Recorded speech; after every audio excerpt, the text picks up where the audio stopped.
and nothing can stop me. No. 'Cause I'm addicted to what you and I realize. Lead the way, I follow. No need to say where we are heading now, babe. I follow to the edge of it all. So tell your good night, 'cause I'll find no matter what. Yeah, susceptible night before the moment flies, before it flies. So tell your good night, 'cause I'll find no matter what. Susceptible night before the moment flies.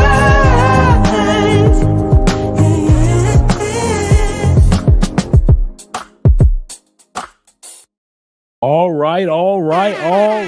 Shout out to you guys today being here on Andre and Andrea's Love Crossing Borders. It is Wednesday night, a wonderful Wednesday night. Hope everything is going great with you where you guys are. Shout out to all you overtimers, all you second shifters, third shifters. Shout out to you guys. I got your back. All you truck drivers out there on the road listening to us while you're driving, got your back. All you police officers, all you EMT workers, got your back. All you military guys that are out there, salute to you, kind sirs and ma'ams that are serving the United States as well as other countries. And you're listening to us, Andre and Andre's Love Crossing Borders. I got your back. In life, many of us become experts by way of going to school. Many of us become experts by way of, getting our education or apprenticeship or internship or starting our own business, whatever it may be. We become experts in that particular genre. Shout out to Instagram. Shout out to Facebook. Shout out to Rumble, Young Men Rumble. All you guys that are watching over there on Rumble as well. We become experts in certain areas. There's a saying called the 10,000 hour rule. The 10,000 hour rule.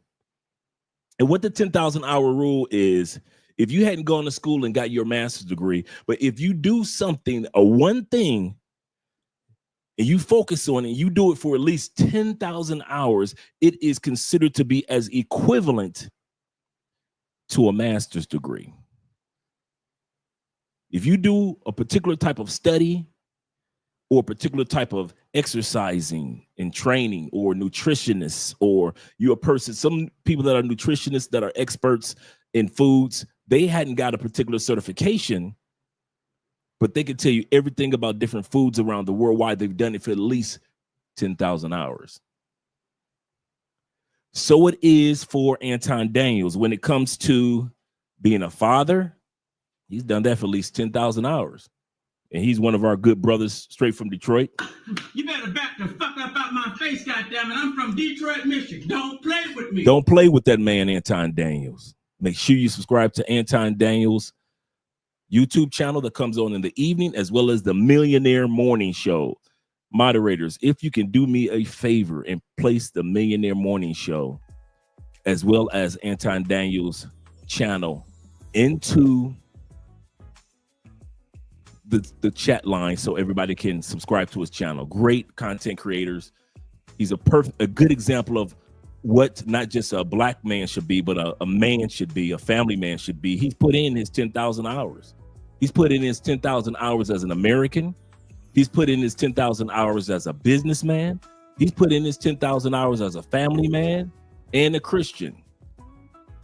He's mastered, in other words, it's equivalent to a master's degree. In other words, in many areas, Anton Daniels and others in the United States have mastered being U.S. citizens. But when it comes to giving their 2 cents about what us expats should do, need to do, have to do, what the passport bro movement ought to do, what expats have to do when it comes to us living in other countries, traveling back to the United States, whether we have family there or not, or financial obligations there in the United States. These people are not experts.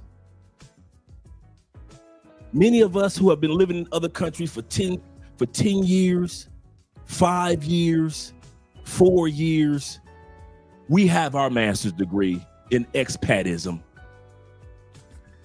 We can tell you what it's like to have to negotiate while you're learning another language at the same time. We know what it's like to get passports in other countries. We know what it's like to understand different cuisines in other countries. We understand what it's like to network with people in other countries. We know what it's like when it comes to taxation and the political landscape of other countries. Many of us can look at flags now. Remember when you were in the States, you probably knew 2 or 3 flags. You knew the American flag, the Canadian flag, UK flag, all the ones that you basically know. Maybe you couldn't name 10 flags that you knew, but you knew about 5 or 6. But now that you put in at least 10,000 hours of being an expat, and I'm not talking about you guys that just travel. I understand you vacationers. This episode is not for you vacationers. I'm going to say this again. This episode is not, you can stay here, but it is not talking about, because Anton was not talking about you vacationers. And the Passport Bro movement is not just talking about vacationers. And white men relocating, and black women and white women and Asians and Latins that are relocating outside the United States. We're relocating outside the United States. We're not vacationing outside the United States. So this particular episode of live stream, guys, we're going to be talking to, for the most part, individuals that are living outside the United States. Because when Anton made this statement, if you leave the United States, stay out. And his comment section confirmed that. Remember, I mentioned to you guys the other day, if you think that American citizens are jumping up and down because you got tax breaks for being an expat, if you think American citizens are happy that you're going to Thailand where they have a better and less expensive medical system and better foods than they have in the States, you think American citizens are jumping up and down for that? They aren't. If you think you got cousins and aunties and relatives all happy because you moved to Panama, they aren't. And the number one reason why they aren't happy, because they don't have the 10,000 hours put in to understand what you're doing. Just like Anton has the hours put in and he's an expert and can speak on what he knows, there are things that people that are experts in some areas, they don't know what the hell they're talking about in other areas. I'm a person that's an expert in some areas, but there are other areas I don't know anything about. And so I sit back as a student to learn. For examples, in Theo Wolf's class, cloud engineering, I'm not going to walk in there as if I know everything in cloud engineering. No, I'm sitting back and learning from those that have at least 10,000 hours in that particular field. So it is with when we hear American citizens making comments about the 9 million of us Americans that live outside the United States. So we're going to watch video content in regards to what Anton had to say about and what he meant when it comes to, if you leave the United States, you stay the hell up out of here. You don't want to be here? Well, you can get on up out of here. Who said that to us as black people? Remember, white people used to say that to us as black people? Go on back to your home country. If you don't like the United States, you can get on up out of here, boy. You ain't got to stay here. Comment section in a second, guys. Make sure you support the channel by way of PayPal and Cash App, because we don't have the super chats. I'm trying to get that back. We should be having at least the super chats back soon. Even though we don't have access to the channel, I've been able to make some negotiations to be able to try to get the super chats and the memberships back.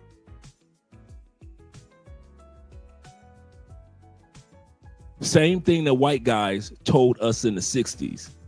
If you don't like America, boy, you can get the hell up out of here. This is red, white, and blue country. It's the same thing that brothers are telling brothers right now. If you don't like the United States, you can get the hell up out of here. And you ain't never got to come back to this month. You ain't never got to come back.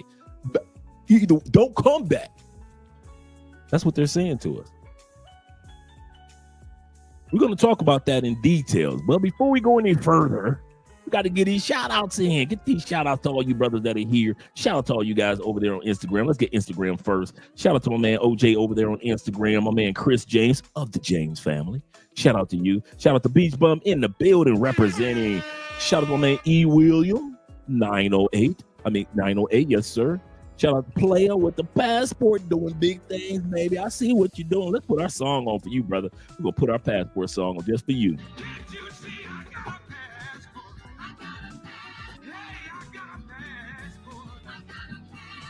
Let's bring that beat back.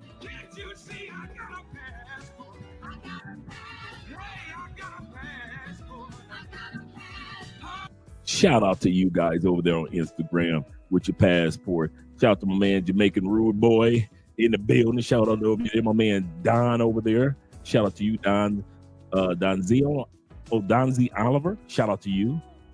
And shout out to Mel being over there on Instagram, Sanchez. Or Melba Sanchez over there on Instagram. Shout out to you. I think that might be Andrea's family. Shout out to you. And shout out to you guys over there on Rumble, Young Man Rumble. Shout out to you over there, as well as Facebook and Wallace over there. Oh, yeah, that's Andrea's family. Shout out to you guys tuning in, watching your boy. And as I mentioned before, let's do the shout outs over here on YouTube. First of all, we got to get a shout out to Hombre Lobo, Lobo in the building. Shout out to you being here first, brother. What's up, Andre? What's up, chat room? Chat lives matter over here. Yes, sir. Like the live stream. Make sure you click that like button, guys. Sometimes we take that for granted. When you click the like button, YouTube begins to invite other people into the live stream. And like I always say, we like you. Make sure you like us too. Because I always say this too. You better back the fuck up out my face, goddammit. I'm from Detroit, Michigan. Don't play. That's right. Me. Shout out to the Detroit boys. So show some love and show some respect. Click that like button. This is going to be another great, terrific stream. It is. This is not an attack towards Anton personally.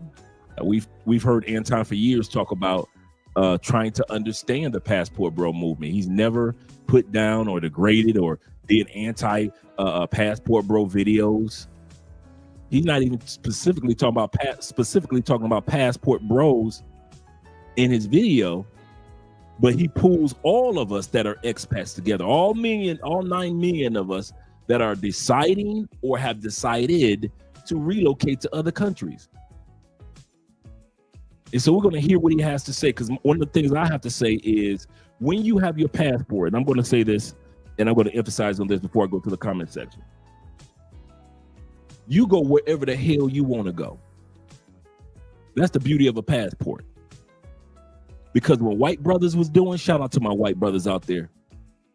Black dudes ain't open up their mouth. There wasn't an Anton Daniels. There wasn't an angry man when none of them brothers opened up their mouth when white boys was getting their passports at 17 years old. Mom, I'm not going straight to college. I'm going to Europe and discover myself. When white boys and white girls were discovering themselves in Europe in the 70s and 80s and 90s and 2000, black men ain't do nothing. Ain't say nothing. When young white dudes was doing it, when the rich whites have been doing it, over the last 5-6 years, black men ain't open up their mouth and say nothing to the rich white. We're going to talk about this. The rich have been collecting passports for years behind our backs.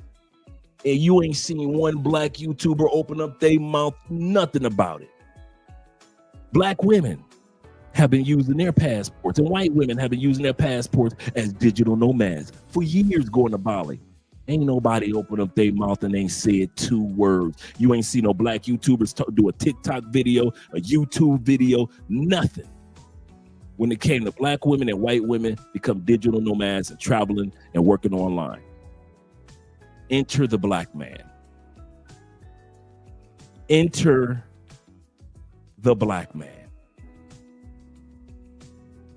Soon as over the last 10 years, and it hasn't even been 10 years, with the resurgence of retired veterans A lot of black men are retiring and moving back to the countries that they probably did service in, whether it was Germany, whether it was Thailand, whether it was Philippines. They liked it when they were there in the service, and they end up going back during their retirement. This resurgence of black men that have retired from the military going back to countries, whether it be that movement, shout out to Tailor Made Dreams and others, whether it be the digital nomad movement with brothers like Theo Wolf in Japan over those years.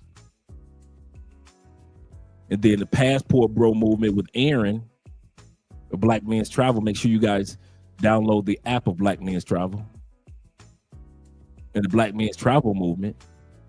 And then that sparked even more young black and young, more white and more individuals in the elderly movement took place over the last 5 years. Why? Because the elderly in the United States are starting to realize I can't afford my meals and my medication at the same time on Social Security.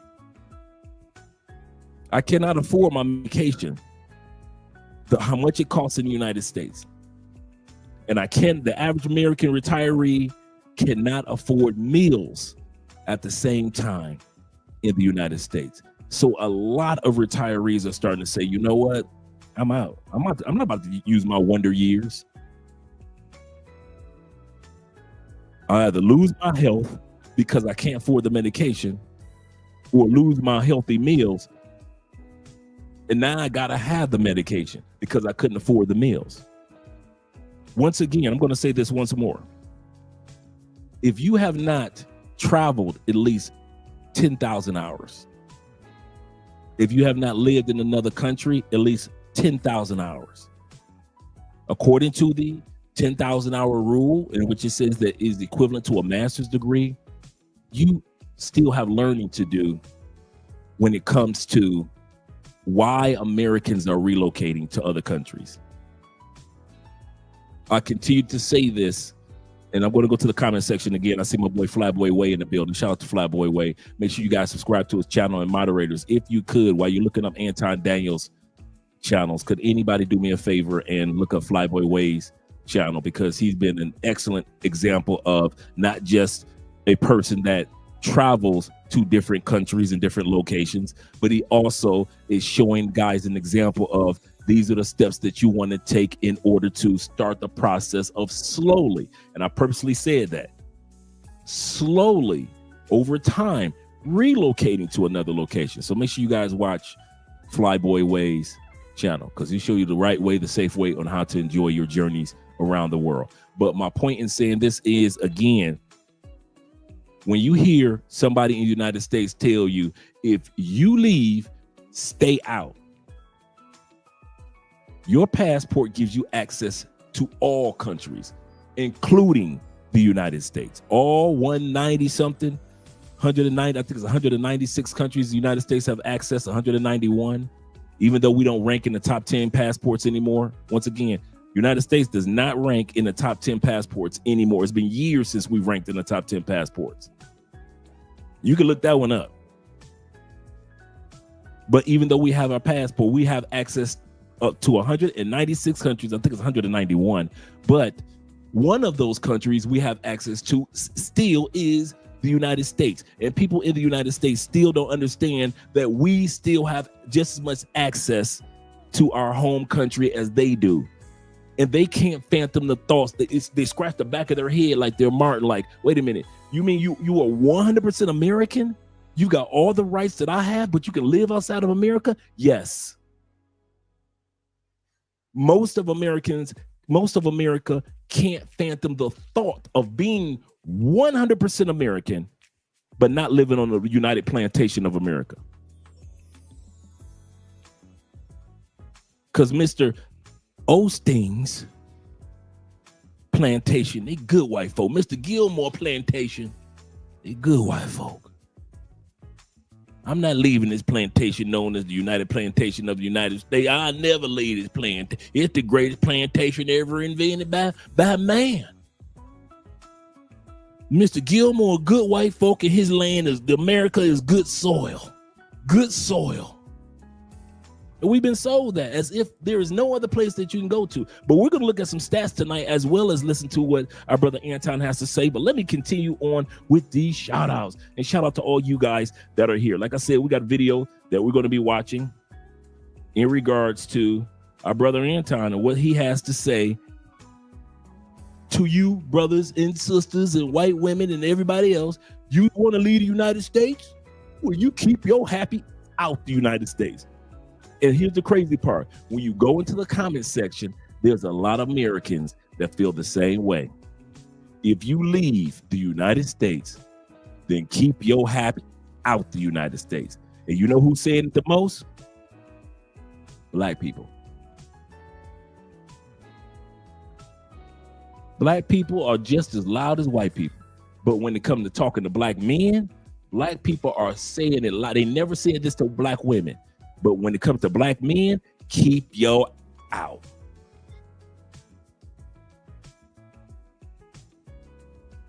How dare you leave the plantation? This soil is all we've ever known. Mr. Osteen, good white folk. He good white folk. Not talking about my boy Joe, but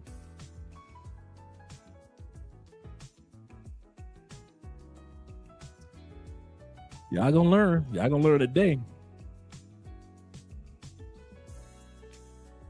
Master of all that he surveys. Shout out to you. He said, even when the goofy that goofy fuck the top. Even when why even give that goofy the F time? I'll tell you why. Because a lot of Americans feel the same way, and I don't want you guys to feel sign language. I'm going to come back to your comment. The reason why I'm talking about this tonight, I never want you guys who are on the fence, because that's what this channel is about. If you guys ever wonder why we created Love Crossing Borders, it's for those that are on the fence of, I've traveled enough to enough countries. I think when I get a little older, when my kids get a little older, when my mom or dad may pass on, I think I might want to live in another country. So our channel is dedicated to those that want to visit other countries, yes. But you might think, what steps do I take if I want to leave in 5 months, 5 years, or 15 years? That's what this channel is dedicated to. We are here to prepare you for a 5-month journey or a 5-year journey of preparation. Or if your kid's still young, you might be leaving the United States in 15 years. And living part-time in the United States between that time period. That's what we dedicate this channel to. But a part of that dedication is letting you guys know, do not let the people in the United States use the same sign language that women use on men. Shame, insults, guilt, the need to be right. Because that's what Anton did. And like I said, that's one of my brothers from the D, and I appreciate Anton, an angry man as well. These brothers will sit up there and sell you and try to shame you, and then all of a sudden the peanut gallery and their followers, yeah, that's right, America #1. Outside of money and military, could somebody put in the comment section what America is #1 in? I'll wait. I've been waiting for years. Outside of making money, getting money, spending money, I'll put that in there because we're going to spend some money. We ain't known for saving, but we dang near known for spending. We can't wait till Black Friday get here.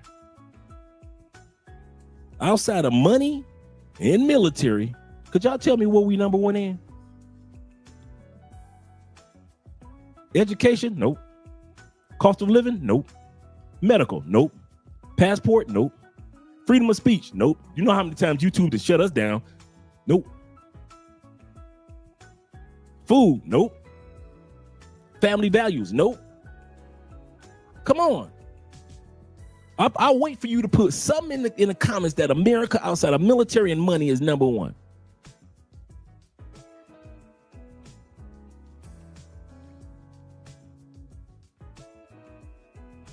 Most beautiful country? Nope. Colombia is ranked #5 as the most beautiful country. History. We got cities that are older. Cartagena and Santa Marta are older than the United States. Cartagena is 500 years old. Santa Marta is the oldest city in South America. when Panama, Colombia, Venezuela, and Brazil were one country known as Gran Colombia. Cartagena is older than Bogota, which is the capital. I mean, San Andreas is older than the capital, which is Bogota. United States is not 500 years old. In other words, there are countries that have cities older than the United States. So we can't say even historical, look at that old, beautiful building in the United. No, we're too young to somebody to say that about us. When we were in Europe, we were walking around like kids. Europe is like walking through a museum of history. The beautiful pillars and how everything is in the landscape and the buildings, and you're like, wow. Look at France, wow. Look at these buildings, wow. Don't nobody come to the United States and look at our buildings and say, wow. Just a regular apartment in the United States and go, wow. Look at that apartment in the United States, wow. But when you go to Spain, you do that. Parts of Africa, you do that. Parts of Southeast Asia, you walking around like, wow, look at this. This is beautiful, wow. We're not old enough. So once again, outside of money and military, what else we got? That we all number one. I'll say it again. We in the top 10s. Outside of money and military, put in a comment where you think that United States is in the top. I wouldn't even put number one in the top 10. I'm gonna make it easy for you. Top 10 in education. My family think that Colombia is in Europe. There are Americans that think Argentina is next to Germany.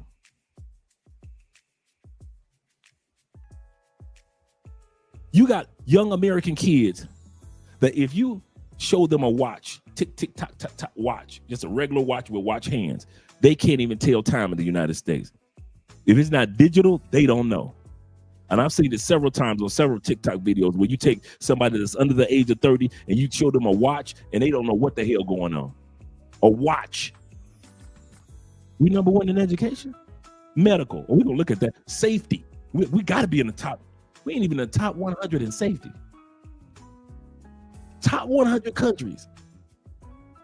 Out of 200 countries, we ain't even in the top one. Oh, we're going to look at that tonight. Once again, all of you on Instagram, shout out to you, Passport Blueprint. Shout out to all you guys over there.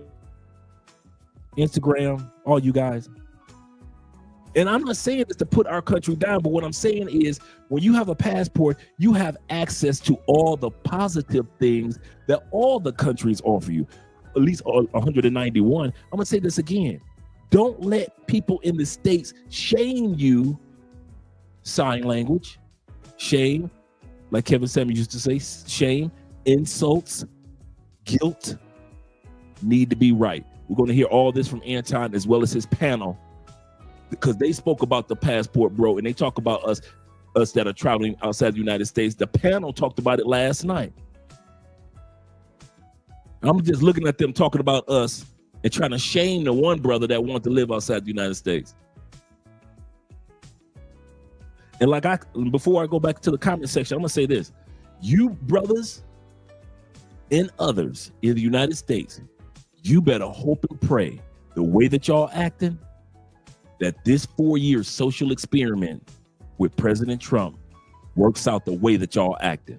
I'm gonna say this again, not works out because of Trump president, not because we might have the Republican House or Republican Senate. The way y'all acting about this man, that's too much pressure for one man to be able to accomplish all y'all dreams. No man can do all what y'all trying to get Trump to do just in 4 years. He only got 4 years to do it. He ain't got 8 years now. He got 4 years to bring all y'all dreams to pass. Black people, Latin people, white people with a Congress. He got all the Congress he needs. He got the House and he's going to have the Senate. So you better hope with all this hooping and hollering and insulting y'all doing Y'all better hope that it works out, because all y'all that sat up there and cried about, oh, Trump is the one, Trump is the one. Where were y'all when it came to 2020 and it was time to vote Trump in again? If Trump was such a great president, y'all would say, we all had money, everything. Well, y'all ain't voting back in. And I voted for Trump. I was asking myself that. All these people that's hollering Trump now, where were you in 2020 when all y'all saying the gas prices were low before 2020? Back then, everybody had money in their pocket, interest rates, you could afford a house. If all this was so great back then, why the hell y'all ain't voting back in 2020? Could somebody answer me that one in the comment section? Y'all said that COVID wasn't his fault, so we can't use COVID. Because y'all said it wasn't his fault, so therefore don't use the COVID excuse. Other than that, since all y'all were talking, I voted, like my man Beach Bum said, I voted Trump too. I did. But I'm not stupid. I voted for policies that benefit Andre, that I hope that he passes, that he promised, that he passes for expats, that people live outside the United States, that we no longer deal with double taxation. In other words, we don't have to file taxes anymore as U.S. citizens that are living in other countries. That's why I voted.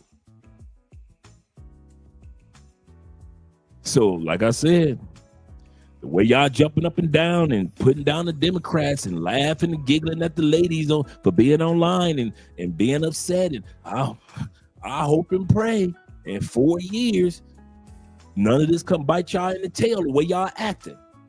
The way Americans are acting about Trump, it's too much pressure. It's not real. Y'all looking at him like he's about to bring to pass the next utopia.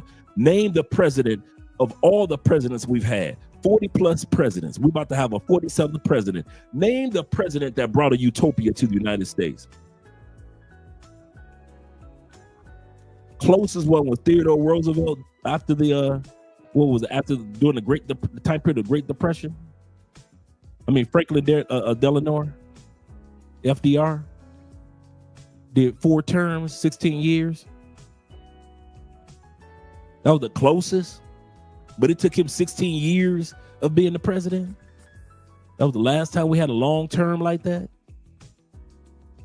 No other, who did it? Clinton? That was the .com industry that did that, not Clinton. That was the market that did that. Bush? Y'all hated Bush. Obama, he ain't do nothing for nobody but the rich. If you wasn't rich, Obama ain't do nothing for you. If you wasn't rich or LGBTQ, Obama wasn't doing nothing for you. Even regular whites was tied to Obama. Biden?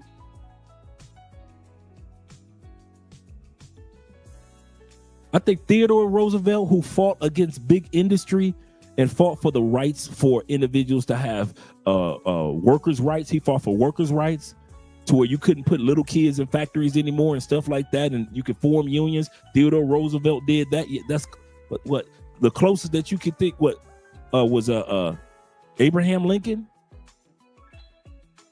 But he didn't make United States utopia. United States had fallen apart. My point in saying this, gentlemen, there is no such thing as one man being able to accomplish everything in a 4-year window. 4 years is fast.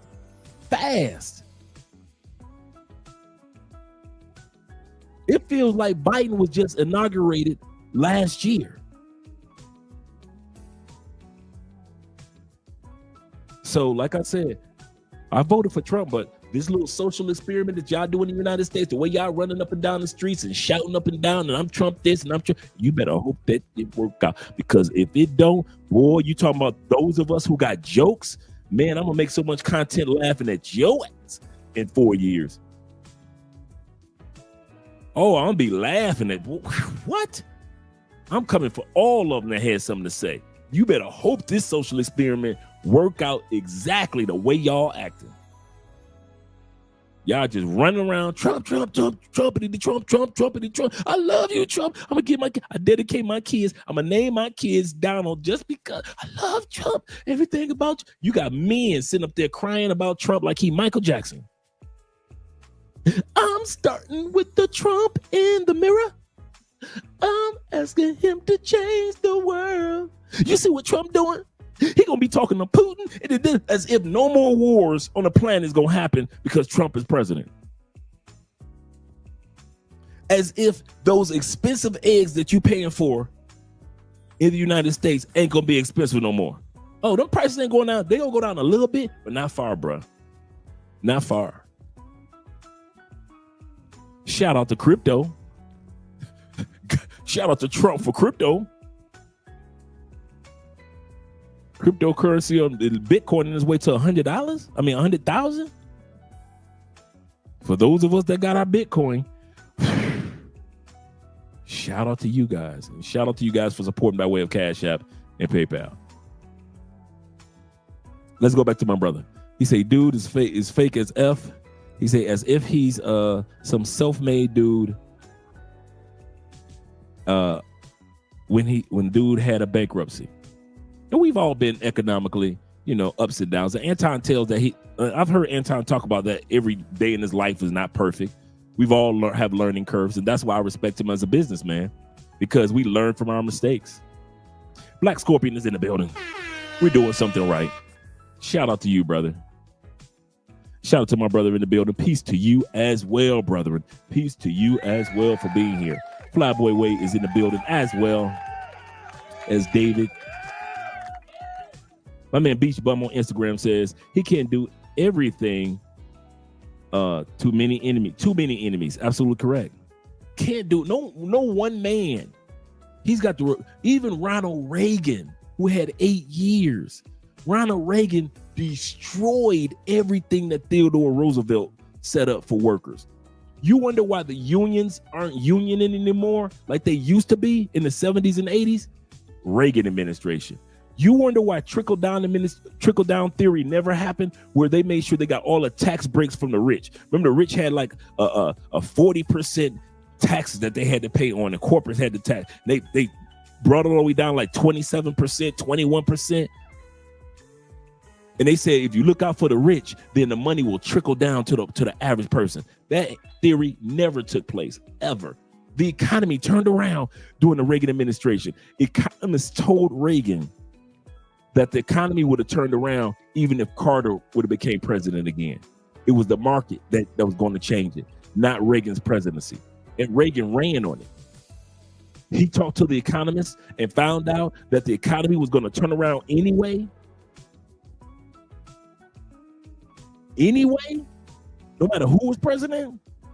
And he ran on it. And Americans thought, Reagan has made it gold. He's the most wonderful president.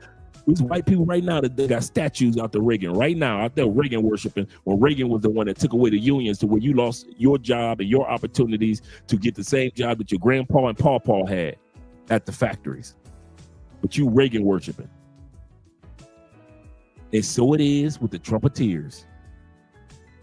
The market is going to turn around. Ain't got nothing to do with Trump. The market was on its way to turn around after COVID anyway. It was going to take a few years to turn around. Biden just so happened to be president when the market was trash. We had just walked out our doors from a cave called COVID. We had just walked out the doors. Supply chains horrible around the world. Everybody's looking for a job who didn't have a job. And we all had this money stacked up because we hadn't been spending money for almost a year and a half. So we had almost $2 billion in U.S. bank accounts.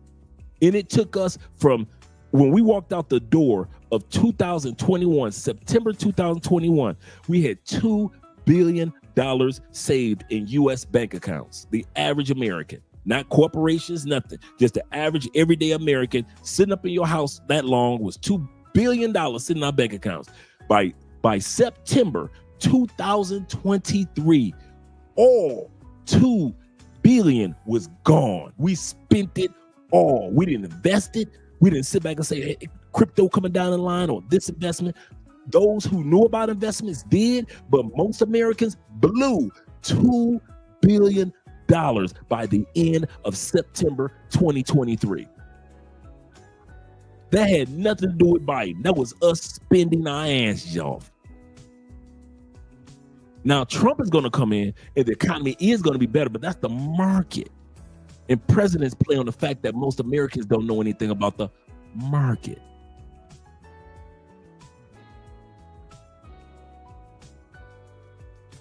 But do remember also, all you Trumpeteers, remember this. Trump is also going to be inheriting the world's largest national deficit of all time. That's because of Biden. Yes, it is, but he still got it. So what you gonna do with it? You can't cry about who gave you the baby. You gotta still take care of the baby. I'm just putting it out there, gentlemen. Let's not put too much, like I'm seeing on YouTube, and on Instagram, on TikTok, all these people in tears, crying. I didn't see none of you black folks that were sitting up there voting for Trump, and I saw all y'all at all Trump rallies. Trump said he had 900 rallies. I saw black people at every single rally, in the background, on stage, speaking, black people everywhere. That last rally of the election night, they ain't letting none of you Negroes in. Ain't none of y'all was on that stage when he was accepted at the election results. Not one of you Negroes was on that stage that night. With none of y'all, when they panned that camera around all night long, we watched that election. And not one person in that convention center was a brother. They had Indian in there. They had Latin brothers in there, Latin sisters in there. But you brothers, they banned your ass out. So why you sitting up there jumping up and down for this man? He's a human being. When none of y'all, all y'all was there for all you black brothers, all you black sisters, you Latin sisters, all y'all was there for 900 rallies. Every time you put a camera on Trump, there's a black person and a black man, a black woman in the background, somehow, some way. But the night that he won, they didn't allow you Negroes in the building. Didn't allow you Negroes in the building. But ain't nobody talking about that. So while y'all white worshiping, go ahead. Remember, he ain't let y'all in that building in 91. And I'm not saying run back to the Democrats, but what I am saying, don't pretend like you ain't seeing what you seeing, brothers. Greatness is going to be, shout out to my man David. He said greatness is going to be on this stream or in this stream. Yes, sir. Shout out to you. Shout out to my man, the navigator in the building. Shout out to you, kind sir, for being here as well. XB, I hope or Sesame Lord. Hope I pronounced that correctly.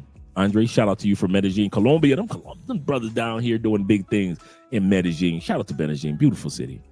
Shout out to my man Tevin King, always showing love. Shout out to you guys showing love on the Cash App as well as the PayPal. Black Empowerment 101. Shout out to you for being here as well, kind sir. Salute to you, family. 0 milligram, my boy. Good man. That's a good dude. Good dude. Good personality, I swear. Good dude. LJ, the Southern Vega, is in the building representing as well. Shout out to my man Sean. And shout out to my man Fly Society over there on Instagram, Fly Society Travels, and C. McNeil in the building over there on Instagram, as well as Norman and Jay and Maverick. Shout out to you guys for being on Instagram. Remember, Instagram shuts down in an hour. I don't know why it does that. I really don't. But guys, when you get a chance, just come right on over to Love Crossing Borders on YouTube. Andre, when you first moved to Colombia, you had a remote customer service job, correct? I was working customer service online. Absolutely correct. What was the name of the company? Brother, I don't even remember. Oh, what the name of the company was? Man, it's been 6 years. Man, I was actually doing online college recruiting at that time period. I was actually doing online college recruiting. And I was working with their customers. Absolutely correct. And it was UMA. That was the school I was working with online. He said, I want to become an expat, but it's so hard finding remote work. It's so hard finding. Sean, send me an email. I got a list of 300 online jobs that a person can do from around the world. I created that list earlier this year. I'll be doing the one for next year in the up and coming weeks, and I'll be putting that on the Patreon, but I do have the one that I've already created. So hit me up, brother. And the reason, I'm telling you what, I'll give you the reason why I started the way that I did. I started with an online job. In the States, when I was doing college recruiting for 2 decades, I was making about $87,000 a year when I moved to Colombia. I had a certain amount of money, a nice chunk of money put to the side, so I didn't need to come to Colombia making $100,000 a year. See, some of you guys think that in order to move to another country, you got to start off balling. No. That's why I started talking to guys, letting them know the vacation you is different from the relocation you. The vacation you thinks that you got to be balling out of control. The relocation you knows I'm not partying like it's 1999 every day. So if a country says, listen, I'm zooming to Thailand, and if it takes $3,000 a month or $2,000 a month to get you started living the life that you want to live, you got a choice. You could stay in the United States and wait till you get to $90,000 a year. But if you have a job or a position or opportunity or money saved to the side, and you can go to another country and you can live the exact same level of life that you're living at the $90,000 in the United States on $2,000 a year in Thailand, and you can move 5 years earlier than waiting for the $90,000 a year. Because the one thing you can't get back is time. See, I realize I moved to Colombia. I got time to make money. I stay in the States. What? If I let's put it like this. If I would have stayed in the States, I probably would have been at 110,000 a year by now. Easy. In exchange, no Andrea, because I would have never met Andrea. No love crossing borders. I would have never met any of you. I would have never met Flyboy Way. I would have never met Taylor Made Dreams. I would have never met Ace Live. I never met a Check and Effect. I would have never met any of you guys that I see on the stream. Wouldn't have been any consultations. Wouldn't no meeting you guys when you guys come to town. None of this would have taken place. All the countries I've traveled to, I would have visited, but I wouldn't have really immersed myself in the countries like I do on this side of the United States, meaning living on the outside of the United States. None of this would have happened. I would have had $110,000 a year. All 6 years that I've been here in the United States, if I stayed in the States, all 6 years I've been here in Colombia, $110,000. Cool. But all the journeys, all the waterfalls I've seen, the volcanoes I've visited, the hot water springs, the restaurants in the bottom of the caves, riding the subway system in DR, the only island that has an actual subway system in Santo Domingo. Going to Chinatown in DR. Shout out to Chinatown in Santo Domingo. Going to the UK. All these things and items that I discovered, these apps that we use that we kind of like take for granted. When we say, well, I'm going to Colombia, let me use the Rappi app. We don't think about no Rappi app while we're in the States, where we can get everything delivered to us, including cash. You can't get that delivered in the United States. I could order cash right now while I'm talking to you guys, and 15 minutes later, the doorbell will ring. And I got $100 waiting for me at the door. You can't get that in the United States. The fact that I learned that Amazon delivers everywhere. In the United States, you think Amazon just delivers to your little country, don't you? Yes, you do. And you don't realize Amazon delivers everywhere. I have all this equipment, Amazon. All these lights, Amazon. The floating stick, Amazon. My books, Amazon. Colognes, Amazon. All of that I would have never learned if I stayed in the States for that hunt and waited till my boss, the college I was working for, gave me the opportunity.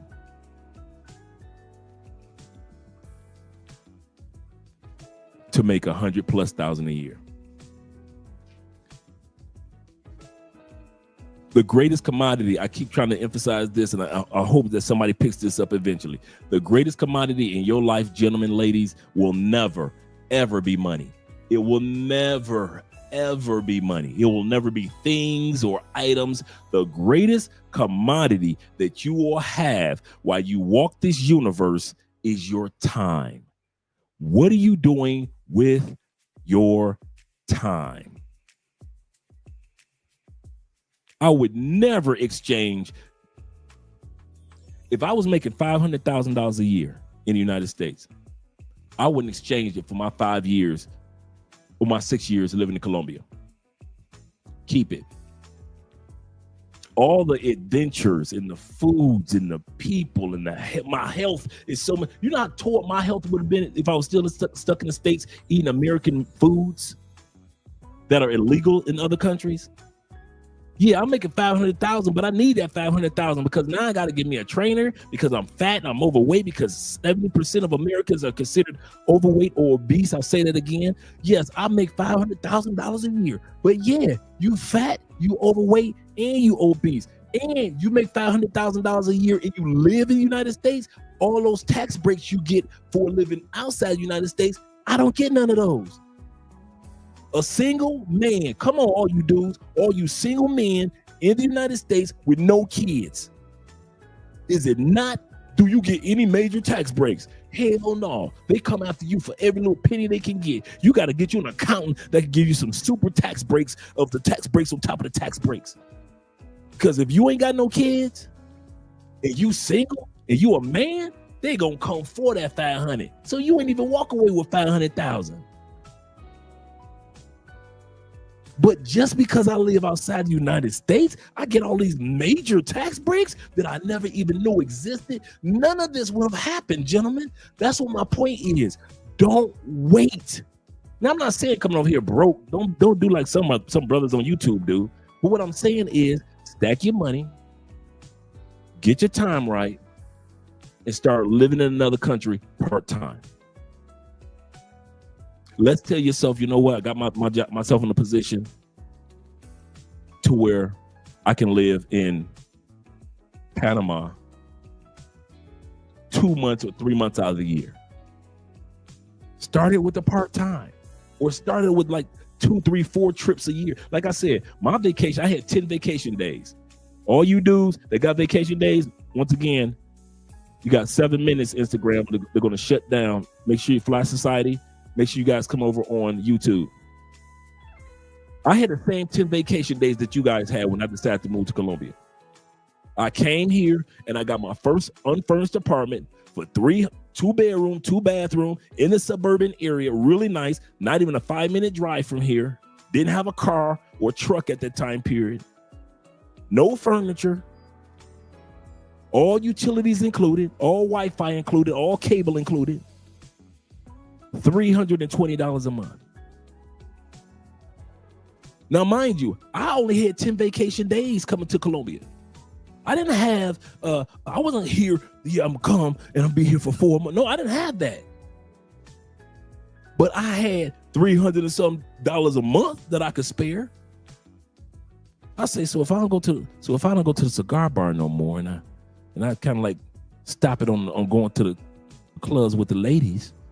Oh, shoot, let me get this apartment for $300. So every time I came to Colombia, and as time progressed, I bought a little furniture here, got my bed, my king size California king here, got my television there, got this. Andre was helping me get in the refrigerator. Then she moved in and she made sure this was that and this. Because by the time the end of the year hit, I had already asked her to marry me. So she finally came on board and helped me with this and helped me with that. By the time the end of that year hit, with only 10 vacation days, I had a fully furnished, all utilities paid, all cable paid, all Wi-Fi in the suburbs of Colombia, Zone 5, right down the street from here. Really nice neighborhood. Lived there for 5 years for only $320 a month.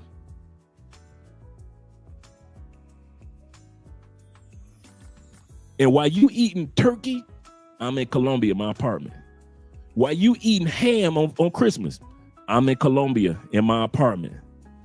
Veterans Day, I'm in Colombia in my apartment. Memorial Day weekend, I'm in Colombia in my apartment. President's Day, I'm in Colombia in my apartment. Let them act like they want to give us a holiday in the States. I just took a vacation day and added on to it, and I'm in Colombia in my apartment. So even those of us that got 10 vacation days ain't got 10 excuses for why you are not laying the foundation. Because I just laid, my point is, you can live part-time in another country while you're stacking your cheese or your time back home, where you're getting your money up back home and you still take care of your daughter or your son, or you still take care of your mom or your dad, whatever it may be, or you got businesses that you take care of in the States. There is nothing that says that you can't get an apartment in Brazil. And while everybody else is hanging around the United States waiting for Black Friday, you in Brazil on the beach. And guess who else got Black Friday? Brazil. Guess who else got Black Friday? Colombia, Thailand, Poland, Germany, UK, Mexico. All of them got the same Black Friday sales that we got in the States. You ain't go miss nothing. But the United States ain't gonna tell you that. Y'all gonna keep on listening to Anton? Y'all gonna be stuck in the States watching me, Taylor Made Dreams, Ace Live, Checking the Fleck, Flyboy Wade, I Am Marwa, and all the other YouTubers watching us continue to grow, continue to go. And I'm doing all this with trash Spanish. I say it again. I'm doing all this with trash Spanish. I got just enough Spanish to be ordering at the restaurants, or if I need to go get me some gas, or if I got a medical situation, I got just enough Spanish for that. My Spanish is not no Spanish. Some of you guys do be like, he don't know no Spanish. No, that's not true. Because you guys that hang out with me, I'm at the spot that's ordering the drinks and lo cuenta por favor. Uno momento. Chica. Uno momento.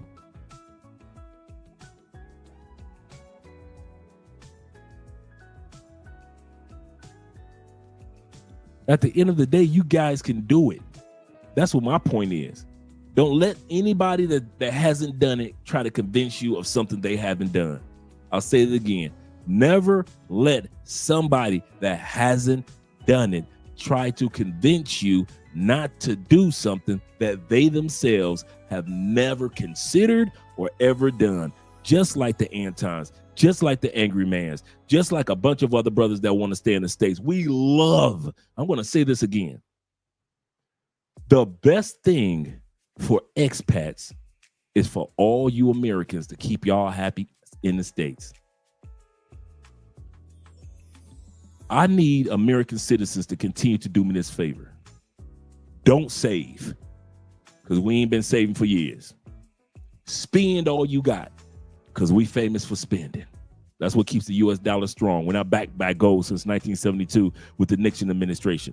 Nixon no longer has us backed by gold. America is backed by American spending. If we spend, that's how the American dollar stays strong. We need y'all to stay home and keep spending.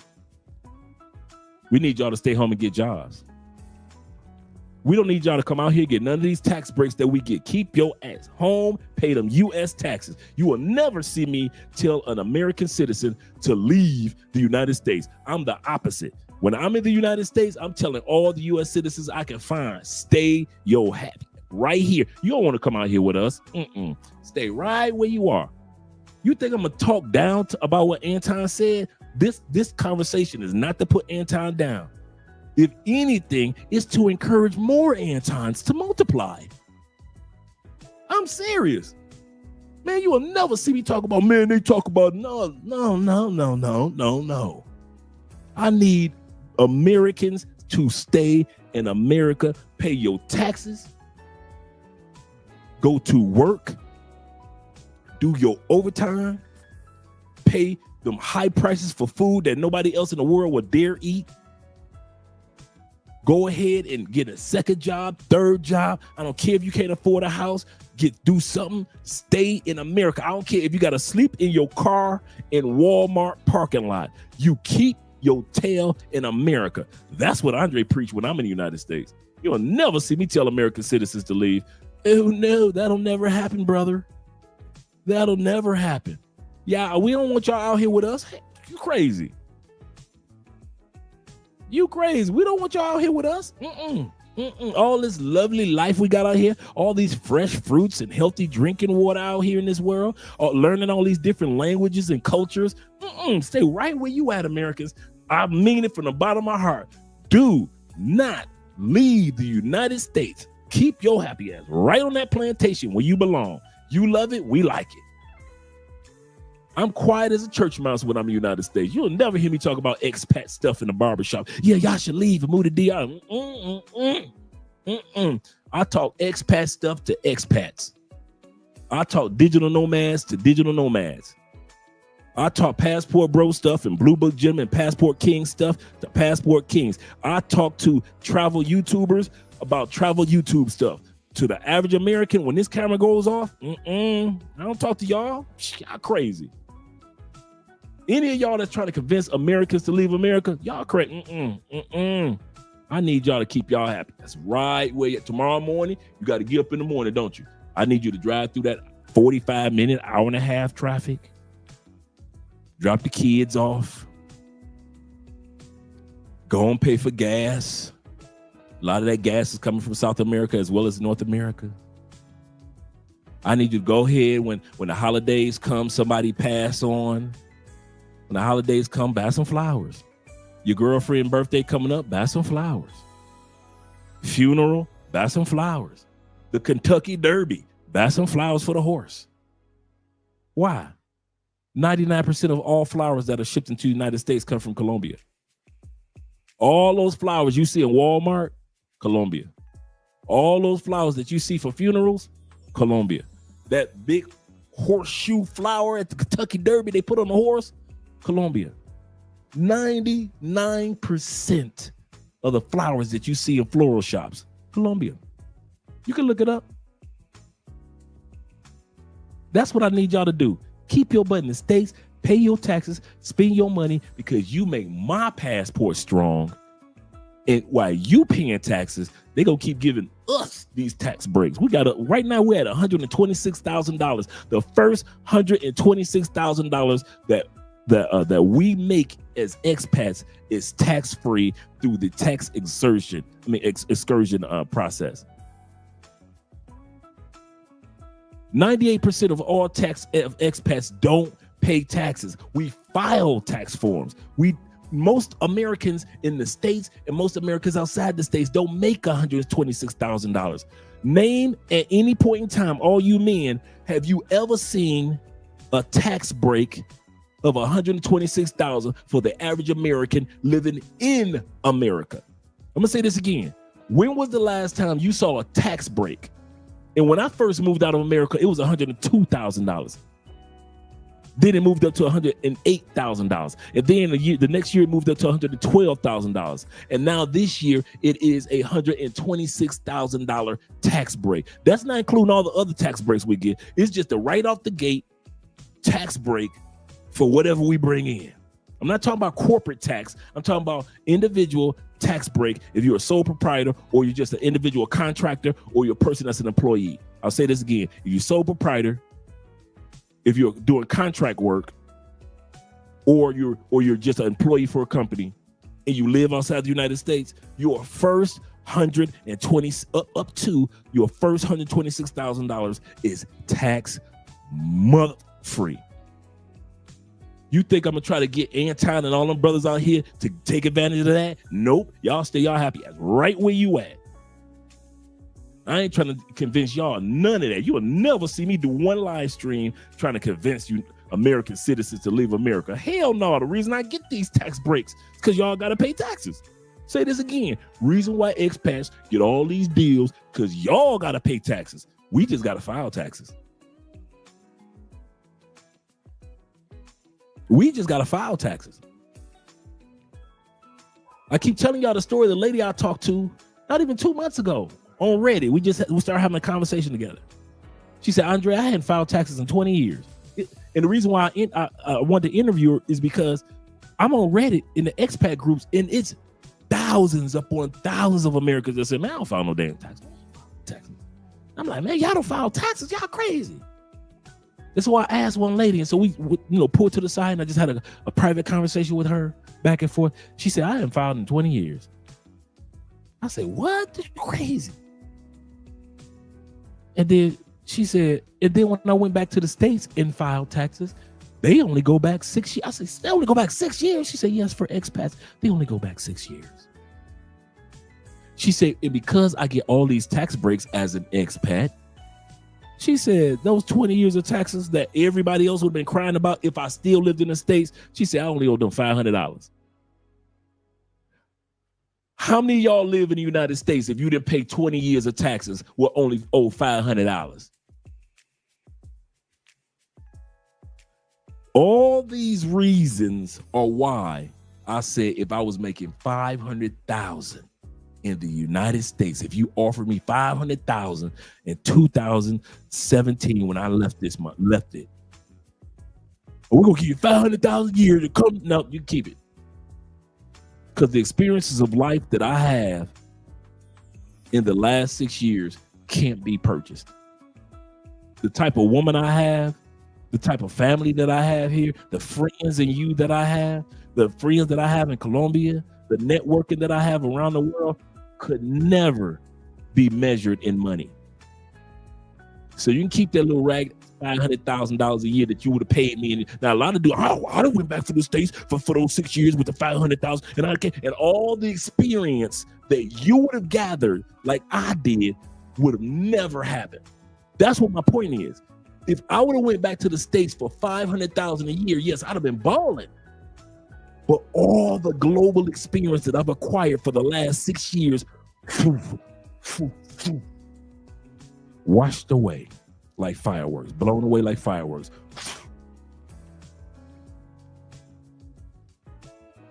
None of this would have happened.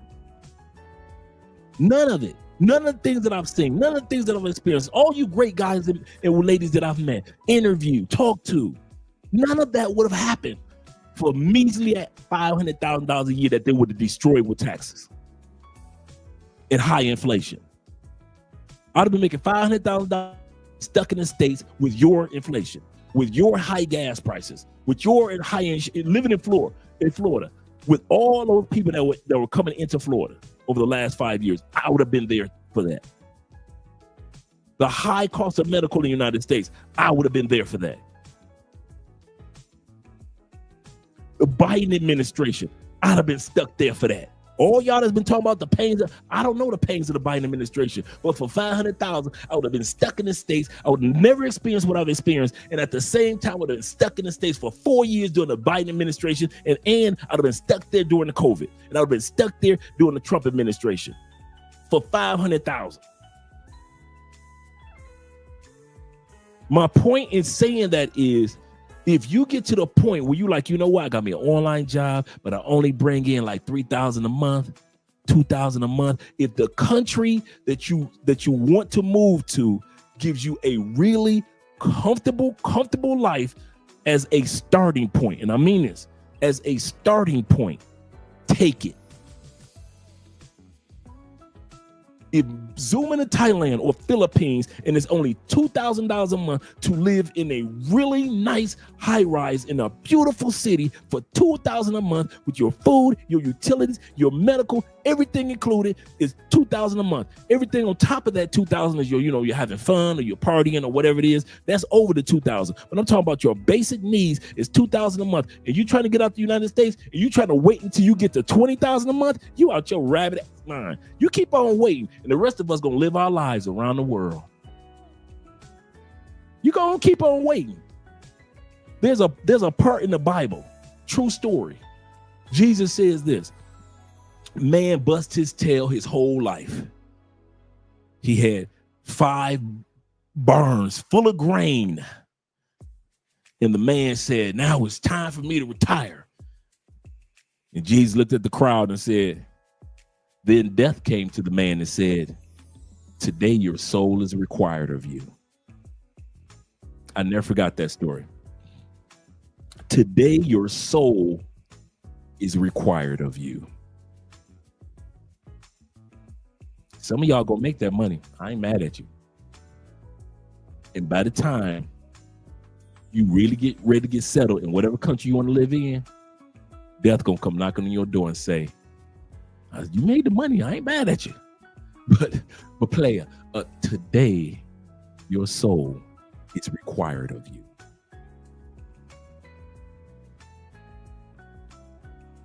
Not that you did anything wrong, not that your life was bad, not that you were just a lame person. Nope. Today, your soul is required of you. The day that's going to happen for all of us. And I'll be dang if I'm stuck in the United States making $500,000 a year, driving through that raggedy traffic. If you're making that type of money, that means that you're working all around the clock. You ain't got time to do nothing. There's no time to go visit somebody and do some really nice things in your life. You're constantly reading and studying and keep on top of your craft. You are not enjoying life. You are not even alive. You're not living. You're just alive. But you're making money. I'm never envious of a dude that's making money in the United States. Why? Because I've got so many tales to tell that surpasses theirs. Oh man, I went to a 5-star restaurant. So did I. I saw this amazing play. I saw that same play. I was in this villa. Yeah, I went to one in DR. Really nice one. I went to this and I did that. You ever notice the rich, in order to enjoy life, what do the rich do in order to enjoy life? If only where do they vacation? Come on, we're talking about the rich that can afford to be anywhere they want. Do they vacation in Texas? Utah? Wyoming? Come on, the rich got to be vacationing in Detroit, right? Where do the rich vacation? Outside the United States. Beyonce, when she get done with her tours, she gone to her little spot. Tom Brady, he gone down to his little spot. Usher, he gone. Wu-Tang Clan, they gone too. Come on, Michael Jackson, been gone. Tina Turner, Diana Ross, come on. All our civil rights leaders, Stokely Carmichael, Angela Davis, come on. Left. Frederick Douglass, gone. James Baldwin, the great author of the 60s, gone. They left. Black rich people have been leaving the United States for the longest. We just try to act like it's a brand new phenomenon to see black people leave. The only reason why they're crying right now is because black men are doing it in masses. Once again, this episode is not dedicated to guys that are vacationers. I understand the black vacationers. I'm talking about the black men that have decided that within the next 5 months, 5 years, or 15 years, I'm leaving the United States. Now that black men are thinking like this, now there's a problem. How dare you leave Mr. Goldstein's plantation? This is good soil. United States good soil. How dare you leave here? We're the red, white, and blue. As if we are less Americans outside of America. And put a 1 in the comment section if you feel more American and people talk to you more like you an American outside the United States than they do in the United States. I made a mistake and put a 2. Let me put a 1. Put a 1 in the comment section if when you've been traveling, you felt more like you were red, white, and blue than you ever did while you were in the red, white, and blue. I'm scrolling down a little bit. Thank you, Theo. Thank you, Caesar. Thank you, Jeff. They don't call me black, they call me American. When I went to Italy, when I went to Europe, I didn't feel like a black man. I knew I was a black man, but I was the American. In Spain, the American. Cuba, the American. Panama, American. Mexico, the American. Soon as I landed in America, I'm black. Ain't been in the States in 6 years. Come back, I'm black again. White people reminded me I'm black. Black people remind me I'm black. Latin people reminded me I'm black. Everybody telling me I'm black. As soon as I land in the States, ain't nobody say, welcome home, American. Welcome back, my fellow American. Nobody said that. All it was, as soon as I landed, black man, you're a black man. Don't forget you're a black man. Remember you're a black man. You are a black man. Don't forget, the police gonna remind you a black man. You don't think you're a black man, you still a black man. All these other countries said you an American. They didn't say you American black man. They just said, oh, there's the American. In my building, in my complex. Nobody looks at me like, we got a black guy in this complex? No, everybody looks at me like, hey, there's the American. The kids, the little kids who are learning English in school, run up on me and practice their English. Why? Because I'm a black man? No, that's the American, and he knows English. So let's practice our Spanish on the black man. I mean, on the American, not the black man, on the American. But like I said before, my job is not to convince you brothers and sisters to leave, ever. Don't you ever think of you coming to this channel and I'm gonna try to convince you, or my wife gonna try to convince you to leave the United States. I'm the opposite. I am the opposite. Keep your happy right where you are. Spending like you spend. Cry, complain, whine about the United States like you want to. Do it. I love the United States like you do. And other countries remind me. If you don't want to remind me I'm American, don't worry. All these other countries that I go to remind me that I'm American. If you try to pretend like if you leave America, you might as well stay out. Don't worry, because when I stay out, all these other countries, if I go to the UK, they're going to tell me I'm American. If I go to Italy, they're going to tell me I'm American. Poland, Austria, Australia, they going to remind me I'm American. Sweden, Switzerland, Spain, going to remind me I'm American. Portugal or Philippines, go Taiwan or Thailand, they're going to continue to tell me you're American. So if you don't want to consider me America, don't worry. Other countries will. I don't wait for y'all to tell us we Americans. It's as if Americans think that, oh my God, Americans don't call me American anymore. We don't care.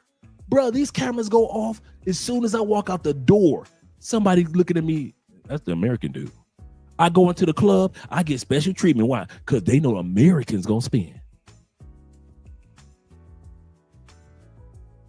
It's always like that.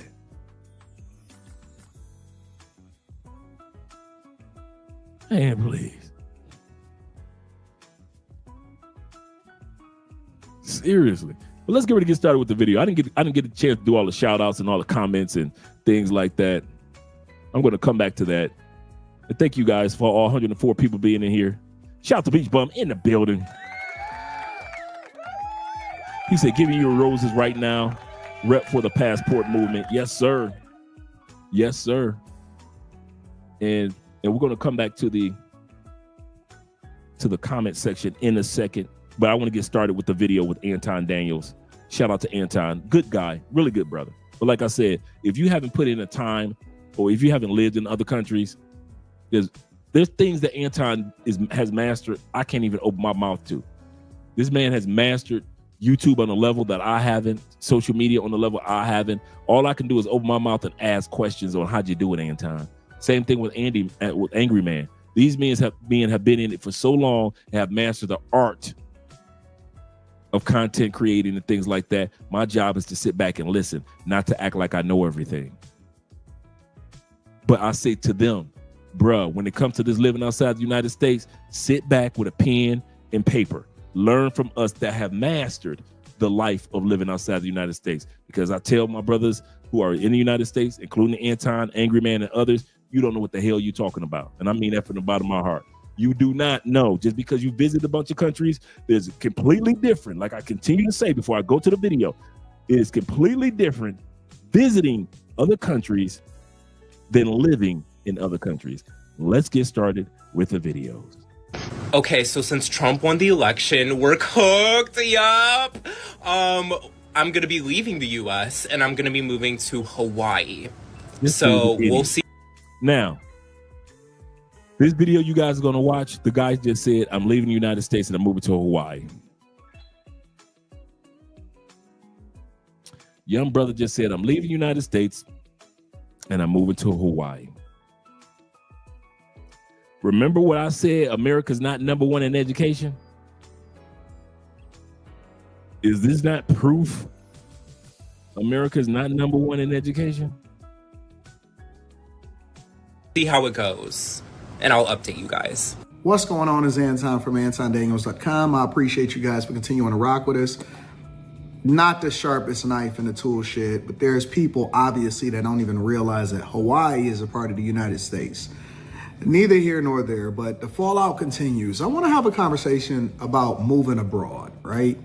And I've traveled the continental U.S., and I've also traveled abroad to several different countries, including Tokyo, Frankfurt, Amsterdam, obviously Mexico and Canada, because Canada is literally right across the street from Detroit. Bucharest, Romania? Yeah, Bucharest, Romania. Just got back from Bucharest. So I've been to a few places, right? And I'm not saying that I'm the world traveler, you know, but I have studied different cultures, and I do understand exactly what it means and what it takes in order to live across the pond or overseas, right? And the conversation from a lot of people is now centered around, oh my God, I want to move. Listen, 99% of y'all ain't doing nothing anyway. You ain't even got a passport. Some of y'all don't even qualify for a passport. You know what I'm saying? You got to make sure that that ankle monitor stays on your foot. But there is a... Okay, before he goes any further, I want to give you guys some details in regards to those of you, and we've spoken extensively on this one. Many of you guys already know that I spent 10 years in the feds, all of the 90s. I went in on Boys to Men, and I got out. On Motown Philly, back again. And I got out of jail, and this number one song was "The Block Is Hot." Okay, Cash Money Millionaires. So go to show you, I missed all of Tupac, all of OJ. I was in there for all of Jerry Springer. I was all that there for most of the peak of Oprah. I was in there for all of Wu-Tang. So all of the 90s, I was gone. I went in at 89, came out in 99. Okay? So when these dudes try to sell you on, if you've ever been incarcerated, you can't get your passport. That's not true. And the reason why I share my story, because I want others who think that they can't get their passports to know that you can get your passport, even if you have a checkered past. As long as you hadn't done something that was like international trafficking, as long as you weren't doing something on a global scale, the average American who's been incarcerated, stateside or fed, you can get your passport. Here's the process. In other words, the setup. Let me zoom in a little bit. You cannot be on probation or parole or currently fighting a case, Diddy. Okay, Diddy? You can't be on probation. Happy birthday, Diddy. I know he just turned 55 in jail. I think it was the day before yesterday. Can't be on currently fighting a case, state or fed. You can't be on probation. You can't be on parole. Usually ankle monitors are dudes that are currently fighting cases. That's when they usually put the ankle monitor on you. House arrest. Can't be on house arrest, stuff like that. Fighting a case. Once all that is done, apply for your passport. There are plenty of us with a checkered past that got our passports and living our lives. Do not let, there we go. The average American using shaming tactics. He didn't say it directly. Your ankle monitor. You'll never be able to get a passport. 99% of y'all can't get a passport. Ankle monitor. That's not true. You got your brother right here that's living proof. And I've been in and out of the country. I got plenty of stamps in the United States and outside the United States. So it's not like a secret special passport that I have that you can't get. It's the same passport. Child support. They'll try to convince you that if you own child support, you can't get a passport. Each state laws are there is a threshold that you have to pay in order to get your passport. The state of Michigan, I believe it's $1,000. In other words, if you have back pay and it's less than $1,000, like it's $999, you can get your passport. In the state of Florida, it's $750. So if you're at $749, you can get your passport. Every state is different. The State Department says $1,200. On the State Department website, when it comes to getting your passport and child support, it says, I'd say $1,200. I didn't mean to say $1,200. It's $2,500. If you are lower than $2,500, you can get your passport. That's according to the federal State Department's website. But it doesn't work. That doesn't work. I don't know how they work that out, but that's not work, because your state, you have to go by your state. So whatever your back pay is, the state says if you can get under, so if you owe $2,000 in back child support, and your state says it's $1,000 for the threshold, if you can go ahead and eventually pay that $1,000 off and get it like $999, you can get your passport. But most American citizens are selling it to you as if you owe child support, you can't get no passport. That is not true. Because even my uncle, Ghostface Jeff, I don't know if Jeffrey in here. Shout out to Marcus. I'm gonna get to you in a second, Marcus. If you are a guy that you just got back child support to pay, understandably. But do not let them have you thinking, and I'm saying it to you as your brother, do not let these people have you thinking that you ain't gonna never get your passport until it's down to zero. No state is like that. I'll say this again. No state is set up that you have to be at zero to get your passport if you owe child support. I've seen so many TikTok videos of women saying, you can't get your passport because you owe child support. That's not true. My uncle, Ghostface Jeff, just like many guys that are fathers that are on the system, had back child support to pay. I told him exactly what I told you dudes. You know what Jeffrey did? Even though he was living in Florida, contact the state of Michigan where his kids were born. How much do I owe him back child support? You owe this amount. What's the minimum in order to get my passport? You need to pay it. You need to get it down under 1,000. Jeffrey got that down under 1,000. Jeffrey been back here to Colombia several times. Don't let these people fool you. Once again, shame you. Use sign language. Shame, insults, guilt, and the need that they think they right. Americans swear they think they right and don't know what the hell they be talking about. We swear we think we right about everything. We know everything in the world. We know everything about it. We don't know what we're talking about. That's why if you haven't experienced it, keep your mouth shut. Thank you very much, Umbre, and thank you all you guys that have clicked the like button as well. I'm gonna get to the cash apps in a second. And continue to support the channel. We appreciate that, guys. Black Phoenix Mars said this. He said, when I applied for my passport, a dude at the passport office was hating. He gave me hella misleading information.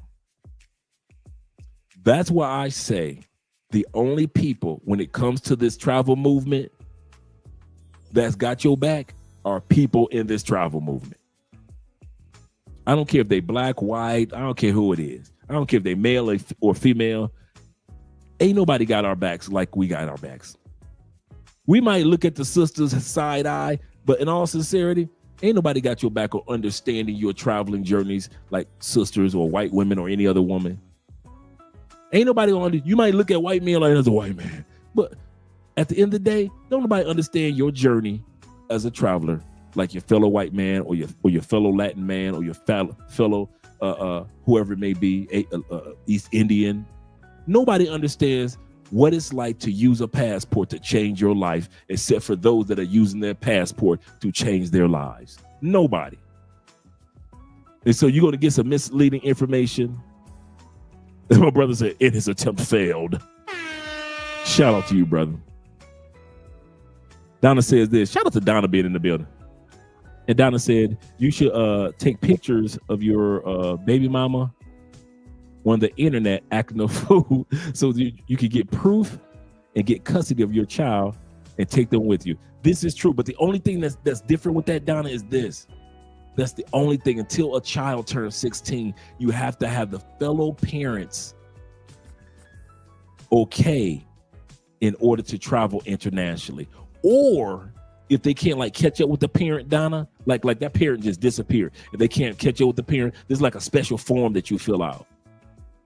Because there are people that have their kids, like mothers that have their kids or fathers that have their kids, but you can't catch up with the co-parent. The person moved to another state and they're living their lives and they don't do anything for the child. There's a special form that you fill out for a child that's under 16 years old. You can get their passport, but to be able to take them outside the country, you have to either have that special form filled out if the other parent's not communicating at all, or you have to have that other parent's permission. And that's globally. I remember here in Colombia, check it out, Donna, a woman here in Colombia a couple years ago, because Colombia has got like a reality show about their airport, Bogota, because it's one of the largest airports in the world. Listen, this woman in Colombia tried to take her daughter, I think she tried to go to Europe somewhere. And the daughter was maybe 7, maybe 8, just the cutest thing.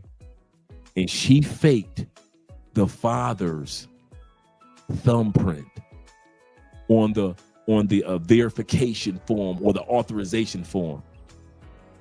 They pulled that mother in that office so fast and said, "Ma'am, that's not a man's thumbprint." "Yes, it is." "Ma'am, that's not it." They pulled up because, after over time, the husband's probably for whatever reason had his fingerprints on record.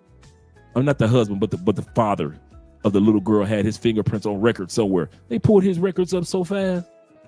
"Ma'am, we have his thumbprint on record. That's not his thumb." Man, they locked that mama up, took the baby at the airport in Colombia, took the baby into custody and took the mama into custody. You can't, most countries don't allow you to take the kids and just run off. But you can, and remember this, guys, this is important. You can get your child's passport without the authorization of the other parent. Some of you guys got some 4-year-old, she should not be seeing 5 years old without a passport. Some of y'all got some 10-year-old boys, both of them boys should have a passport. There is no way in the world we should be making a mistake that our parents made. And I'm gonna tell you what mistake. I'll never forget this. Y'all ready? Here we go, because I got a story. When I was a stepdad in the United States, a stepson came to me. Hey, he just got into college. He was like 18 at this time period. Very smart, cool young man. One of his fellow classmates came to him and said, "My mom and dad want you to fly to Britain with UK with us, but we're leaving Monday. Do you have your passport?" So he came to me and his mom and was like, "Mom, one of my best friends in school," and I knew the young man, knew his family, good people. They want me to go to UK with them during spring break. I need a passport. He didn't know, and we didn't know that you couldn't. Actually, we didn't know that you get the passport like over the weekend. We didn't know that. But the point of the matter is, we hadn't gotten his passport. If we had got his passport for him years before, it would have never been a problem for him to just fly out and spend spring break with his college friend and his family. And I never forgot that. So just because right now in life, your young person doesn't need their passport, that doesn't mean that eventually they won't need their passports. You never know what God got planned down the line for your young person, and you interrupt God's plan because you didn't think about your young person when they don't need it right now. Yeah, man, I talked about it 1,000 times. I was a stepdad for 14 years. Why do I think I talk about stepdad so much? T-Mac says, in Colombia, I have to take birth documents for my Colombian daughter with me to travel because Airbnb wants is absolutely correct. Many Airbnbs require notarized documents or birth documents for a minor to stay. That's a good point, brother. I never even thought about that. I mean, the quiet storm, the international quiet storm, family courts don't give a damn if the mother is acting a fool on the internet, street, or her job. They still get custody and the man gets on child support. Absolutely correct. That's how it's wired in the States.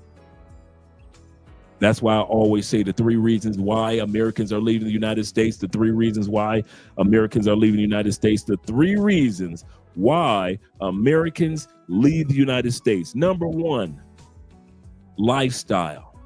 Lifestyle could be everything from healthier foods to better medication to a different life, to different cultures, to different languages, to business opportunities, to saving money. You sit back and me and Andre were talking the other day, and 24 eggs straight from the farm, brown eggs, 24 regular eggs in the grocery store that come straight from the farm that week in Colombia, always at the grocery stores. $2, like $2.50 for 24 eggs. Then we look at what y'all paying for eggs, $5, $6 for a dozen eggs. And it's the white eggs that's not even healthy. Eggs don't even come out of the animal white. Oh man, y'all getting God. Man, they getting us good in the United States, I swear. They getting us good. He said, agreed. Shout out to my man D Thomas. He said, agreed. He said, I need my daughter's mother's signature to get their passport because I have sole parental responsibility. They were 12 and 9 when they got their first passport. And for those of you, shout out to you, brother. Congratulations. He said, I'm overpaying for eggs, and they ain't coming straight from the farm. So the first reason why Americans leave is because of lifestyle, a better lifestyle, whether it be retirement, whatever it may be, whether it be you medically, you want better medical. United States only ranks number 39 in the world for medical. I'll say this again for all you dudes that think American medical system is the best. It is not. It's number 39. Last year, it was number 69 of 150 countries. United States was 69th. Prior to last year, our United States that we love so much, it was for 10 years, number 37. Colombia was 22. Thailand was in the top 10. Still in the top 10. Now, United States has moved up from 69 to number 37. Number 39, actually. And Colombia is number 36. I'll put it like this. We just talked about 12 years, whether you realize that or not. Let's just talk about these 12 years. In 12 years, United States has never had a better medical system than Colombia. Never. Medication, hell no. Surgery, I've had 2 major surgeries here in Colombia. Hell no. United States ranks number 6 in the world for malpractice, meaning that they put stuff in your body that shouldn't even been there. Whether they took out a body part when they're supposed to take out the other body part, whether they left utensils or gauze or cotton inside the body, United States ranks number 6 in the world for leaving in your body after surgery.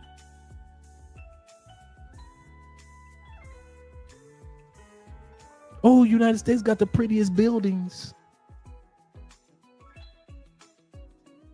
When I'm in the hospital, I don't give a damn about how a building looks.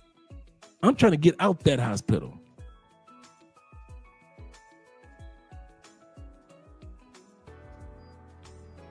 Lifestyle. Number 2, laws. Number 2 reason why most Americans leave the United States because the laws are trash. Child support laws, marriage laws for men and women, laws when it comes to how police can just talk to you or treat you. I've got just as many videos of white women getting beat down as black men getting beat down these days by police. There's nothing to see somebody that's in their 70s getting drugged through the streets by police and somebody 17 getting drugged in the streets by police. The laws. The child support laws, 30% of all men ain't even a baby daddy and you still got to pay child support. The laws. They sit back and they say, you know what? Housing market is fair in the United States. Is it? Because every time I turn around, there's a black couple on YouTube that's talking about, I got an appraisal of my house and it was $200,000. But I know all the houses in my neighborhood are appraised for $350, $320. But then we had a white person come in our house and took down all of the black pictures and put up white pictures in our house, and suddenly our house was appraised again at $385. But those are the laws. Women still fighting for certain laws. Congress gets over 10,000 bills sit on their desk during a term. I mean, during a year. Do you know how many laws or how many bills they actually even vote on just to even get into law? 420. It's like between 420 and 430. That's it. Congress only votes on 10,000 bills a year. Congress, we need you to vote on this, vote on that, vote on 10,000. They only vote on 420. That's it. You can look it up. That blew me away. I was like, what? 420. That's it to turn into laws. Judges can do whatever they want to do. Every time in the United States I'm driving and I'm looking over my shoulder and I see some sirens, I swear they're coming after me, even though they don't. If a police officer pulled me over in the United States, I'm looking like, oh man, here we go again. I've never felt that feeling in other countries when I was driving, ever. Not once. Not once. Not once have I ever felt like when a police officer pulled me over, it's because I'm driving black.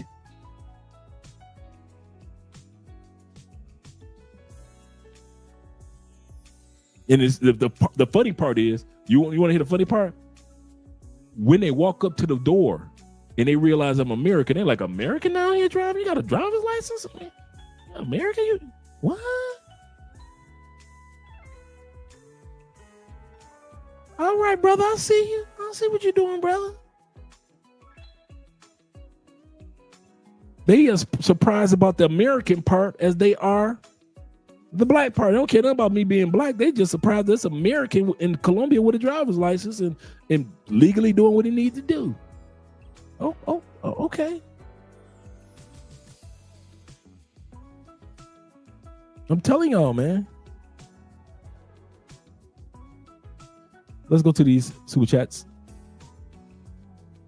Man, Marcus A. Brown. Shout out to Marcus being here. To be here tonight. What a beautiful. Give yourselves a round of Give applause. Marcus a hand of applause. And while you're in the clapping mood, I'd like to give a big round of applause to my band. Give that Sexual man a Chocolate. big round of applause. Sexual Chocolate. They play so fine, don't you agree? This is a great statement. Woo! Y'all ready? You may want to get a drink for this one. I've been drinking water, by the way. I'd rather be an American overseas than black in America any day.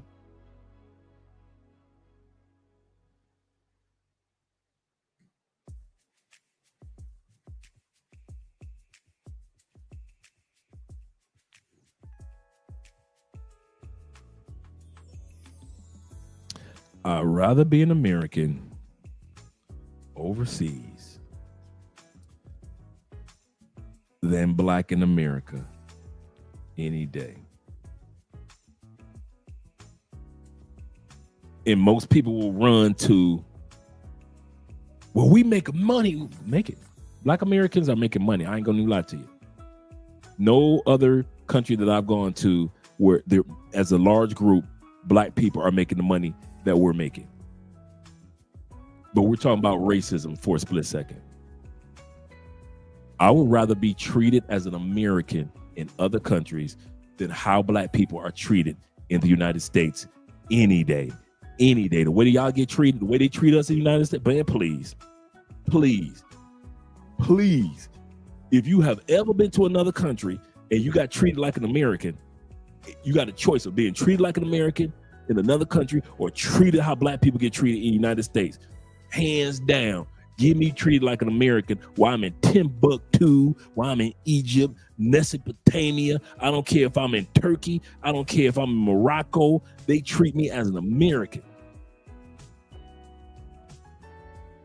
I come back, man, I got to worry about this, worry about that, worry about this, worry about that is because I'm black. Yeah, I like making the money. I ain't tripping on that, but goodness, yeah, I'm with you, brother. I'm with you on that one. Shout out to you.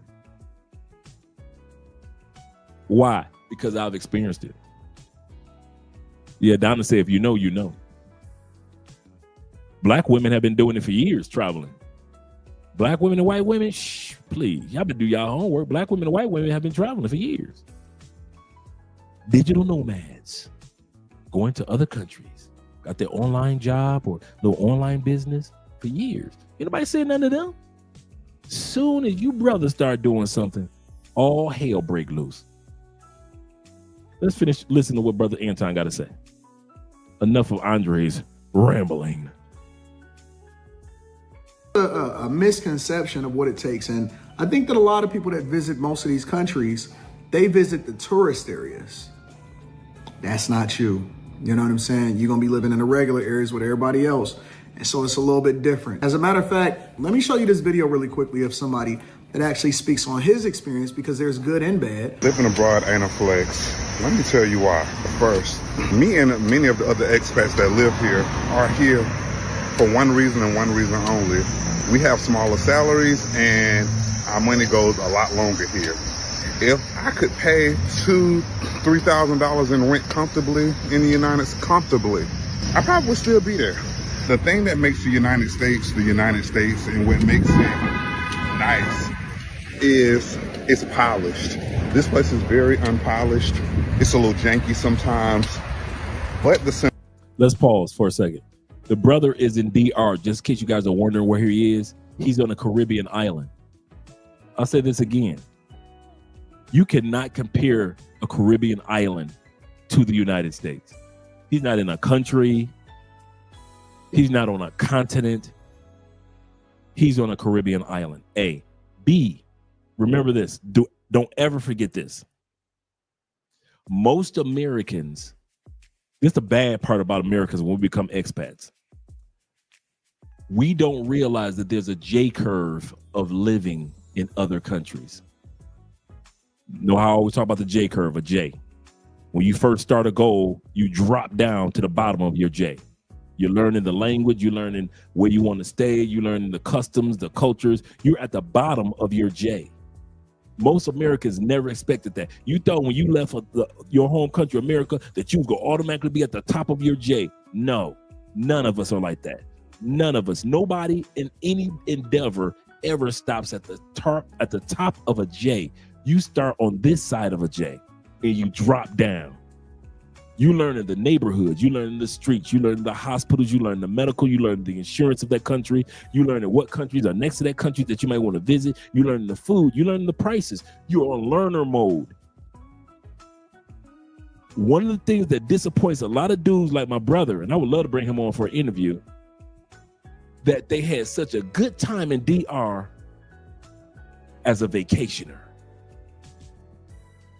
Oh, it was so much fun. Sosua, Puerto Plata, Punta Cana, Santo Domingo. So much fun as a vacationer. Now, as a relocator, you drop down at the bottom of your J. You don't know what neighborhoods to live in. You're in a decent neighborhood. You don't know the culture yet. You just know just enough that you learned from when you were down there as a vacationer. Your relocation you and your vacation you are two totally different, completely different entities. A lot of Americans go back to America. Why? It wasn't fun? Nope. No, actually, that's true. Most Americans that do go back to America is either because of finances or fun. I'll say this again, finances or fun. Either they moved to a country and wasn't wise with their finances, or they moved to a country and it wasn't as fun as when I was going there on vacation.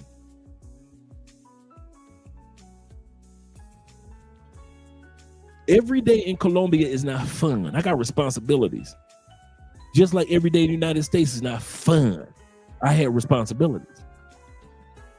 I have my fun days in the States. I have my fun days no matter what country I go to. But I have days where I'm responsible in the States, and I've got responsibilities when I'm in other countries.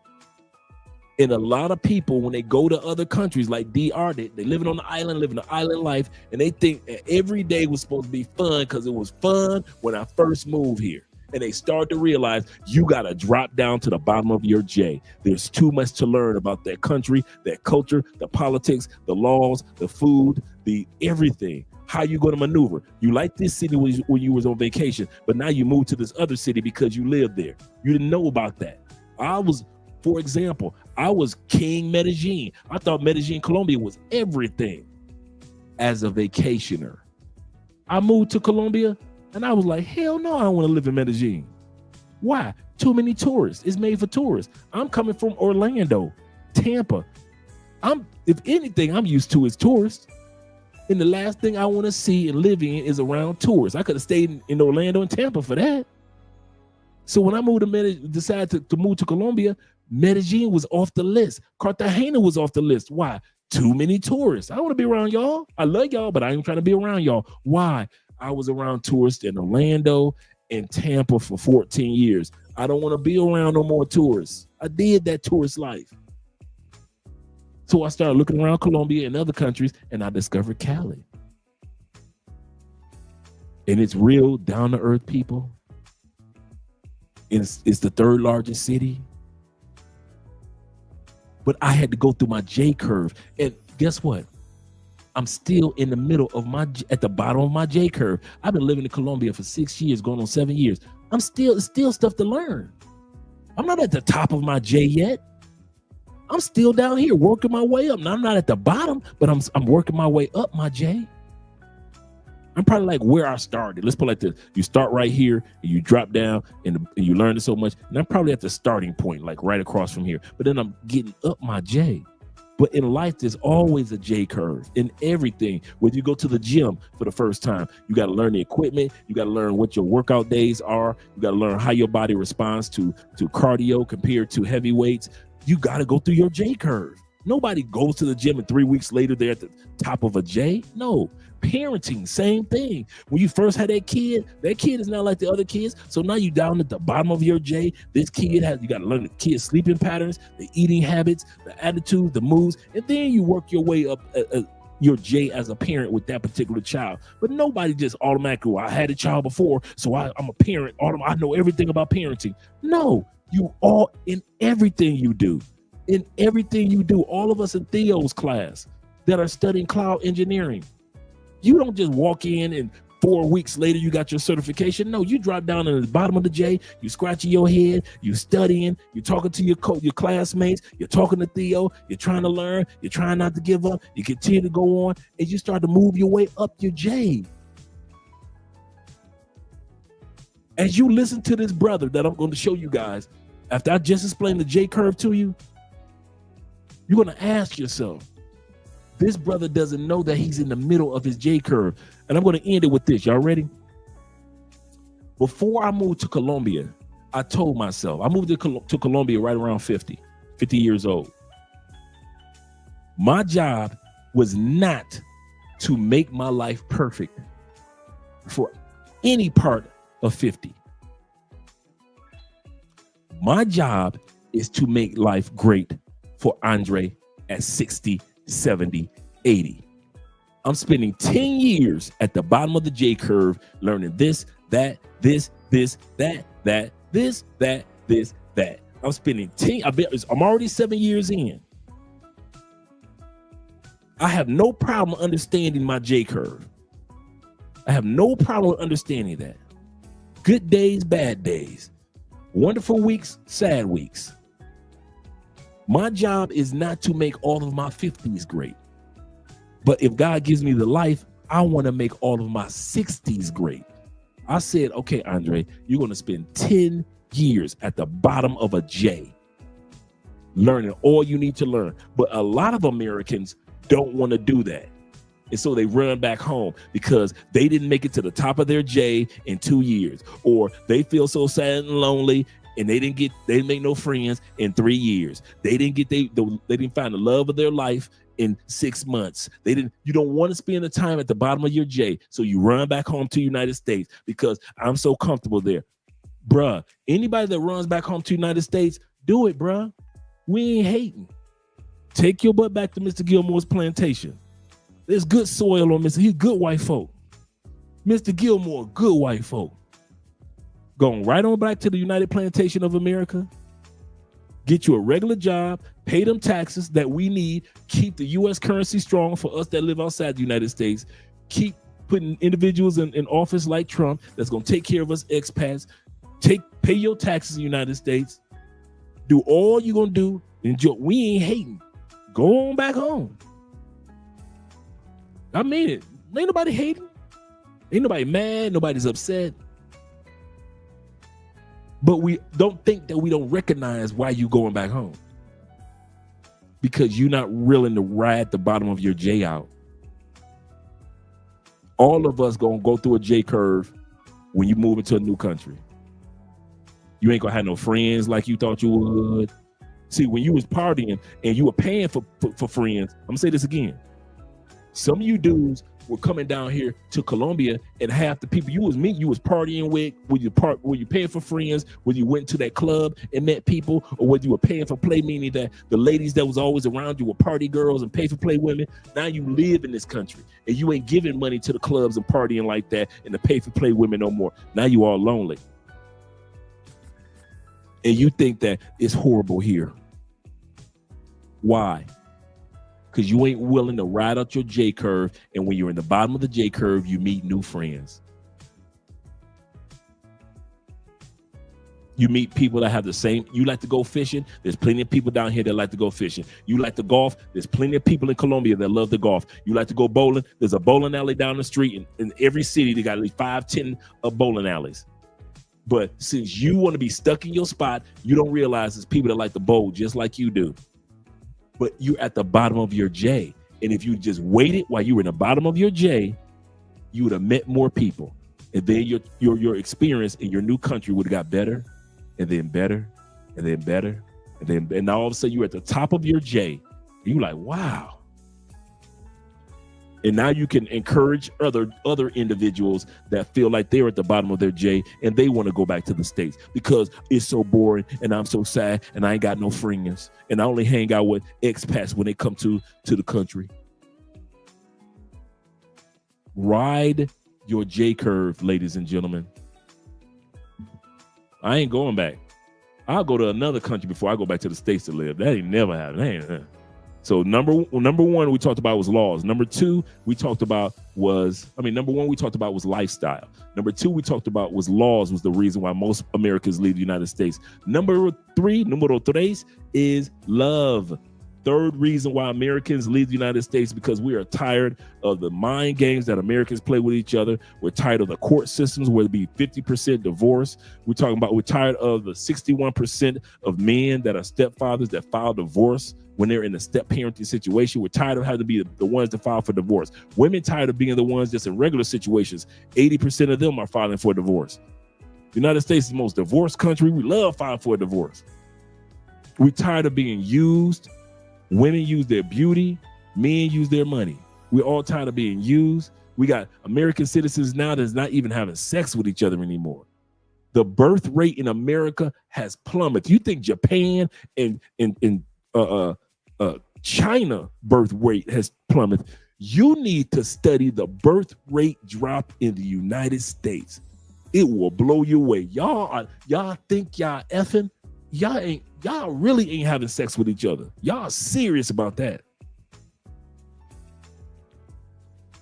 Yeah, Pookie, yeah, ladies are having sex with Pookie and Ray Ray. But with the rest of us? Yep, Seoul, Korea is bad as well, absolutely. So while we look at other countries like, oh man, they ain't have no sex, they ain't have no babies. You better do your homework in the United States. We ain't have no sex and they have no babies except Pookies and Ray Rays. Nook Keefe and them. That's it. That's it. Them the only dudes that's popping babies out. The rest of us? Dre, you are at that part of the J curve because you refuse to learn Spanish. No, not necessarily refuse. Not necessary to turn refuse. Been lazy about it, I can say that. I'll say, Andre, you could have put more effort into it. Yes, this is true. This is true. Refuse? I can't say the refusal part, but I can't agree with you, Sean. I could put more effort into it. And you're right. That's the only reason I'm at the bottom. I'm still at the bottom of the J. I give you that one. So true. Shout out to my man Tim Howard in the building. World Explorer said, he said, I'm struggling here finding community. He said, I'm not with my girl, struggling with the language. Not easy, but the benefits of being here is too great to quit. I have a future vision and it's not going backwards. Absolutely correct. And I'm just like you. There are some things, because I used to do a lot of volunteering in politics while I was in the States. I used to work with a lot of senators and congressmen and city council. I used to volunteer with the kids in the community. I used to work in the nursing homes and volunteer in the nursing homes in the United States. I want to get back to that. So what's holding me back? Language. So I got to learn the language, right? But I can't be frustrated and say, man, I'm so lonely and bored. Yes, you should be, Dre, if you're not learning the language. They got meetup.com organizations in the States where you can meet up for anybody with any group of people, podcasting, investing. If you like to go walking during the spring, if you're a hiker, you can just go to Google meetup.com, and in your city is always somebody that's interested in doing what you're doing. Guess what? Same meetup.com is here in Colombia. You in Colombia can Google meetup.com, and if you are a person that's into IT, there's a bunch of IT guys and ladies that are down here. If you're into Comic-Con, if you're into anime, if you're into fishing, or if you're into yoga, if you're into salsa, if you're into bachata, merengue, kumba, doesn't matter what type of music, hip hop, there is a group of people either on meetup.com or on Instagram in every country. No excuses. When I hear people in other countries have excuse, and I'm sitting back seeing people going in and out of a library. You say you like to read and you like books, but I don't have anybody to read with. And I'm looking at these libraries in these countries full of people. The only thing that might be holding you back is language, or you are always a shy person in the States anyway. And I'm gonna say this before we go back to the comments. I'm gonna go back to Anton. Some of us don't want to admit our lives revolved around our jobs in the United States.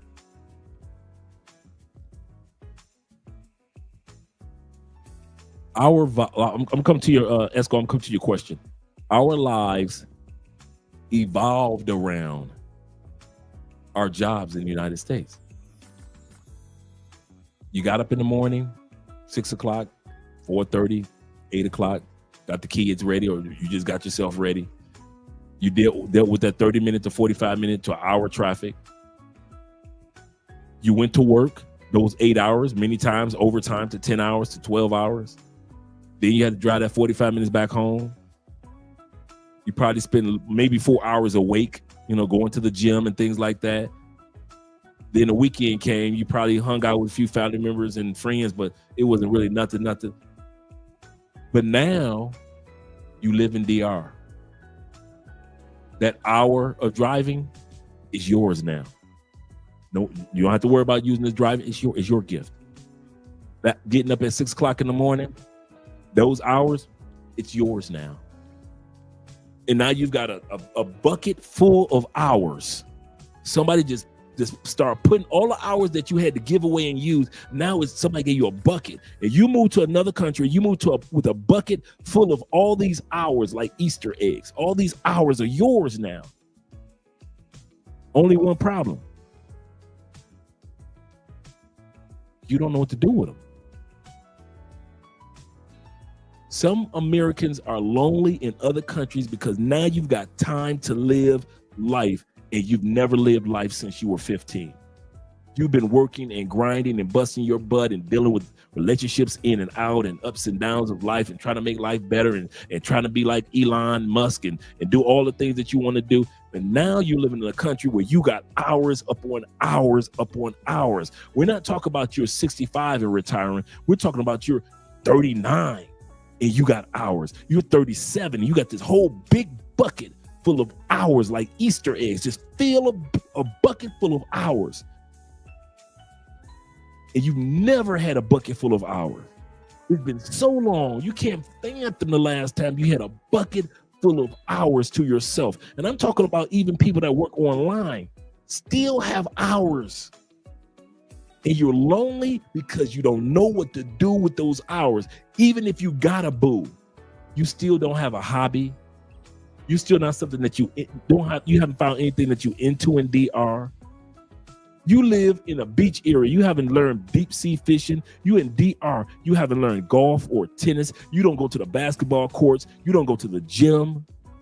You don't take time out to learn languages.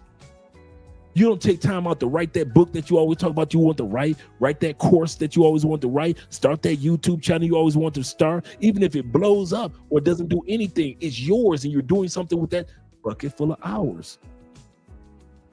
You haven't taken time out to go to meetup.com to meet new friends. If you're a public speaker like I am and you're a part of Toastmasters International,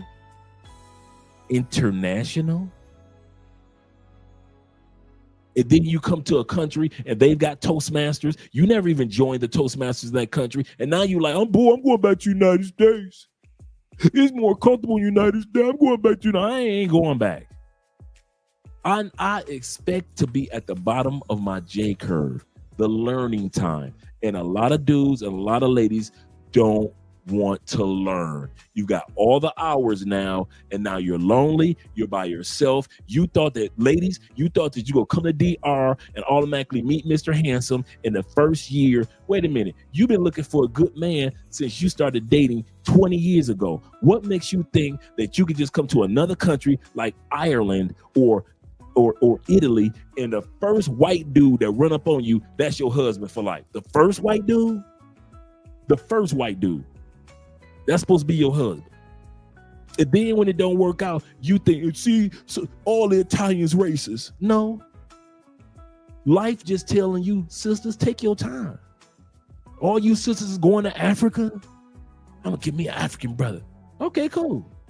You telling me that you think the first brother that you walk up on gonna be your African king? The first one? The first one that you spread your legs for is supposed to be the African king of your life. No, it doesn't work like that. Fellas, the first woman you meet in Thailand, the first one. Hell no. Not the first one. No. Andre was not the first person that I dated in Colombia.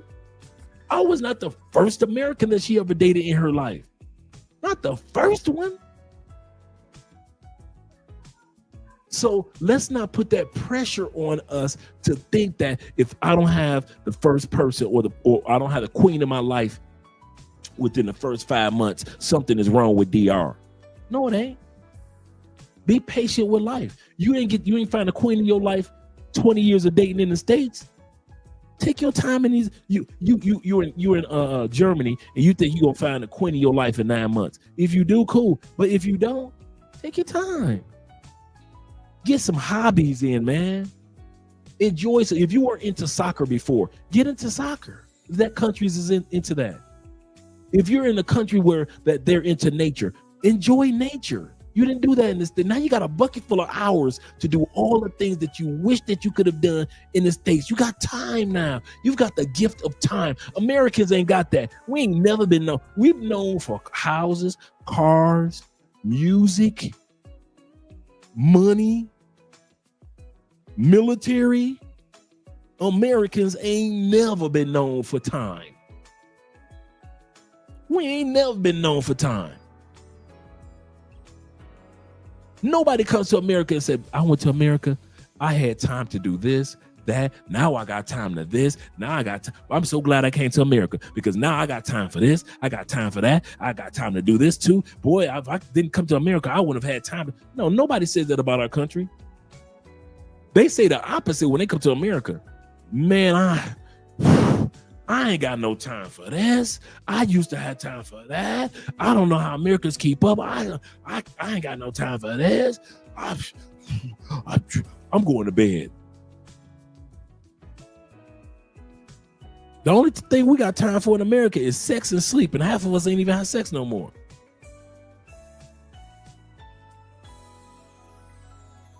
You got a bucket full of time now in your country, in your new country. Be patient with it. That's the greatest gift I can tell you. Be patient. None of what I've done in my 50s, I've done for my 50s. I'm going to say this again. Don't let this fly over your head.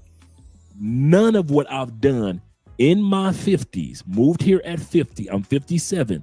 None of what I've done in my 50s, I have done for my 50s.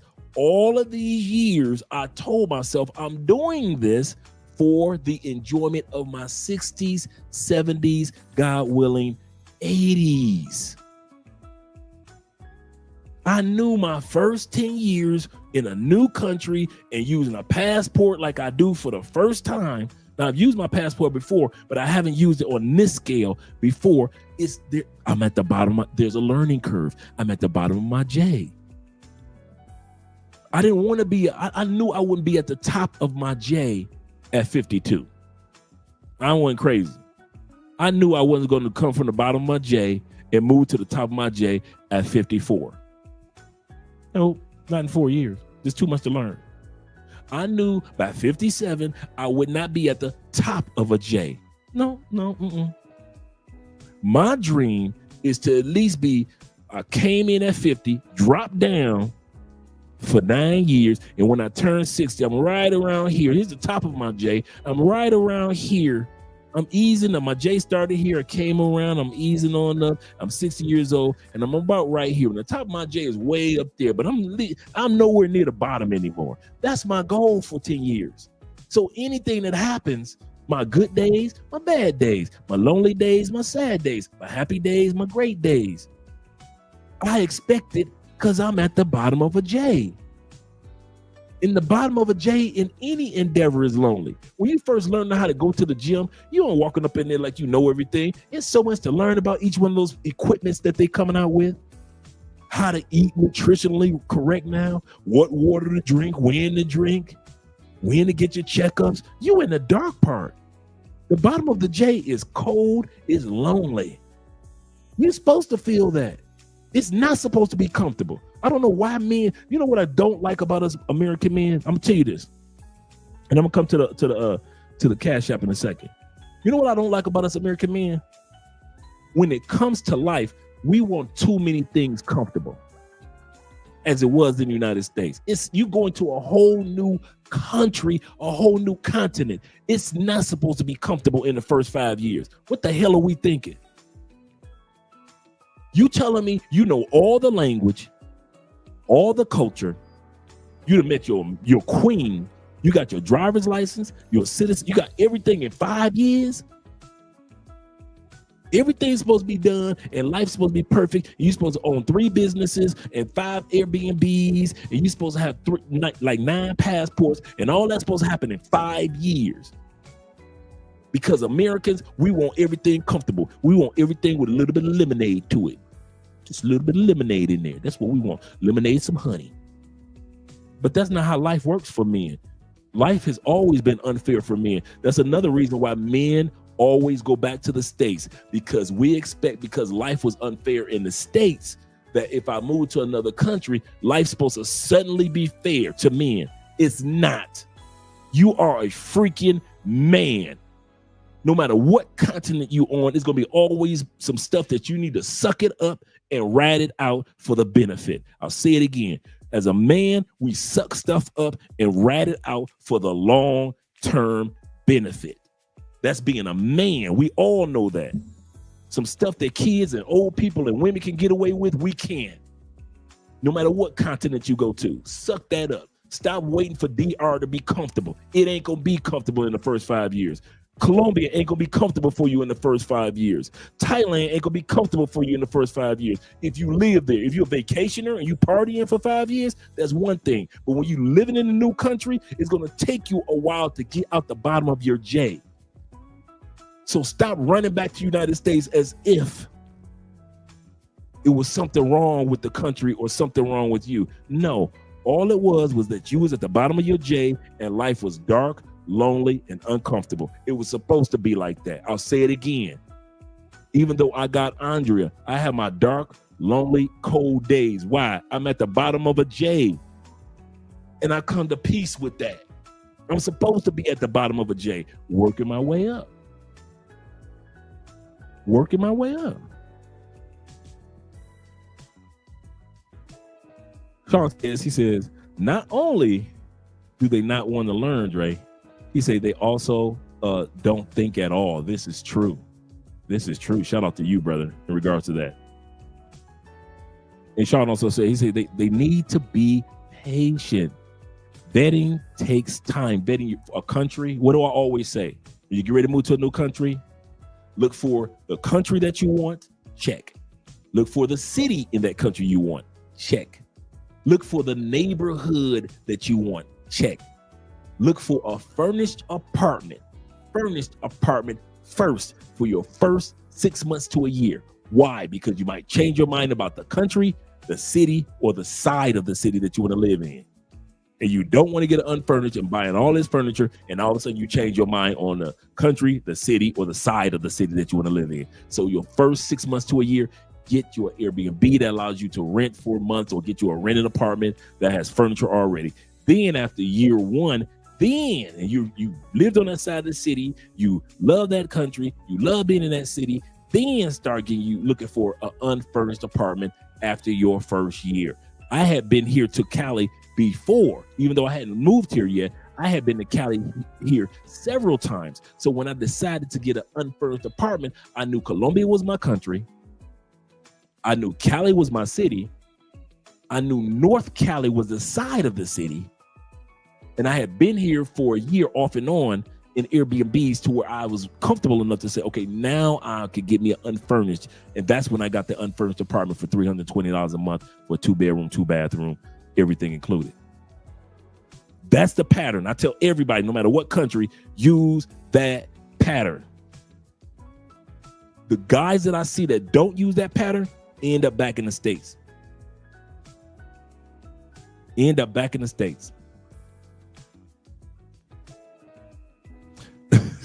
Shout out to Toes. The reason I'm laughing because I feel the same way. Toes says this. He said, I'd rather be at the bottom of a J curve overseas than in the United States, because you know that eventually you're going to end up going to the top of your J. That's why I said if I'd have stayed in the United States for $500,000 a year, I'd have been there for COVID. I'd have been there for Biden. I'd have been there stuck there for Trump. All the racial stuff that was going on during the last 7 years, all that y'all experienced. For $500,000, I would experience all that hell. Expensive groceries, expensive cars, expensive gas, bad medical. I'd experienced all that just because somebody was giving me $500,000 a year and high taxes. That's all right. I would have. I'm with you, Tone. Give me the J curve outside the United States. Marcus said this. He said, by the time that you're done fighting the day in the United States, you're too tired for anything else. That's so true. So true. Shout out to you guys for clicking the like button. We had up to 110 people in here. Shout out to Donna once again. Donna, make sure that you come and watch the channel more often. We're glad that you're here. It's so Donna says this, so make sure you subscribe, Donna, and click the bell. Donna says it's sort of like doing a run from the blue states, and you bring your blue habits to the red states. Some people do that. That's absolutely correct. You think you was raised in a red state, everything that you know about being a Republican, you're gonna take that to the Democratic states, and you're gonna notice that living in Texas is a little bit different than living in California. And now you're frustrated, and now I'm going back to Texas. Okay. But don't forget, shout out to you, sponsor. And thank you once again for the super chat. Thank you, all you guys, for the super chats. And let's go to the cash apps real quick. Let me get these gentlemen, show these gentlemen some love. Shout out to my man T-Mac. T-Mac says, "Oh yeah, I gotta set. I'm trying to set up a live stream for this Friday for you crypto kings out there. I'm gonna set up a live stream for all you guys this Friday. Every year we do a crypto episode, bruh. Crypto is king right now. Shout out to Ronan. Respect to my brother with the $5. My man Terrence with the $10. Shout out to Ombre, was the first one with the $5. Shout out to you, brother. Appreciate you, gentlemen, as well as you guys that are doing the Cash App. We should be having our Cash App back full time in the next few weeks, so I'll be letting you guys know. Yep, he says, get your ducks in a row. I suggest living short periods at a time. That's what I did, short periods at a time to make an adjustment. That's what I did. In 2 weeks, 2 weeks there, and a month there, and so forth. That's literally, you just laid off the blueprint that I gave. That's exactly how I did it. Donna said, I watch more. Do you think? I just try to stay in my lane. Shout out to Donna. Well, I'm going to be doing more interviews with ladies that use their passports and have been traveling a lot longer than us men anyway. Because men don't have all the answers and ladies don't have all the answers, but combined, we bring together some great answers. Shout out to all the Bitcoin holders. Man, Liz, y'all eating right now. Yes, we are. Goodness gracious, Bitcoin just putting on the show. Let's go back to the video, and I'm gonna shut up for quite a while. Remember, this brother's in DR. Simplicity will humble you. I'm from Atlanta. Everything in Atlanta got crystals and rhinestones on it, and being here, you just get humbled daily. And from the transportation, like, I'm on a bike. I want to be driving a Cybertruck or a Porsche right now. A nice apartment, and my apartment is $1,000 a month, which is a steal. I have a 2-bedroom, 2-bath, but it's not overly glamorous. Things here aren't designed for luxury. They're not even designed for function. It's just designed to check off a list. Like, you might have 2 bathrooms. Your water pressure might not be high. You might have a toilet in the shower. Not really functional, but you have one, right? Also, getting used to constantly being uncomfortable. Not in a life-threatening type of way, but in a way where you just know that you're not at home. Like, I went to the United States this past week, and I miss not being misunderstood. I miss not being misunderstood. The language barrier sometimes be kicking my ass. As hard as I try, like, I beat myself up about that all the time. This is one of my favorite ends of the street. I used to live over here, but you just go into the shaded area where all these restaurants. So if you're ever in Playa, this is on 38th. This is the end of 38th, going towards the ocean. This is my morning route. I go sit on the beach, have my coffee, reflect. All these are restaurants over in these bushes. You see this? Also, for me, like, Latin America has this thing, I don't want to call it poverty, but it's just very basic, and it's the standard across everything. Like, only things that they have, like, that are really upscale is for visitors and for tourists. It's not for, like, the locals. And I think that's kind of sad, but, like, what I'm realizing is just culturally, they're used to not having a lot, and they...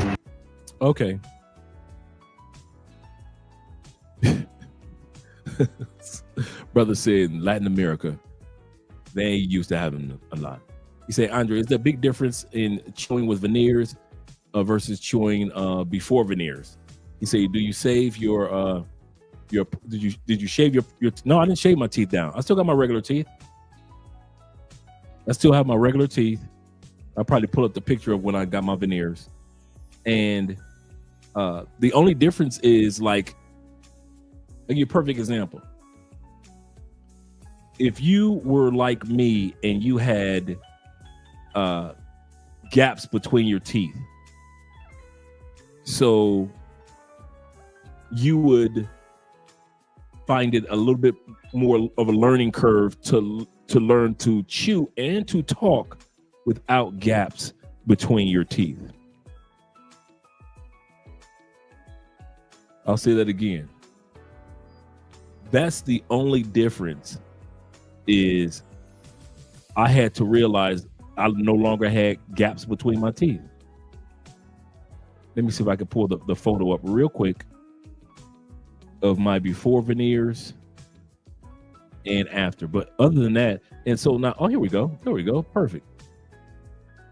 Let me screen share so you guys get a chance to see what I look like before veneers. And I've had two different types of veneers. Screen share, bam, boom. Okay. See, that's me with no veneers. See the teeth color? Even though I took care of my teeth, you see the teeth color? You see the Michael Strahan gap in between my teeth? But then I got gaps on the side. I used to always say my teeth aren't divorced, they just separated. My teeth aren't divorced, they just separated. And then I got my first set of veneers, and they were now, I didn't have to get my teeth filed down. I still have my original teeth. And Anna, and it was so inexpensive, bro. Ooh, very inexpensive.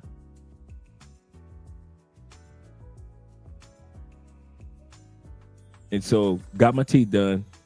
The first one were resin. Resin veneers last between 3 to 5 years. Every form of veneer has a life cycle. Even porcelain veneers last between 20 to 25 years. It's not eternal. You can get 30 to 35 years out of porcelain veneers, but every veneer type has a beginning and an expiration. So these, the one in the middle, you see my first set of veneers were resident veneers, and they were good between 5 to maybe like 7 years. And then the latest ones that I have on now are ceramic. And these are for between, if I'm not mistaken, 10 to 15 years. And then the next level is the porcelain veneers. In Colombia, just in case you're wondering how much what the cost difference is, in the United States for just porcelain veneers per tooth in the United States, the average person that get veneers usually get 5 at the top, 5 at the bottom. Usually you don't need veneers all the way to the back of your teeth. Usually you get the 5 at the top, 5 at the bottom. Right? That's 10, right? The average cost for veneers per veneer in the United States, $2,500 to $3,000. Multiply that by 10, $25,000 to $30,000 to get veneers in the United States. Hell no. Colombia, on average, 5 at the top, 5 at the bottom. Some people do the 8. Let's just round it off with the all 10. $415. Multiply that by per veneer. Multiply that by 10. $4,150 for veneers compared to in the States, and they probably shave your teeth down in the States sometime. you paying 25 to 30,000. Ain't no way in, please. Shout out to Renaissance, man. Yep, got his done in Medellin. Does it? I think I'm gonna have to take it off of I have it on automatic, and I'm gonna have to put it on thank you very much. I'm gonna have to put it on manual, because when I put it on automatic, whatever movement I make, it'll move with me. But if I put it on manual, it'll keep me as far as like going back and forth, but I never have to worry about the blur. So I forgot to put the lens on back on manual. And that's why it keeps going in and out, because I have the lens on automatic. He tripping talking about nothing upscale about DR, Santo Domingo. Brother, you ain't got to sell me, Sean. Me and Andrea went to some amazing upscale spots for regular people. I want to show you guys this. Let me move this over here. I want to screen share this. This is our girl, Paola, here in Colombia. Let me share this screen real quick. Moving me to the side. This is just in Medellin. This is our girl. We just interviewed her last week, right? She's always showcasing just for regular Colombians. She's always showcasing some of the most upscale restaurants and spots that are better than spots that are in the United States. Now, this is what y'all want to call third world. This is Medellin. This is not the spots that tourists go to. I don't never see y'all when I go to these type of spots. I'm gonna say this again. When Andrea and I go to these type of spots, y'all ain't never there. Ever. I've never, not one time when I went to a nice upscale spot where Colombians go to, do I see an American there. Not one time in all my years of Colombia. Y'all never go to top-notch spots.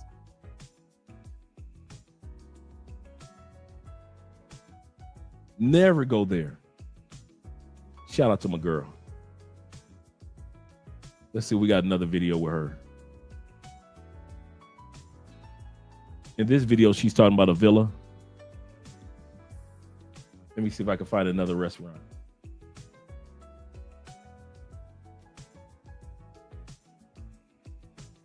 Go ahead, Paula. I don't see y'all in these type of restaurants in Colombia.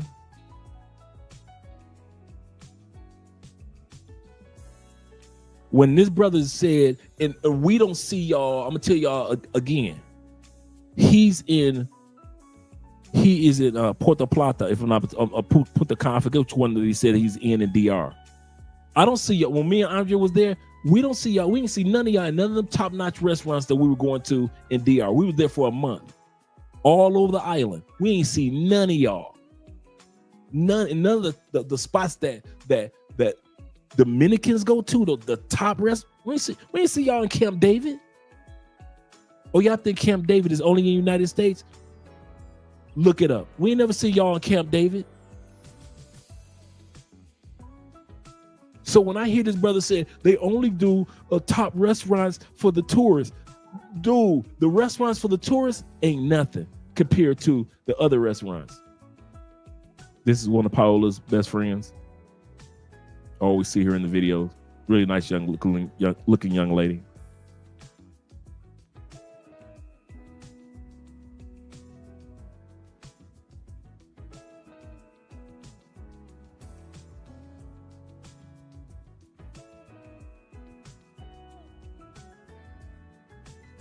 And these are friends.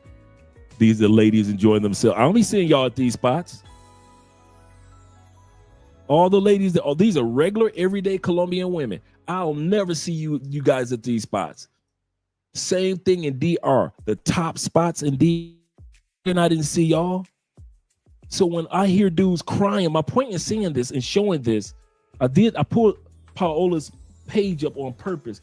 My point in showing this is that there are a lot of spots. Let me see if I can find another one. There are a lot of really nice spots throughout these countries that the people in their countries go to that you don't go to. I'll say that again. The people in their countries go to these spots. Y'all don't go to these spots. I ain't never seen none of y'all at these spots like this. Me and Andre be at these type of spots all the time here in Cali. We don't see y'all there. And when we was in DR, we didn't see y'all. That's why we sit back and we say that there is a completely different experience that you guys are having who are just on tourist mode. And tourism might be all that you know. But when you live in these cities,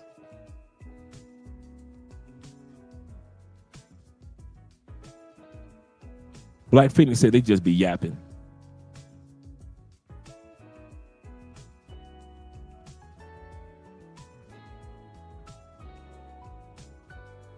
Look at that view. We don't be seeing y'all when we'll never see y'all.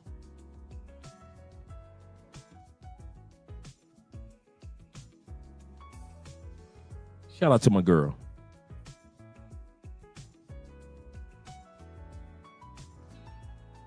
That's why I pulled her page up, because you guys are never in spots like this. Even when you are in Cartagena, I'll be seeing you guys in the top spots. I don't see you dudes at the waterfalls. Me and Andre been to almost 22 waterfalls. We've seen over 22 waterfalls. I don't never see you dudes there. Every once in a while, a brother will go. But for the most part, it'd be white dudes and white girls.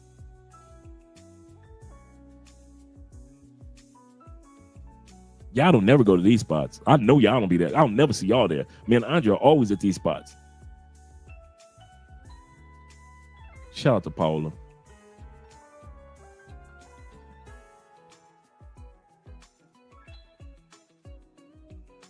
Yep.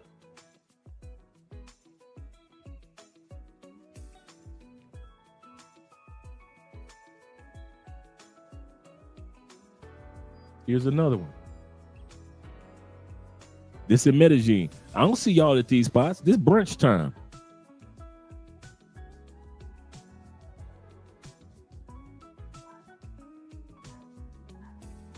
But this supposed to be third world, guys. This is my point is with Anton of those dudes. This supposed to be third world.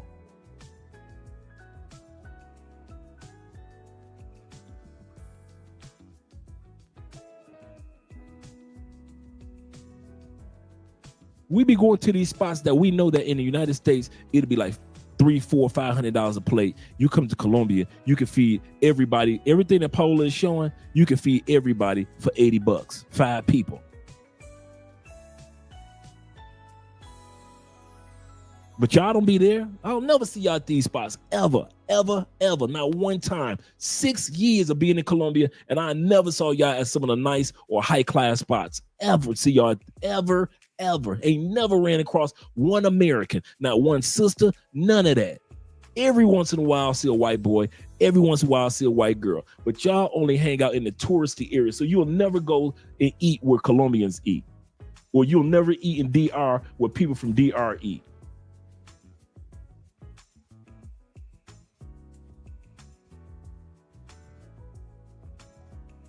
Having a good time, just enjoying the music, getting a run on. Just living her life. Oh, these are the women that y'all mess with. My bad. Let me move on. Because these are the women in Colombia that y'all don't mess with. Y'all like to pay for playing the party girls. My bad. If it's not pay for playing party, y'all ain't trying to deal with it. My bad.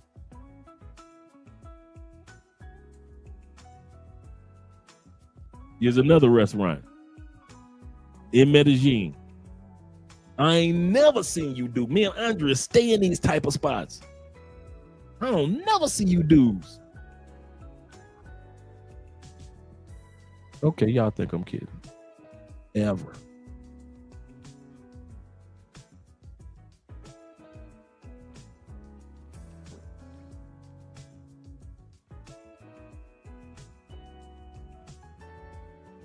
See something.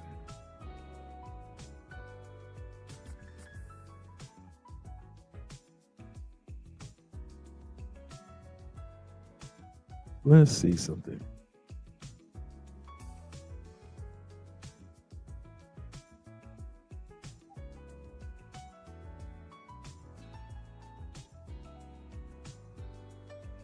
Let me share this screen. This was just the other day. This was just the other day. Me and Andre just out having dinner.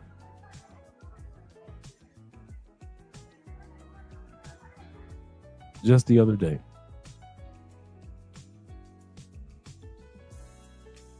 Looks like it froze for a second. Looks like it's buffering.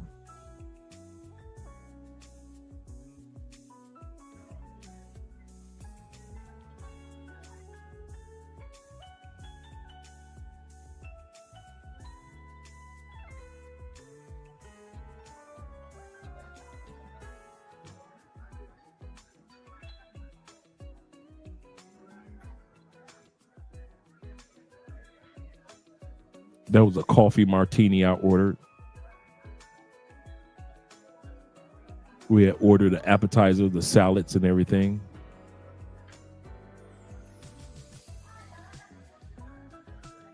We don't see y'all in these spots.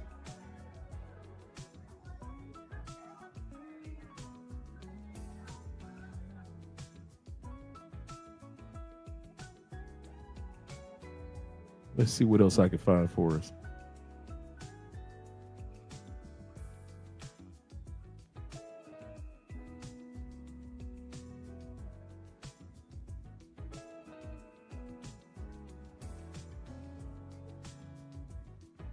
A nice little dessert that we had a couple weeks ago.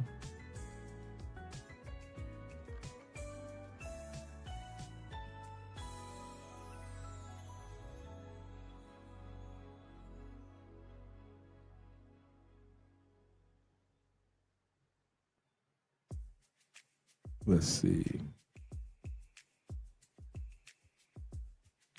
Oh, this was good.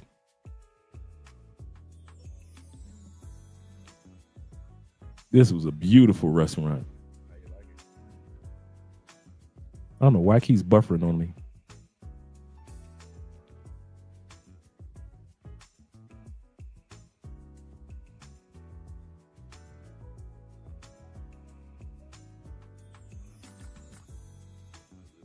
There we go.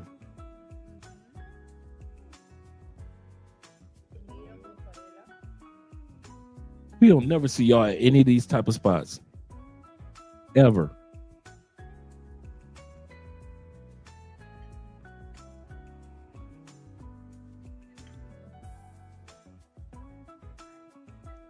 And you know something, the funny part is, a lot of times we go to these restaurants and we're the only one in there.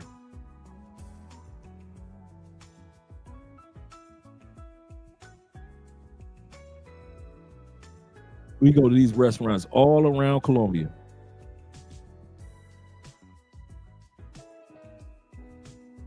This is when we were in Armenia at a sushi spot. Bruh. Check out that sushi spot. We don't see y'all in these spots.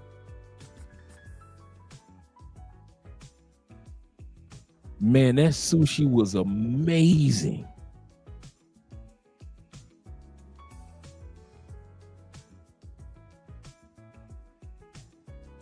We were the only ones in there because we were there in the afternoon.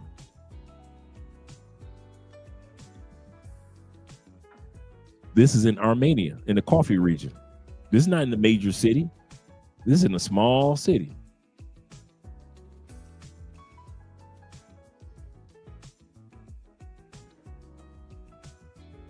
How come we don't never see y'all there?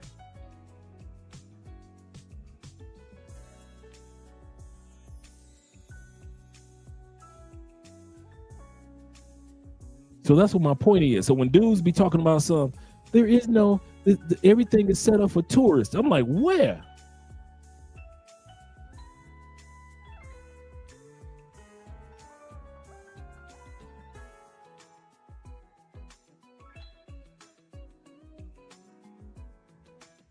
All that is sushi, a sushi restaurant in a small town in Colombia. That's the name of it right there. That's outside.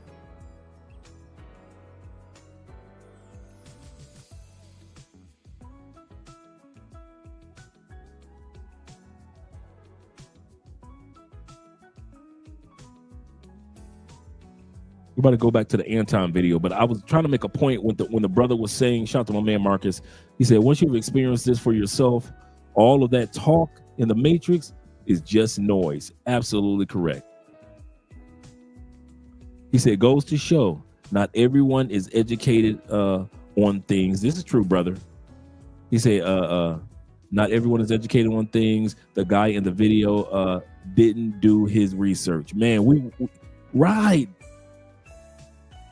Right, Black Lex, really nice spot. Wasn't expensive at all. Beautiful. The food, ooh, off the chart.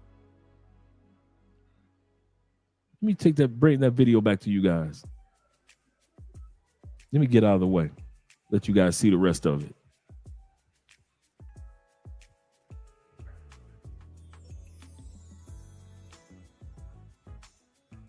Just beautiful.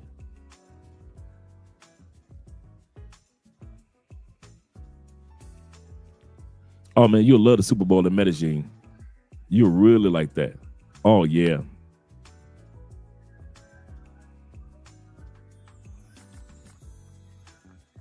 Yeah, he getting gringo for $1,000 and he's paying Airbnb prices.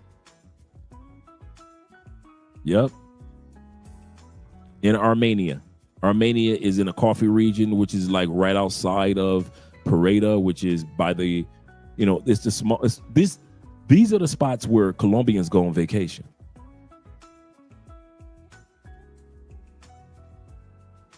These are the spots where they go on vacation. This is the sushi that we had that day. We put in 2 orders. The food was so good.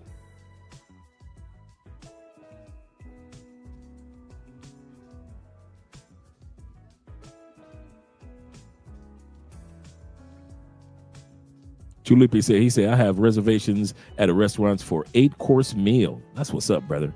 He said, I had to book in the afternoon, absolutely correct, because it booked up for dinner. That's the other part that people don't realize. Colombians ain't, man, y'all be thinking Colombians broke. I don't know why y'all keep getting this, man. He said, I thought about visiting Armenia. We've been to Armenia, man, a few times, man. You will love it, bruh. You would love it.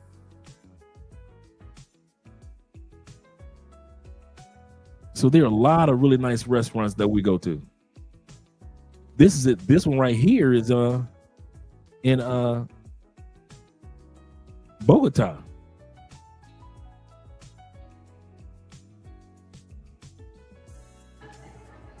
This is in Bogota right now. I don't never see y'all in these spots.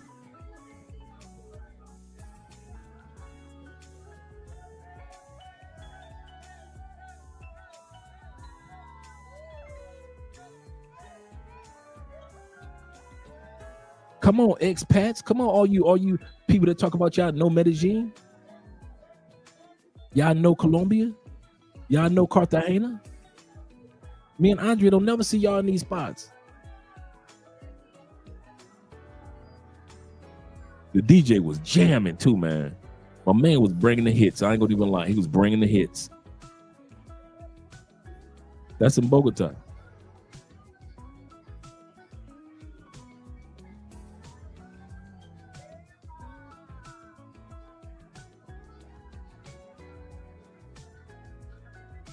Where are you guys? Because I don't never see you. I don't never see you. Here's the other restaurant. I told y'all they had the thrones. Like you were a king. And this is a French restaurant in Bogota. And everybody sat on a throne. Looks like I froze a girl. This was the outside of it. In Bogota. Very beautiful on the outside. It's a French restaurant.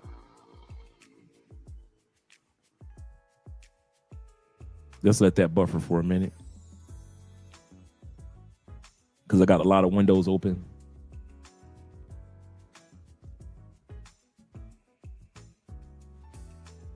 Close some of these windows. That's the name of the restaurant in Bogota. That's when you're walking in. You got to set reservations. Very beautiful. Looks like you're eating in the museum, a French restaurant. I don't never see y'all there.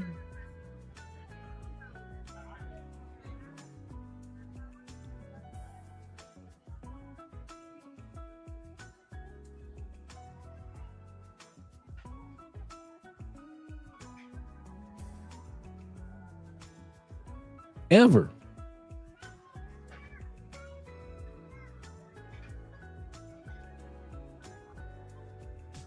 So when I sit back and I say, no, Andre is only 5'5". Andre is 5'5". So when I sit back and I say, man, it's so much to Colombia for us to enjoy, and there's so much of DR and so much of Thailand. Once you get off that tourist path and stop trusting that tourist path, man, listen. You can still eat good. You can still live good. You can still party good. Still party good.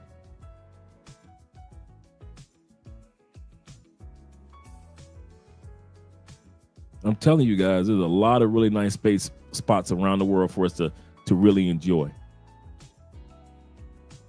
This is here in Cali.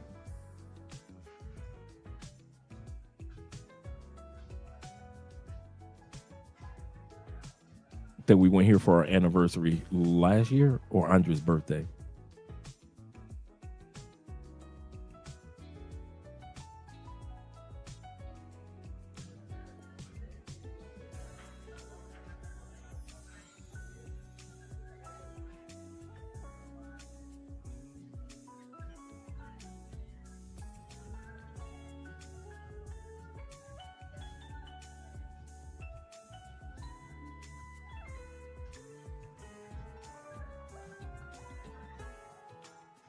Yep, Tim, you can actually, I'm gonna come back to you, World, but locals have to show these places, else you just go to Google. You can also find these places on Instagram and TikTok for every city in the world. The best this, the best that.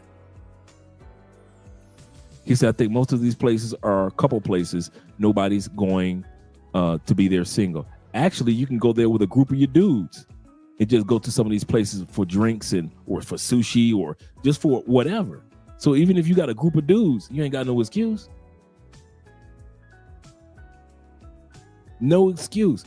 But when my man sit back and be like, oh man, everything is for tourists. That's what my point is. When he was like, everything is for tourists, I'm like, come on, man. Come on, man. Not everything. Not everything.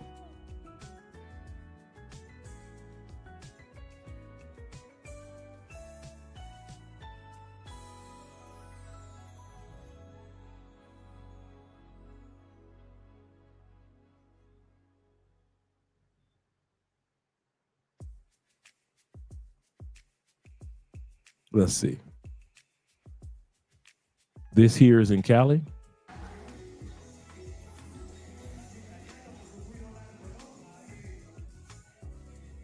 Really nice area of town.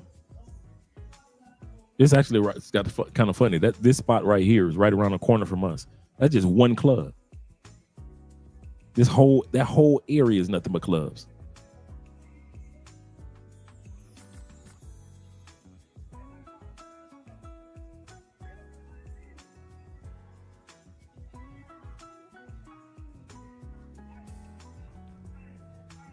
That whole area.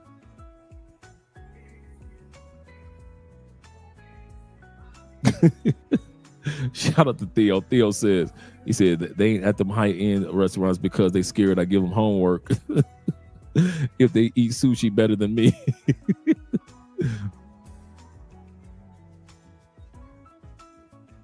He said, what's good, family? Shout out to you, Jay Bird. He said, check it in from Thailand. Shout out to them Thailand boys. He said, salute to you also, kind sir. And the mods. They say, Andre, wait until he start talking about him being lonely. Yo, you can tell why he's lonely. Absolutely correct. Absolutely correct. We're about to get to that part of the video, but I just want to show you guys different things around that places that dudes say that don't exist. And I'll just show you just this right next to the spot I just showed you. This spot right here. I even give y'all a better view. Let's see a better video of this spot.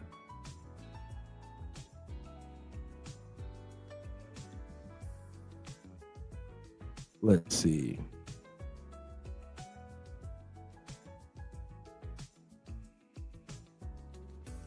Look at y'all better view.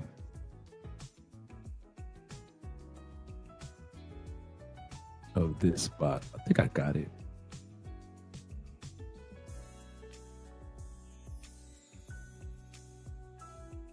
I guess I will stick to this one. And this club is right next to the club I just showed you guys. And this club is right around the corner as well.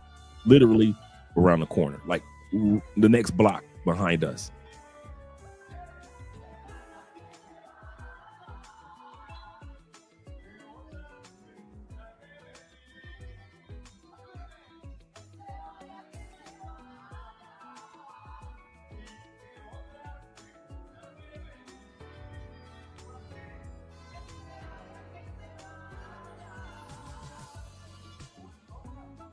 So yeah, gentlemen, let me go back to the video.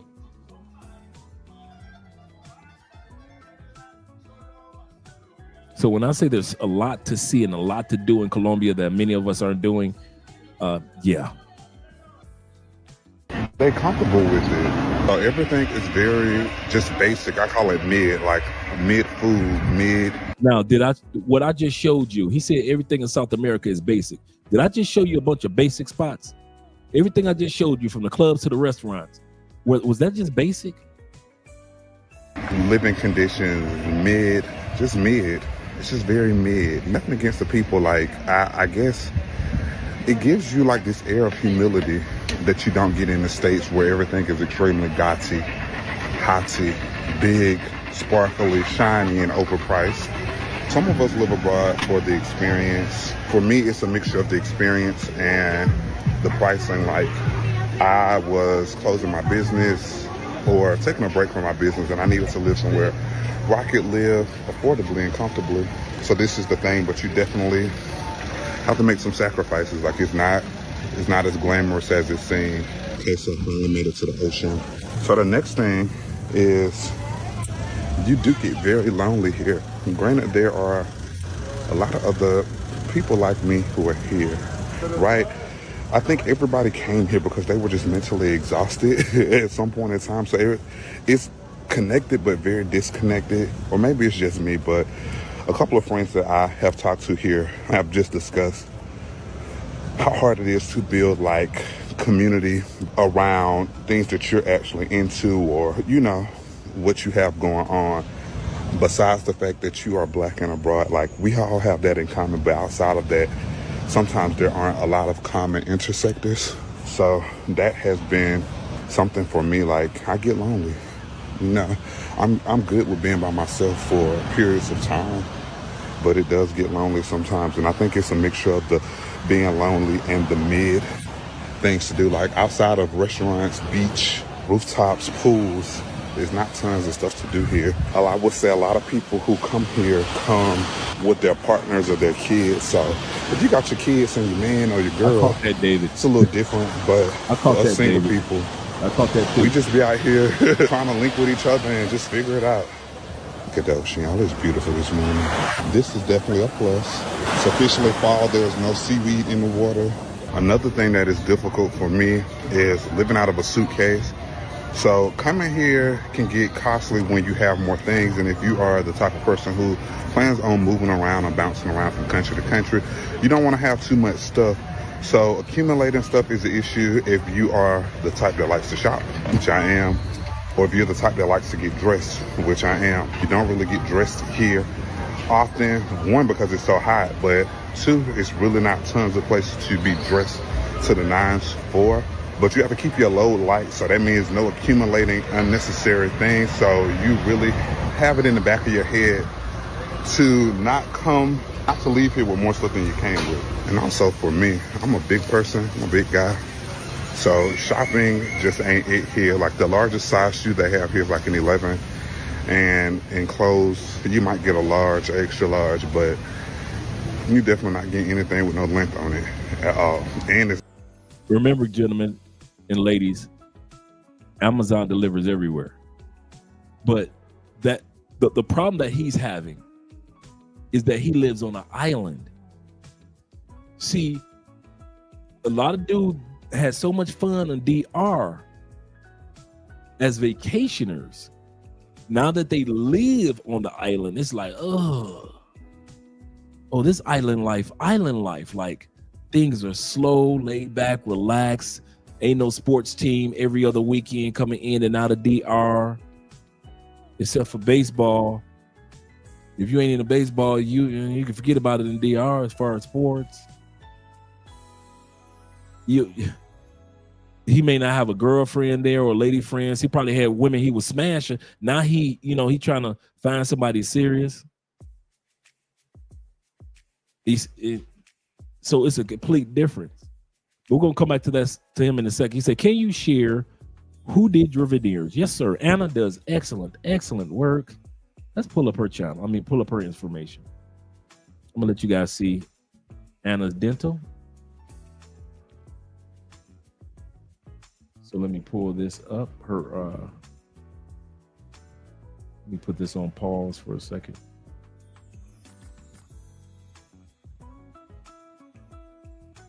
Okay. Let's go here. Screen share.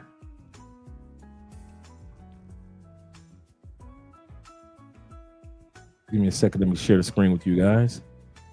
Screen share. Present.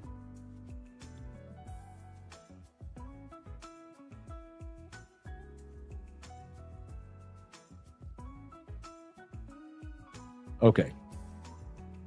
Let me share this screen with you. And then I'll click on Anna's. I'll post this stuff as well, guys. And Anna's been doing teeth for like 25 years, man. In Cali, she's out south, but not too far.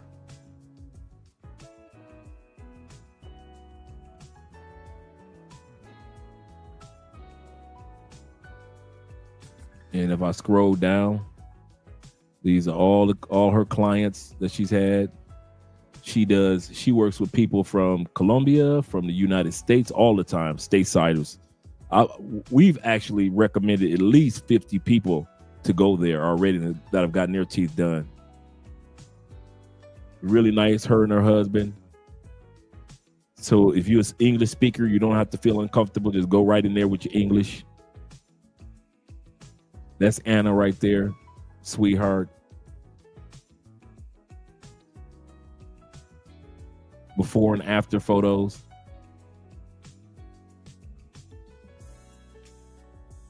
She got other items that a person can buy online or in person. That's her team. That's her husband right here. That's her assistant. She's really good as well. A lot of entertainers go and get their teeth done there.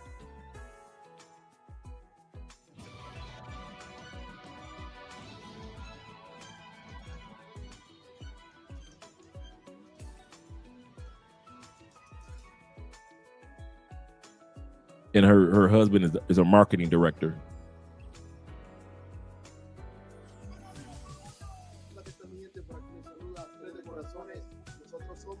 Yeah, she does a lot of entertainers' teeth.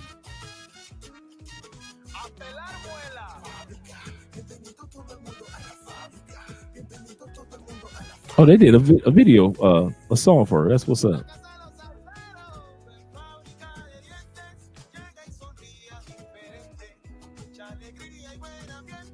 Who's that couple? Hey, who's that couple? I didn't know we were on there.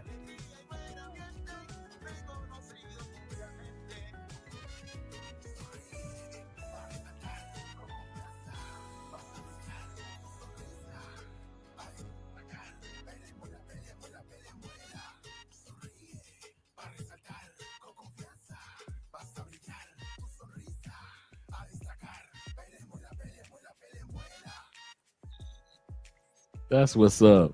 I have not seen that video before. That is what's up. That is what's up. So, yeah, she's been doing it for a while. And let's go back to the other, which is, oh, I know what I'm supposed to hit. Give me a second.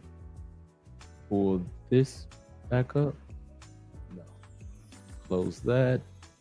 And go back here.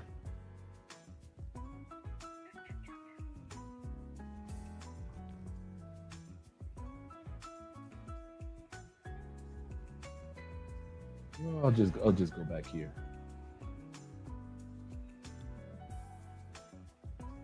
And I'll put her information in. So let me pull this up. Right here. Let me open this up, and I'll put her dental information in. This is her Instagram as well, and I'll have her phone number so you guys can reach out to her on WhatsApp.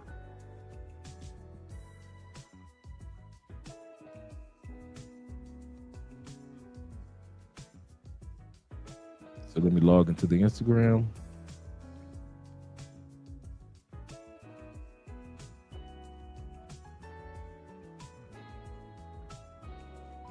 And that's her Instagram. Now her Instagram used to be long. Somebody hacked their Instagram.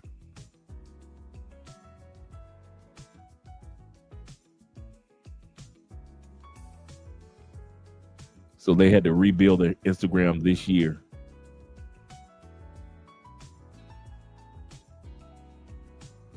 There's a girl, Anna, in the middle.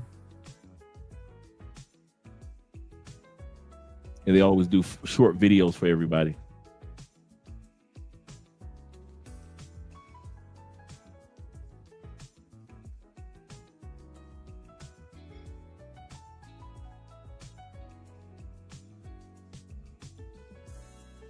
Yep. And that's how she does the veneers. So like I said, you keep your original teeth.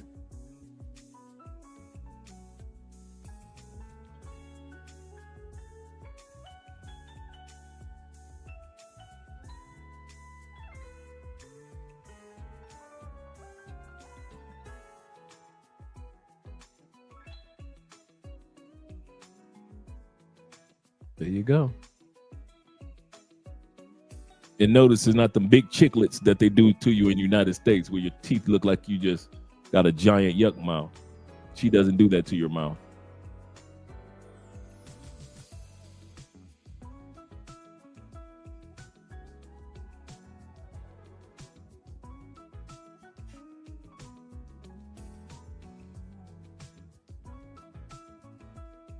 So I'm going to drop her information into the comment section.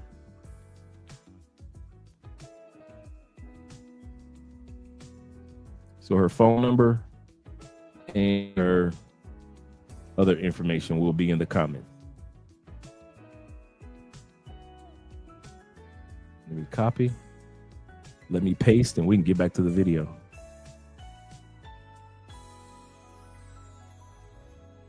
There you go, gentlemen. And we've been working with her for almost 5.5 years. Now let me get all this off the screen.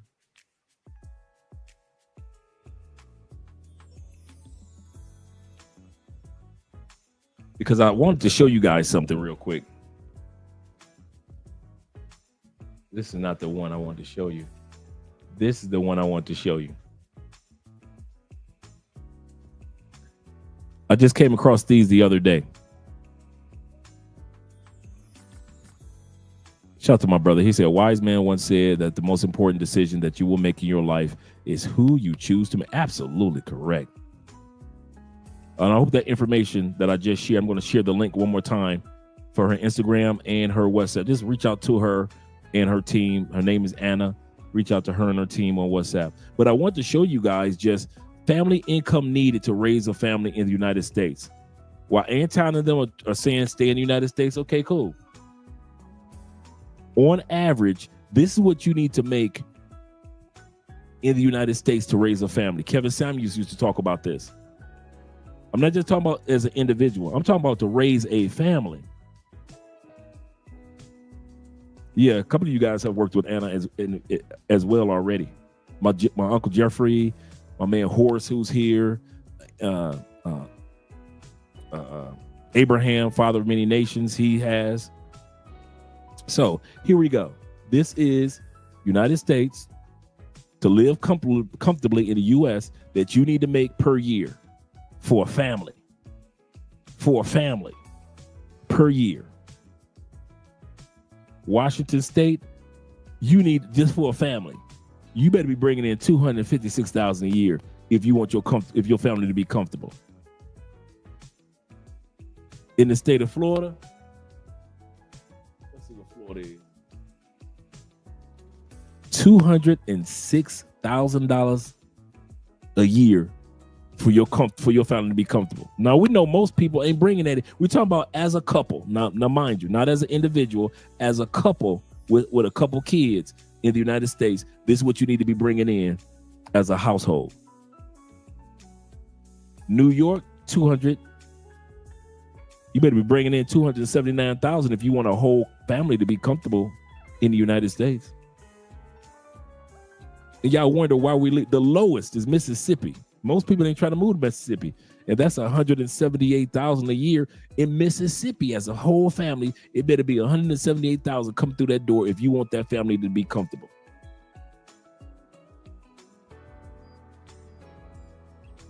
Andrew says, he said, with that amount, it is no, he says a no for me. Even if I made that much, I'll be outside of the States. Absolutely correct. That's not the only one we're looking at tonight. Come on, I got a couple more I want to show y'all. When it comes to your money being protected in the United States, the banks with the most uninsured depositors, we automatically think that our money is protected, at least in our banks. Nope, not in the States. Silicon Valley, remember that scandal a couple years ago? 93% of bank accounts are not insured. BNY, 92%. State Street, 91%. Let's go to the ones that we kind of like know. Citibank, 73.7% of bank accounts in Citibank are not protected. HSBC, 76% are not protected. First Republic, 67.4%. Let's scroll on down to some of the other ones we know. US Bank, 51.4%. JP Morgan bank accounts, 52% are not protected by insurance. Bank of America, 46.1% are not protected by insurance. If a bank fails, uninsured depositors funds beyond the beyond the $250,000 insurance limit are not guaranteed protected.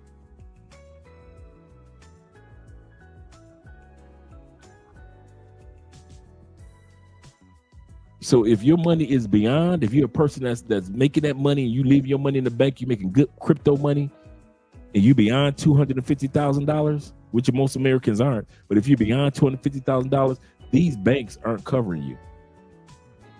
Even though you got your money in their banks, your business money, your business account. I'm not done. States with the highest cost of living in the United States, just for single people. New York, just as a single person, just your cost of living, just your everyday living in New York. You better be bringing in at least 49,000, 50,000. Massachusetts, 53,000, almost 54,000. Florida, you better be bringing in at least 40,000 as a single person. These are for single people. Maryland, 48. These are just your bills. This ain't your fun money. This ain't your party money. This ain't your vacation money. This is just you paying your regular everyday bills. Your mortgage, your rent, your car note, your insurances. You better be bringing in for New Jersey at least 49,000, 49.2 thousand. If you want to live, 0.5 thousand, I meant. if you want to live in New Jersey, 46.9 if you want to live in Connecticut. I'm not done. This is what Anton telling y'all to stay for. Anton is telling y'all to stay right here for this. Let's talk about groceries. Come on. Come on, my country, 'tis of thee, right? Sweet land of liberty. A lot of Americans don't even know they are in poverty. Boy, if you don't preach, brother, preach. How much Americans spend on grocery? November 13th, 2024. This just came out today. So just in case you wondering if all these articles Andre is showing us, they aren't. These are 2023, 2024 articles. This article just came out today, November 13th, 2024. How much do you pay for groceries every week by state?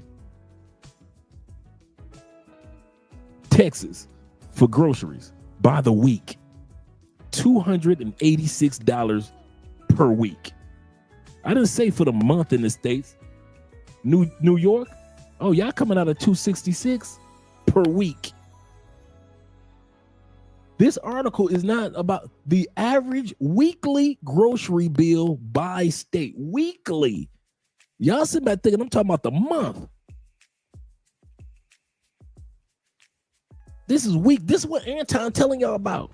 This is what y'all paying. Go ahead, stay there. Like I said, you will never see me try to convince y'all to leave. Keep your butt right there. But I'm showing you what you're dealing with.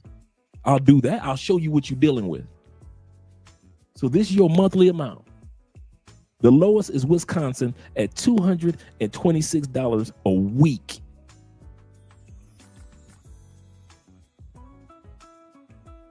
A week. Pennsylvania, $249. Even in Colorado, $280. Michigan, my home state, $236. Come on, all you Ohio players, roller coaster, roller. $254. California, you might as well say $300 in California per week. Per week.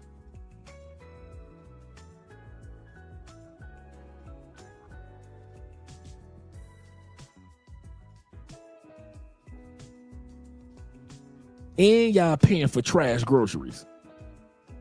I could see if y'all was paying for it and it was healthy food. It's trash.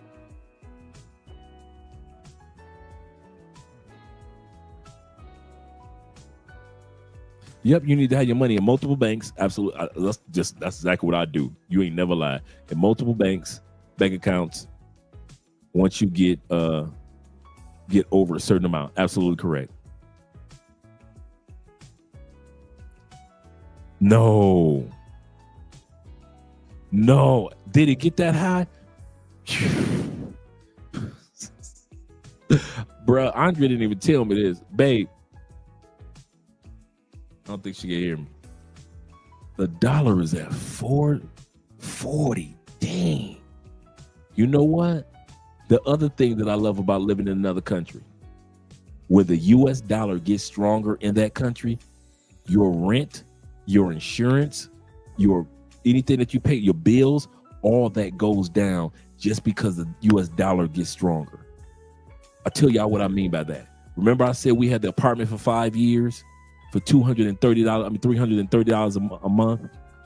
And then we got the parking garage, and that was an extra like $30-40. So it went to $350 a month, like $360, right?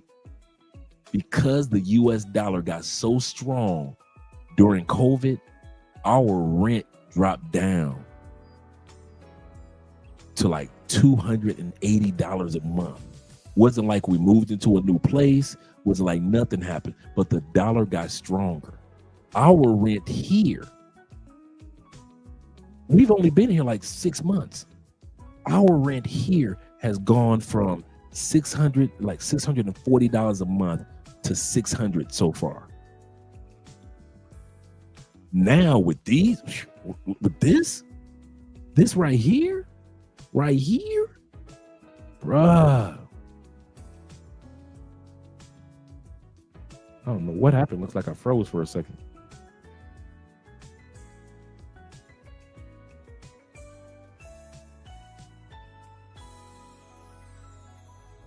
Looks like my mouse. Looks like I froze. Look like the whole thing's frozen. Ah, Jess, great. I'm going to close all this and come back in. So give me a few moments, guys. What the?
All right, guys, I'm back. Guess it took a minute for everything there. Windows open, but I am officially back. So let's go back to what we were looking at on the screen. Then we'll go back to the video. Let me screen share, and let's look at the maps. Let's just go to Windows right here. Let me share the screen. So the groceries. So you guys are paying for the groceries. Let's go for the laws. Let's talk about the laws. Countries with the highest and lowest law and order, meaning that laws are fair. This index score is based on public perception of safety. Public perception of safety. We see the ones that are at the bottom and the ones that are at the top. And you see the United States like right in the middle, like right here. So it's right in the middle of the index. We see the lowest are South America, parts of Africa. That's understandable. Parts of Europe. Let's look at the list. They have the list. Put the list at 100. But the top 100 safest. Where are the safest countries in the world? Let's see if the United States is on here. We got Sweden. We got Luxembourg, Kuwait, Norway, Finland, Iceland, Vietnam, UAE, because they ain't gonna put up with that. El Salvador is up the list again. Think about it. El Salvador was not one of the safest countries in the world. Now it's safe. Indonesia, that's Bali. Portugal, I already knew Portugal was always safe. China, Saudi Arabia, Egypt. We're talking about the 100 safest countries in the world. Netherlands, Sweden, Taiwan, Austria, Jordan, Spain. I'm skipping through. Georgia, Germany, Japan, Ireland, Hong Kong. I'm waiting for the United States. We're only looking at 100 countries that are considered the safest. France, Iraq, gentlemen. Iraq.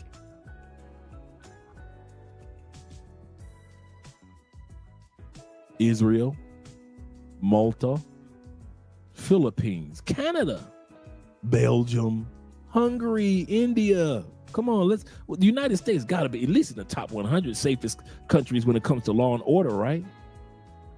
We know Colombia now. We already saw what South America's looking like. So we didn't talk about Colombia. Come on. UK made it. UK made it in the top 100. Italy, Iran, top 100 safety countries in the world. Iran, Croatia, Bangladesh. Anyone? Up. United States made it.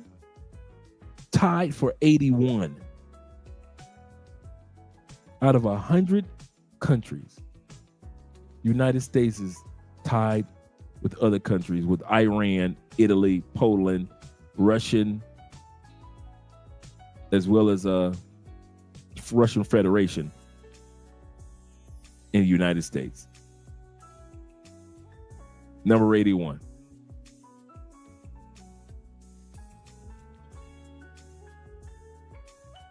Right, brother. Safe for who? Safe for whom? Let's go to the last one when it comes to medicals. So all you dudes that always want to brag about the United States medical, okay, cool.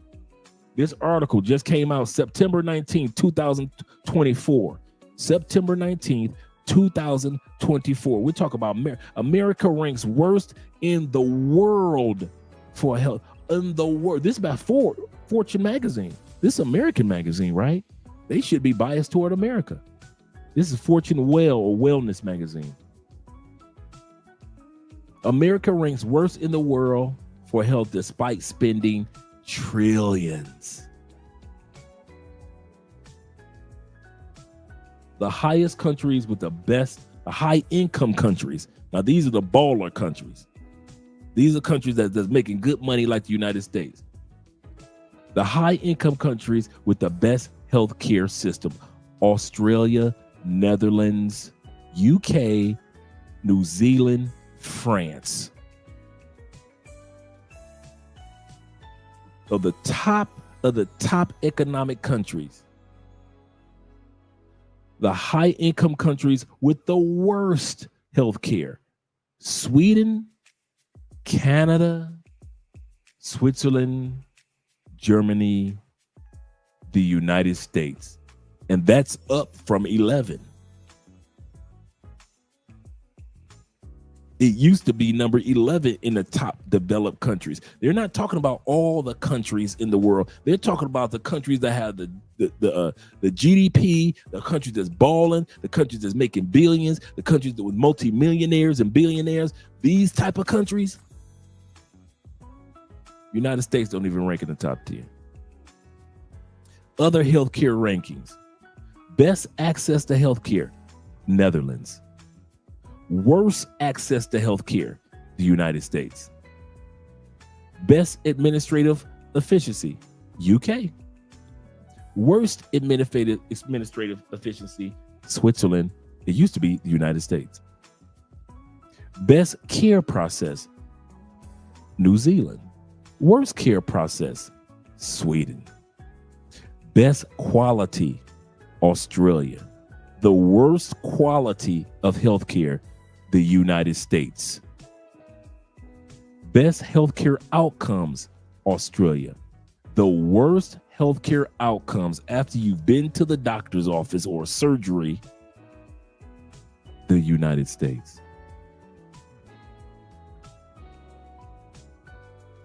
Healthcare system performance ranking. Each one of these countries, United States ranks 10th overall ranking. Access to care, number 10. Care process, number 2. Administrative efficiency, number 9.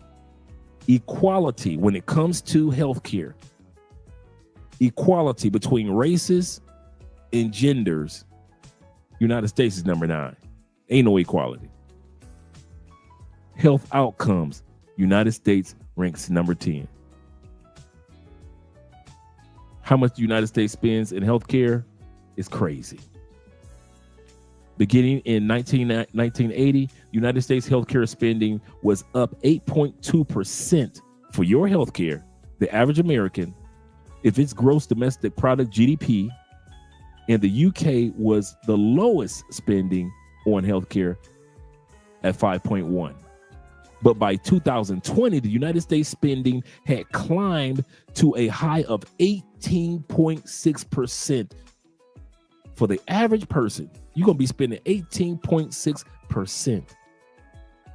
That dipped to 16.5% in 2022, when spending of the other 9 countries was between 9.8% in Australia and 12.6% in Germany. So United States still high as of 2022, where the other countries was like 9% to 12%. United States dropped down from 18% to still 16.5%. Anton is going to be talking about, and the guy said that, well, the only reason that a lot of us are here because we can't afford to live in the United States, so we leave. Oh, only people that can't afford to live in the United States are leaving? Okay, let's take a look at that. Because y'all know me, the rich are getting second passports. This article came out Wednesday, April 10th, 2024. The rich are getting second passports.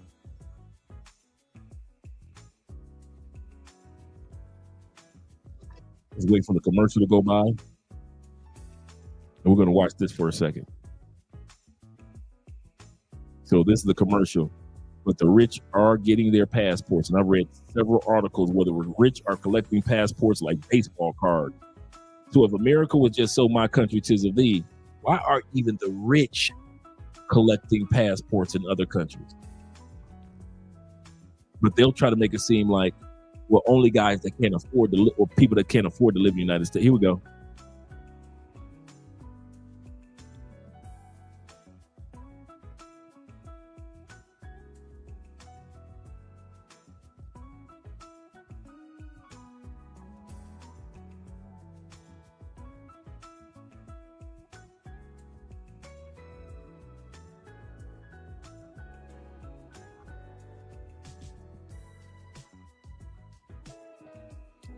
Don't let that slide by. America is applying for the most passports in other countries than any other country.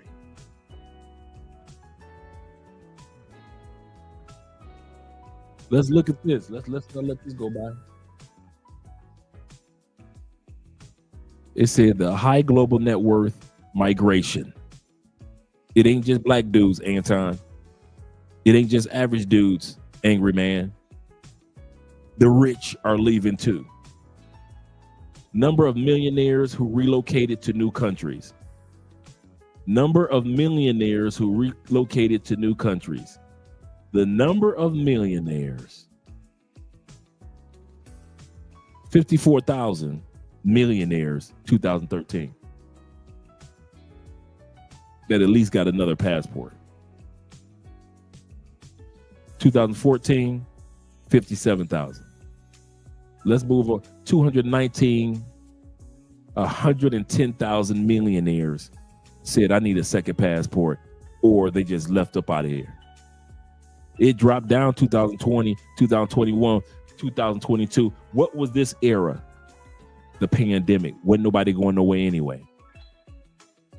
So no use of applying for a passport or trying to move to another country because you couldn't get into another country. But 2022, 84. 122,000 last year. Millionaires got a second passport or moved outside the United States. This year, so far, 128,000 rich people said, I'm up out of here, Anton. You can stay. I'm not sitting on one passport, Anton. You can sit on one passport if you want to. I'm not sitting on one passport. This is what the rich are saying. I'm not talking about the dude in the video. I'm not talking about me. I'm not talking about Zoom to Thailand. I'm not talking about Anton Daniels. I'm not talking about O'Shea Dude Jackson. I'm talking about just the rich, the wealthy are saying, I'm not going to sit on one passport. So if you think that it's just black men that are saying that, or black women or white men or white women are saying that, Anton, no. The rich have been saying it all the way back to 2013. They up out of here. They up out of here. Some of y'all don't want to realize that the rich gonna leave y'all. The rich on a Noah's Ark mindset. The rich have a Noah's Ark mindset. They gonna leave y'all, man. Y'all think this is a game.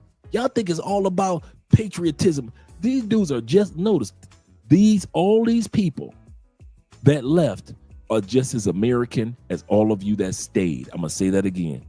All of those that left are just as American as those that stayed.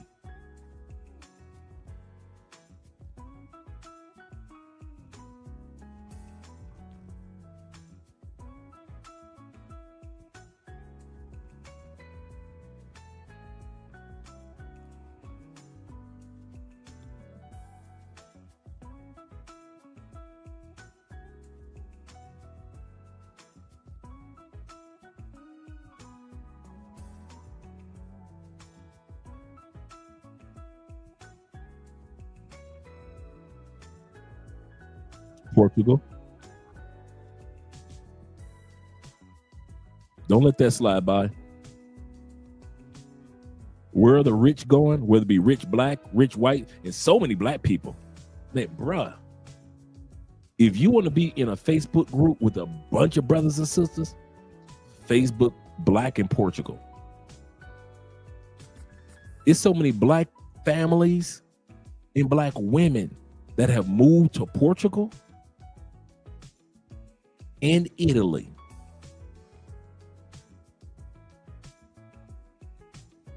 Ain't nobody hanging around like y'all think people hanging around. Now, don't get me wrong. It's only percentage of Americans that's moving anyway. So we know most of y'all ain't going nowhere. We know that. We ain't that crazy. But among the rich, they ain't sitting around waiting for y'all.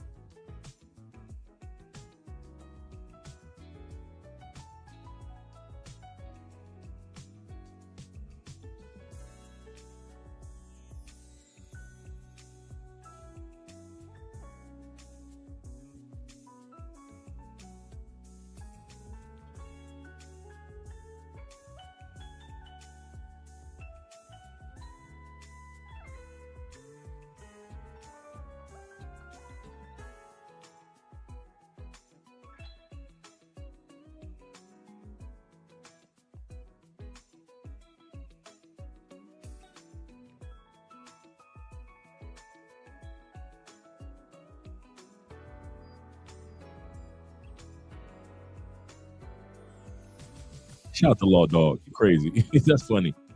I mean, you're right, but I got you.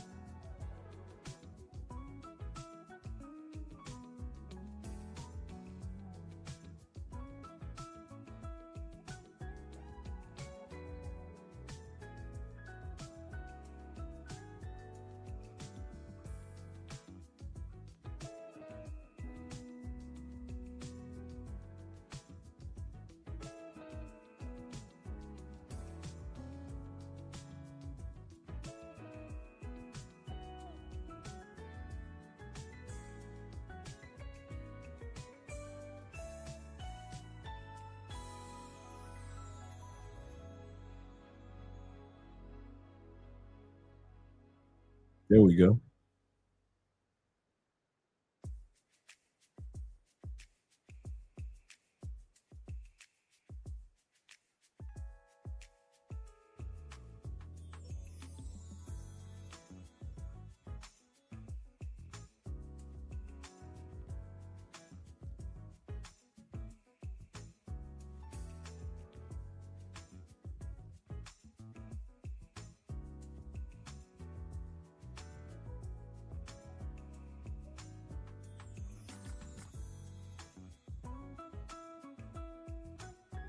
So if y'all want that code, go ahead and Let me see if I can pull it up on my phone. My battery's going dead on the phone.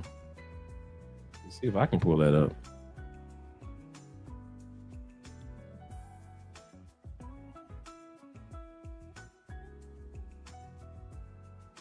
Let's see.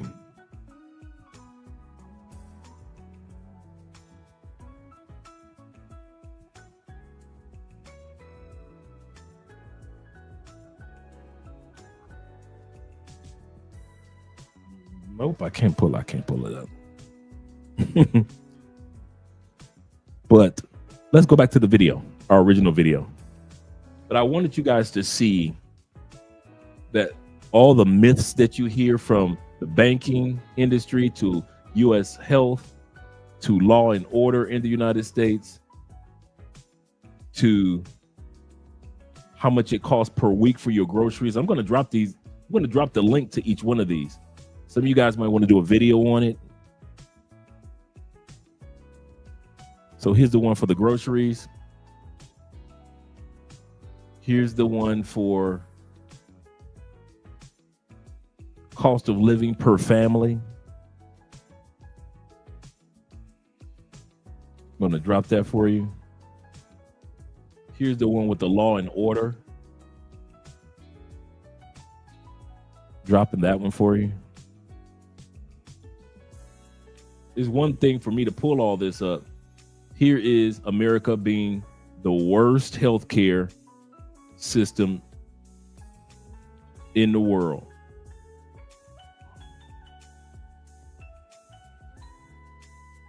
Right there.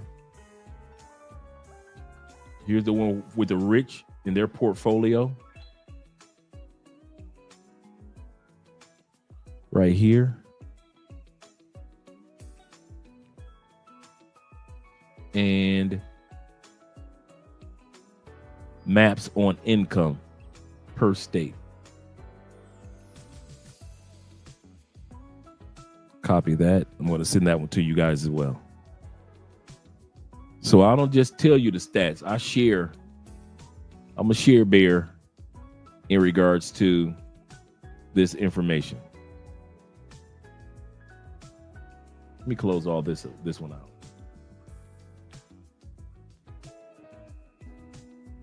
Regarding all that information, let's finish off the video and then I can let you guys get up out of here. Man, we've been on here long. You guys got to go to work in the morning. Let me go back to the video. Okay, so since Trump won the election, Something for me, like, I get lonely. No, I'm good with being by myself for periods of time, but it does get lonely sometimes. And I think it's a mixture of the being lonely and the mid things to do, like outside of restaurants, beach, rooftops, pools. There's not tons of stuff to do here. I would say a lot of people who come here come with their partners or their kids. So if you got your kids and your man or your girl, it's a little different. But for us single people, we just be out here trying to link with each other and just figure it out. Look at the ocean, y'all. It's beautiful this morning. This is definitely a plus. It's officially fall. There's no seaweed in the water. Another thing that is difficult for me is living out of a suitcase. So coming here can get costly when you have more things. And if you are the type of person who plans on moving around and bouncing around from country to country, you don't want to have too much stuff. So accumulating stuff is an issue if you are the type that likes to shop, which I am, or if you're the type that likes to get dressed, which I am. You don't really get dressed here often, one, because it's so hot, but two, it's really not tons of places to be dressed to the nines for. But you have to keep your load light, so that means no accumulating unnecessary things. So you really have it in the back of your head to not to leave here with more stuff than you came with. And also for me, I'm a big person, I'm a big guy. So shopping just ain't it here. Like the largest size shoe they have here is like an 11. And in clothes, you might get a large or extra large, but you definitely not getting anything with no length on it at all. And it's not the same. So brands, I don't know what they send these people here, but you're not getting that top tier Zara or H&M stuff. And those are the top tier, stores that you can find here. That's why I mentioned them. But like You're not getting everything that you're getting in the States. I feel like it's the leftovers sometimes. Here's a couple more things. Before Anton gets started, do realize this guy, remember, as I said, he lives on the island. We got H&M right down at the next mall. Most of the stores that you guys have in the States, we got the same cologne stores. We got those same cologne, expensive cologne stores. Same stores. Same items that you want, the Macy's, the Nordstroms. We got the same store equivalent. You can buy an iPhone here just like you buy an iPhone in the States.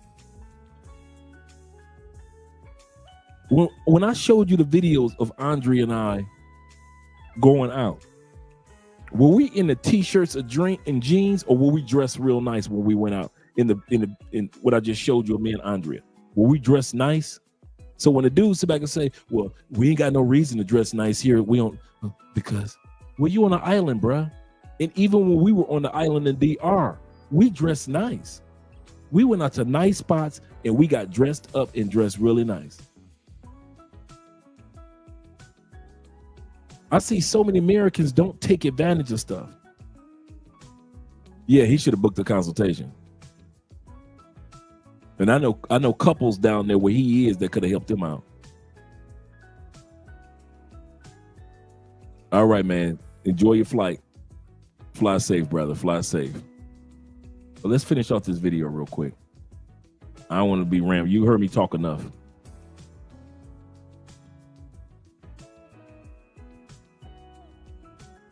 Yeah, he's doing it the lazy way. Number one, Bobby.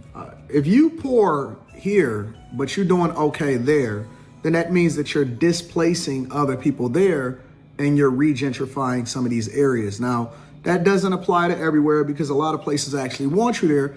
But if you go over to Mexico City, for example, they don't really want Americans there. I mean, I'm sure that the government wants Americans there so that they can spend their dollars, but the locals ain't really rocking with you like that. And I know a guy that actually went over there and he was like, Anton, it's not really what you think it is. And maybe that's just his individual experience. But what you're doing is you're raising the cost of living in other places and you're displacing them in the same way that you believe that you're. Remember I said earlier, the Kevin Samuels sign language.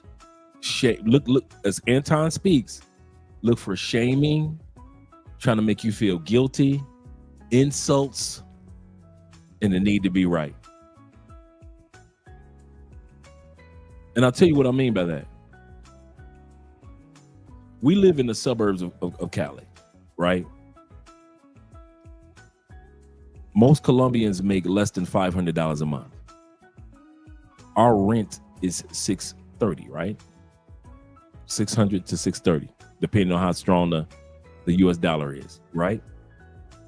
If you only make, on average, $500 a month, most Colombians are not living in the neighborhood where we live anyway. We're not displacing anyone. Most Americans that live in other countries, if you do it right, you're not even living in the neighborhoods that most Colombians are, or most Dominicans or most people in Thailand are living in anyway. You're not displacing it. Now, some of you brothers that want to be a little thrifty, like my man, you want to save a few dollars, I got you. Yeah, you living in DR neighborhoods that regular Dominicans living in.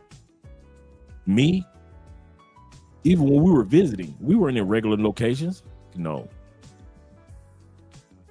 So do realize when Anton talks about displacement, there are very few people that are being displaced. Now in Europe, they're going through that. United States is going through that, but gentrification was taking place in the United States between Jersey going through that. New York have been talking about that. California, San Francisco has been talking about all the Asian people coming up and buying up all the stuff from, they're coming from overseas and buying up all of San Francisco. So gentrification takes place everywhere. And it's been happening like that for like the last 10, 15 years. So you can't sit back and try to guilt me and make me feel bad about gentrification. You ain't talking to them Asians in San Francisco. You ain't talking about all the white folks that moved down to Harlem in New York. You ain't talking to them that moved down in the last 15 years and moved to areas of Detroit. But as black men, since we moving somewhere, somebody got something to say. Sean said, we black men weren't meant to stay in America. Marcus Garvey said that we need to leave. We really need to leave. If that's the choice that we want to make it. He said, no, he was talking about them white folks. Yeah, that gentrification it's just going on around the world no matter where you go. Europe right now. You talk about the United States is talking about the influx of immigrants. Just this past year, just this year, Europe has had I just came across the headline. Europe has had 1 million immigrants, not including the immigrants they already had because of displacement in Ukraine, not including all those Ukrainians that were displaced. We're talking about people coming from other countries that are immigrants in Europe. America's not the only one going through this. UK is saying the same thing. They're so tired of the immigration population that they're going through. But the United States will always try to make it seem like everybody want to come to us. Don't nobody want to go nowhere else but to us. There are immigrants that come to the United States just to go to Canada. I'll say this again. There are thousands of immigrants that only want to go through the United States, not to the United States. Most Americans can't fathom that thought that somebody actually wants to go through our country and not want to stay. There are plenty of people that are in Canada and their family went right past the United States and have been enjoying the life that they've been living for 3 generations because they went to Canada and just went through the United States. Some of them plantation bros need to stay there. Oh, all of them. Man, I love plantation bros, man. I ain't got nothing against. Shout out to all the plantation bros out there. Your country, my country, 'tis of thee. Don't leave the United States. Please, plantation bros, stay right there. He said, as if it were Mexicans in Mexico City who don't have more money than some Americans. Yes. That's the other thing that I don't like that Americans do that live in the States. They make it seem like if our dollars don't come, that country is just going to fall apart if we don't bring our dollars. I'm talking about countries that's been around for hundreds upon hundreds and hundreds of years, and that country or that city will never exist again if the American dollar doesn't come. Boy, our ego is amazing. He said, you ain't lying. There are so many Caribbean people in Canada. He's doing the same things. He's rich, and I'm sure unfortunate that we pushed out our neighbors. He said, I've seen it in the DMV area. Absolutely correct. Facts. All those Matrix folks need to stay in the Matrix. Yes, this commentary is not for people that want to leave. We want y'all to stay right where you are. You'll never see me do a video telling Americans to leave. No. The best blessing I ever received was Americans stay in America. We're being displaced here in the United States of America. And so people don't take that into consideration. We're a selfish people. And so we tend to care more about how we feel than about how we're also affecting other places. If you go to a different country, and I'm not telling you that you should or you shouldn't move, but I am telling you that there's pros and cons. But if you go to another country, just be considerate of other cultures if you can afford it, because there's a lot of people, which brings me to my second point. There's a lot of people that can't really afford it, right? Like, come on, man. You got debt. You think that you're going to run away from it, that you're going to become a different person. All of a sudden, since you're out of the country, you're not. You going to take you no matter where you go. True. With yourself. You know what I'm saying? So just be mindful. I will say in my closing statement that if you are one of these sassy people, like the very first person that was on this video, and, you know, you're willing to move, then that's cool. I will say that. Here's the other part.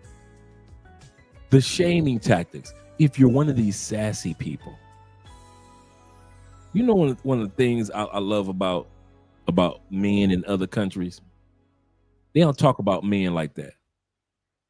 They're not sitting around wasting their time insulting men like women try to do. They walk in their masculinity. They don't sit around talking about there is no Spanish version of sassy, of talking about the dude, he's sassy. Who came out with that term sassy? Talking about men. Was it men or women? Women. Women start saying, it's amazing how every time you turn around, if a woman say it long enough, men will pick it up. All of a sudden, men start saying sassy. What's the other term women came out with and start using it, and now men are saying it? Narcissist. He's a narcissist. He's such narcissistic behavior. And now you hear men on these platforms talk about something. Yeah, you know, the brother acted a little narcissistic, or I was with this female and she was a narcissist. Only in America, men are led by what women say. If a woman say it long enough, all of a sudden men start saying it. Men ain't start talking about no sassy. Men ain't never came on nothing like that. Dudes in jail. I'm gonna put it like this. Dudes in jail wouldn't even use no term like that for a dude that was gay in jail. You know why? Because even gay dudes are dudes. I've seen gay dudes in jail stomp them up and put their little lipstick right back on their lips and keep it pushing. Why? Because he a dude. So you know you wouldn't say, yeah, dog, you just acting sassy. Gay dude will look at you like, what? Okay, now you about to get beat down by a gay dude. I'm gonna show you how sassy, what sassy is. Only in the United States, man, we listen to what a female have to say, and we just follow what she has to say. Don't even question it. Don't sit back and say, hey, you can shut that down. Every time a female says something, every time a female come on a slang term, about a year or two later, you don't hear nothing but men saying it. That's why in the States, I don't say much. Dude, I am quiet. Ask the dudes that saw me at the Black Manosphere Conclave in Houston. Dude, I keep to myself. I'm quiet. Unless I'm talking to you guys and having fun with you guys. I'm get the fuck out of here. No. I don't talk like American men talk. I can't be in a conversation with another man calling another man sassy. That's sassy to me for a man to call another man sassy. I'm gonna say this again. The sassiest, I'm just saying my opinion. I'm outside the United States, so y'all can crucify me with this if y'all want to. The sassiest thing I have ever heard was another man calling another man sassy. That's sassy because you got it from a woman. You got that from a woman. When women say it, y'all just mad at men, okay? But when I hear men say it, it sounds so. When a man say sassy to another man, you don't sound masculine at all. Within that Miller moment of saying it, I've never heard a man that sound masculine or he sound authoritative when he used that term sassy, ever. Guys, don't say that to another man. Don't use that term when you're talking to women. Men don't even call each other dogs anymore, man. Me and my dogs, we go hanging out. Y'all talking sassy? Dude, if you using that, and I mean this, if you are using that term in the United States, bruh, be a man, cut it out. That's a female term. Just like men shouldn't have their pants hanging down, sagging down, because that's that in prisons, that meant to us that you were available to give up that booty. And the only reason you saw it come to the streets is because you saw dudes in prisons sagging their pants. But in prison, that meant that you was about to give up that booty. Now I'm seeing for the last 15, 20 years, nothing but black men run around with their pants hanging down and showing your drawers. Bruh, like I told my stepson, either you can wear a belt or I can use a belt. You got a choice. Either you wear a belt or I can use a belt. Which one you want? And from that day forth, as a man, he wears a belt. I ain't have to use a belt. In that sassy term, or men using the term narcissistic, stop following women's leads. Now, I'm saying it as an outsider, because when these cameras go off, y'all still gonna be using that gay sassy. narcissistic.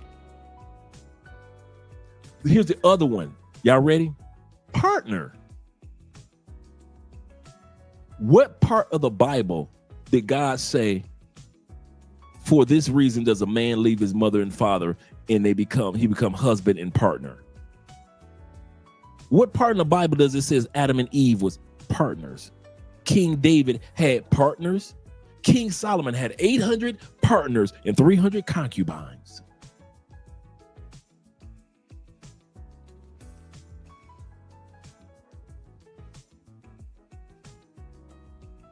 Partner. Now they got you dudes walking around, women, got y'all walking around the United States talking about some partner. Ain't nowhere in the world. Name the country that you guys been to that men call their wives or significant others partners, but the United States. Don't nobody talk like that. And y'all wonder why in other countries men call us soft. You wonder when you go to Nigeria, they look at soft ass Americans. You come to Colombia, they like, man, no wonder y'all get drugs, soft ass Americans. You go to Brazil, they looking at y'all like, look at them soft ass. We may not got a bunch of money like y'all, but at least we ain't soft. Colombia, that's how Colombians, Brazilians, Peruvian men look at American men. We might not have all the money and the charm and charisma, but at least we ain't soft. Y'all women got y'all using terms like partners and sassy and narcissists. Even Asian dudes this big, they be looking like, man, listen, I wish my woman in Thailand would call me sassy. Be the last time she ever say something.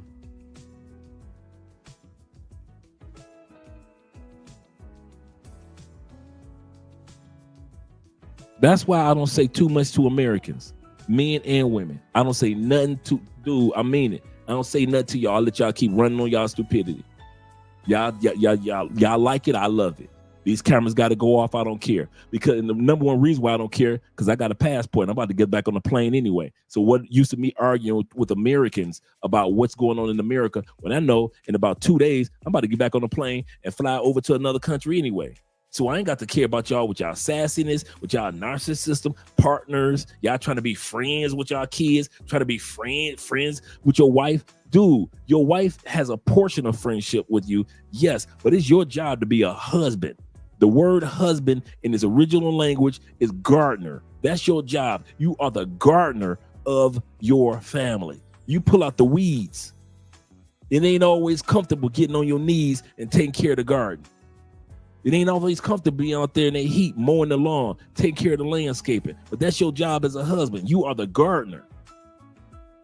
And ain't nobody gonna be out there no sun with you, the sun of life, dealing with the heat of life and the weather and the elements of life and pulling up them weeds and planting plants like you do and moving trees around like you do as the gardener of life. The word husband in its original language means gardener.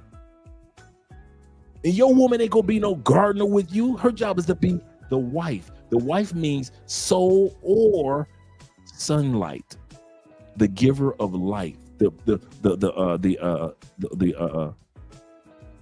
forget the term, but it means sun, like the radiance of sun or the strength that comes from the sun.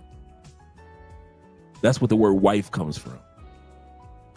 Her job is to bring radiance into the marriage and bring life into the marriage, into the household, into the family. It is not her job to be a gardener. She ain't trying to go out there and do what gardeners do. So stop talking about your wife as your partner. Is she a fellow gardener? Oh, she ain't a gardener? Oh, you're not the fellow sunlight? You're not the sunlight in the relationship? Well, if you're not the sunlight and she's not the gardener, we ain't partners. You'll never hear me say that around Andre, because I don't hear no Colombian dude say that. Well, me and my wife are part. Get the fuck out of here. Man, they be looking, dude, I swear, the one thing I can say about American men, and I mean this, no matter what race, color, creed, most men in other countries that ain't got much think American men are the softest motherfuckers walking the planet. Ain't no other man softer than American man. Yeah, we got military. We ain't talking about the military dudes. We talking about everyday mere mortal Americans. They think that we might have military in our house, but when it comes to walking down the street and how we handle relationships, man, most men in other countries be laughing in our faces. Yeah, we got money. We got artillery in our house. We got fame. We got money, military. We got fame, and we got artillery in our house. And we still on social media, mainstream media. Every time you turn around, we get used by women, laughed at by men around the world. Don't you ever think that poor Colombian is looking up to you. Because that poor Colombian that got a regular job, but he got a wife that's finer than 10 times finer than your wife and 2 kids. I'll say that again. This dude is making $500 a month, and his wife is a 10, an American 10, a Colombian 7, 2 beautiful kids, and a pit bull. And he got more peace, and he happier than you. And you making $100,000 a year, and you can't get a woman to even bring you a glass of water in the United States. And Colombian men be looking at y'all like, you soft mother. You can't even get a woman to get you a glass of water. I make $500 a month. You make more than $6,000, $7,000, $10,000 a year. I mean, $7,000, $10,000 a month, and you can't even get a glass of motherfucking water. You soft. That's probably one of the number one stigmas I have to fight against here in Colombia. Because I'm American, women think I'm soft. They think Andre got Andre trained. Why? Because I keep to myself, keep quiet, so they automatically assume things about me and Andre, like Andre got me trained. Nah. A lot of times I'm just quiet. I've been talking all day on microphones, doing consultations, doing live streams, doing Theo's classes. Sometimes I just like to shut the fuck up. You guys come to town, I hang out with you guys. Sometimes I just want to be quiet. Just don't want to open up my big ass mouth for at least a few hours. And so they think, oh, he must be one of them soft Americans. Why? Because other Americans are soft as. That's one fact. If you want to prove something, if you want to prove anything, just go to another country and see how those men act in relationships. And we think it don't take all that. And other men think, why ain't y'all doing this? Yeah, what you ain't, it don't take all that, but I get a hot meal. I get my clothes ironed. I get a glass of water. Men in other countries get all that stuff and don't even have to make all that money. You make all that money, you can't get half of what the man in another country get from his woman. I'm gonna say that again before we continue on with the video. You make 10 times the amount of the average man in the average country, and you can't get half shit from your woman that this dude get for 10% on a percentage, a fraction of what you make. A fraction of what you make.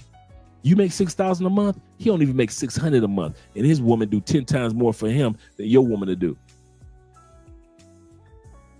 And she'll teach the kids to do that for the baby girl will be taught to do that for her future husband or future boyfriend. Soft ass American men, and then got the audacity to get online and start talking about us moving to other countries. Please, believe you me, please. American men, the perfect place for American men, America. I'll say this again. The perfect place for American men, America. Because your manhood, our definition of how manhood is, it don't work in other countries. It don't work in other countries.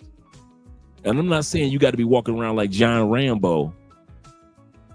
But what I'm saying is the stuff that we tolerate, it'll never be tolerated by men in other countries. Ever.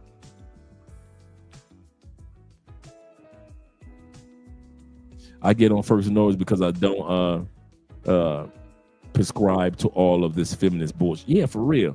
Only in America. This is the other one. Y'all ready? We already talked about sassy. We already talked about using the term narcissist. We already talked about partner. I don't like when I hear men talk like this. The other one, the LGBTQ term.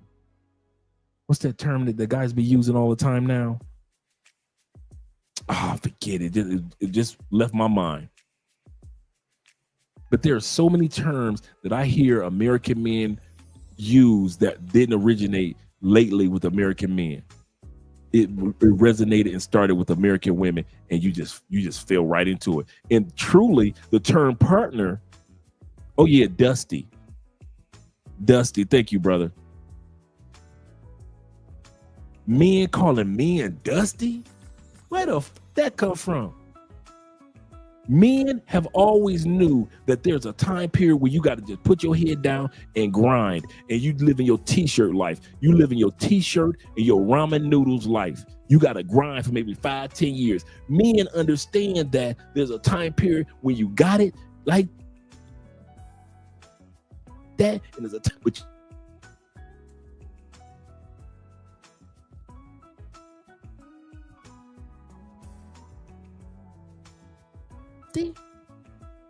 for another man to call you Dusty because you on your grind, because he heard that from a female, or he Dusty.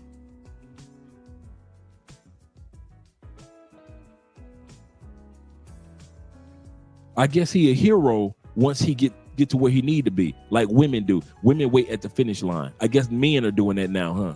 I guess in the United States, men compliment you once you get to the finish line, huh? It used to be a time period where men understood that men was on their grind, and F what women talking about. They don't understand us, too bad. We on our grind. I understand what another man is doing. He might not have today, but watch him in 10 years. Now men are calling men Dusty? The wrong with y'all? I'm serious. What is wrong in the United States, man? Y'all getting soft, bruh. And I'm tired. All you older dudes, put a 1 in the comment section. If you tired of, I'll put a 1 in the comment section, my dang self. Put a 1 in the comment section if you are tired of feeling like you're the last generation of real men in the United States. Put a 1 in the comment section if you're tired of being the only one of the last generation of, you can see it. You can see it like you the last, you the old school. That's it. That's it. Men wasn't wearing no dresses in our generation. Wasn't no sagging in our generation. We never thought about calling no man sassy. The worst that we like, what was it? Perpetrating a fraud? Perping? You know what? It ain't even just Gen X. It's like, it's not Gen Z. It's like some of the Gen Xers that's like under 40, they doing the same thing. Ain't no way in hell you supposed to be Anton Daniels' age as a grown man and you calling another man sassy, or calling another man Dusty, or calling your woman partner. What the fuck wrong with y'all? I be seeing these YouTubers, man, they be having the mic in their hand, and yes, and me and a woman, see, when you look for your partner, where the that come from? My mama ain't say partner. My grandmama ain't say partner. My great grandmama probably didn't say partner. My granddaddy didn't say partner. None of my uncles said that. They all knew wife, husband, girlfriend, boyfriend. That was it. This partner, this came along because men in the United States got soft and let women just say anything. And this the funny part. I could see if y'all was doing it in the name of the coochie.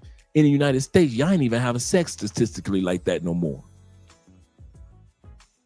30% of all men in the United States under the age of 30 ain't even smashing nobody. Most kids that are born by, no matter what generation, is born by Pookies and Ray Rays in the United States now. Like we said earlier, the birth rate has plummeted in the United States. So y'all ain't even having sex like y'all used to. So y'all ain't even doing it for the coochie. I can see if y'all was doing it for the, like, hey, I'm just, dude, I don't believe in this partner stuff. I'm just saying to get the coochie. I can respect that. Get the coochie. But y'all, like, you have been sold.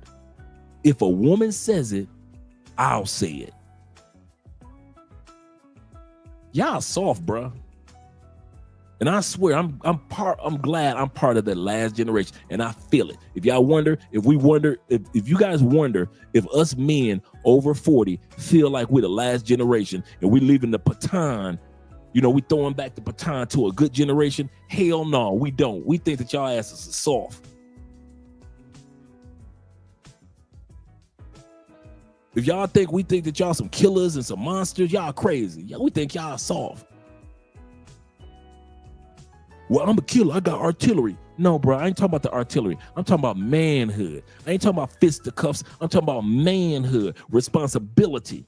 If that's the other problem, men don't even realize manhood is not all about who you can fight or who you can shoot down. Manhood is about responsibility. Can you handle responsibilities during good times and bad times? Can you do that?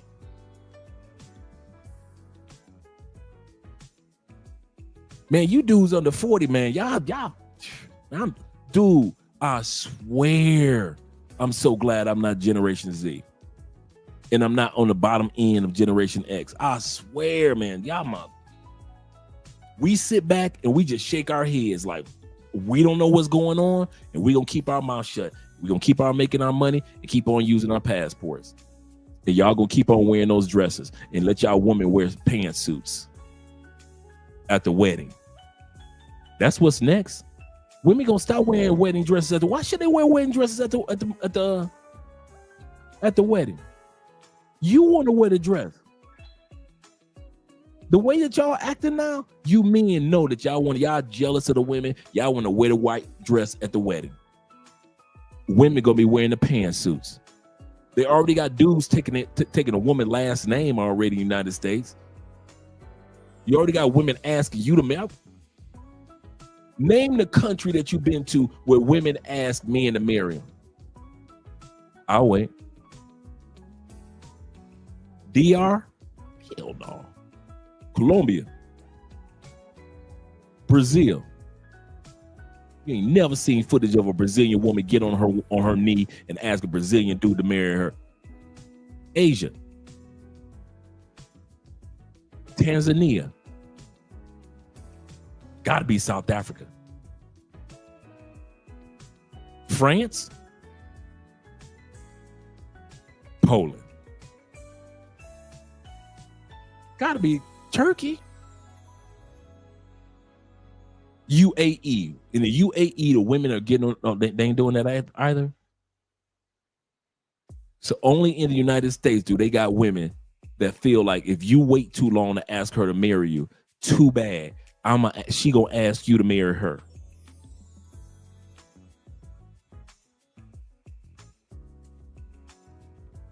Gotta be South Africa. Oh, it's not? So what's American men? We just soft just to be soft in the name of soft, and you wonder why the other men, the rest of the world, look at us like we soft. We'll let them boys come over here and and I'll put a hot ball in. We ain't talk about military might. American men always want to run to guns and fighting. I'm talking about responsibility. I'm talking about relationships. When it comes to relationships, we look soft around the world. When it comes to handling women, we look soft. I've been traveling to enough countries, and every country, guaranteed, they look at in all these islands, they look at American men like they soft as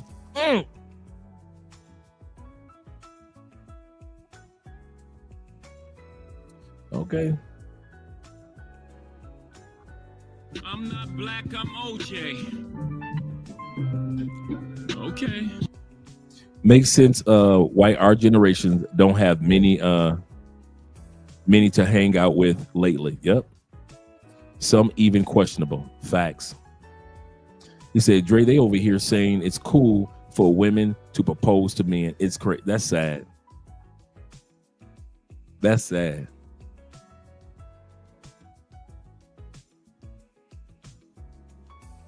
He said, I can't even relate to them, this generation. Yep. The way they complain and respond the same way women do. I swear. When I hear dudes and like on Facebook and they put a comment in that sounds sus, That's another one that men use. Sus. I never used that term before. Sus. He's a little sus. Men never said that. Bitch.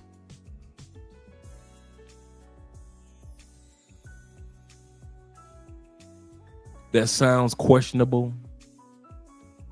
I'll put in the comment section, bruh, you sound just like the single mother that raised you. That's always been my number one response. When I hear people in the comment section, I say, dude, you sound just like a single mother. You sound just like you were a kid playing with your Tonka toys, and you looked up at your aunties and your mama and your grandmama and them, they were talking, and your older sisters and them were talking, and you picked up all the conversation traits of a single mother. And a lot of men talk like single mothers. A lot of men of these latest generations sound verbatim sound like a single mother.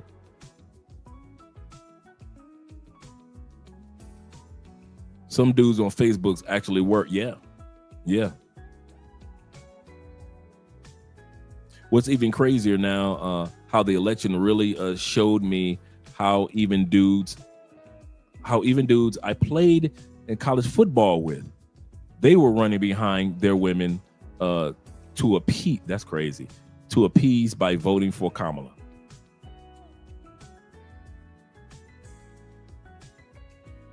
I'm not saying Trump is the messiah of politics, but we all knew Kamala was trash. When she, the moment, this for Andre, the moment in 2020, she fumbled taking care of the immigrant crisis in the beginning, I was done with her. She couldn't have got my vote anyway. I'd have voted for third party before I voted for Kamala.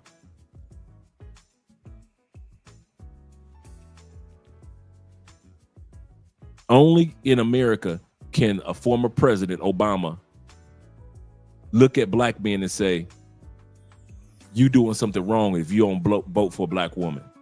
That would have never been able, he'd never been able to pull that statement off in another country, and he know it. He'd have never been able to pull that. And there are female politicians around the world, but you can't shame a man into voting who you want them to vote for.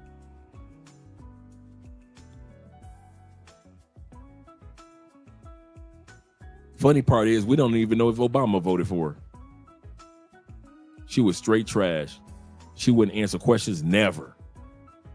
She dodged interviews like she was Gail Sayers.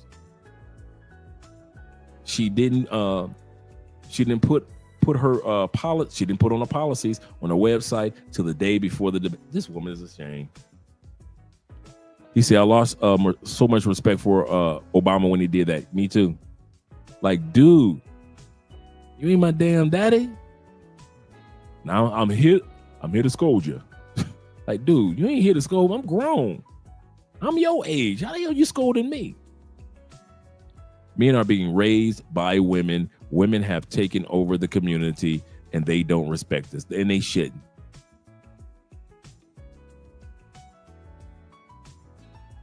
Name a community in human history that was respected, that was ran by mainly women.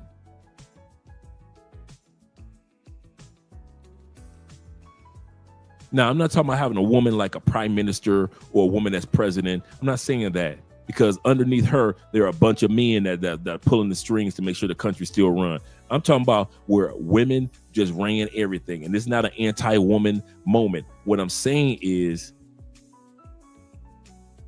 if your influence or you being impacted by so many women, it's going to have an impact on you.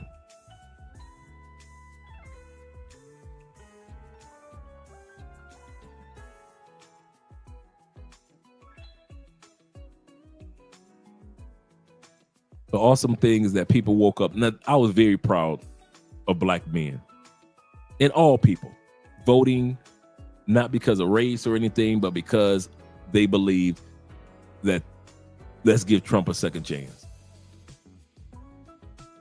Whether they agree with it or not, they voted with what they wanted to. And that's true, Law Dog. Say what you want, but cameras off. Trump is a dude. You might not like Trump at all, but Trump is a dude. And I could easily say a lot of stuff that they accuse Trump of is a dude. A lot of, he did this, that, and, that's what dudes do. But what about, he grabbed the coochie. Bruh, you know how many coochies?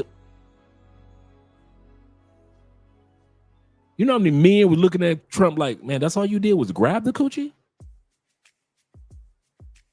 Let's be honest. We're gonna be real with this. You know how many dudes were sitting back looking at Trump like, when the women were like, oh my God, he said he grabbed the coochie. Yeah. Was any paperwork filed?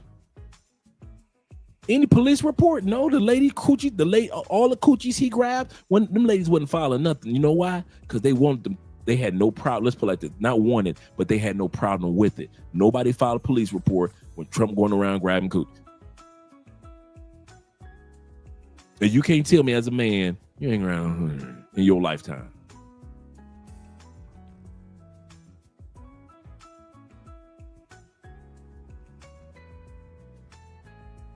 As many times as we was growing up slapping chicks on the butt and all that other, man, please.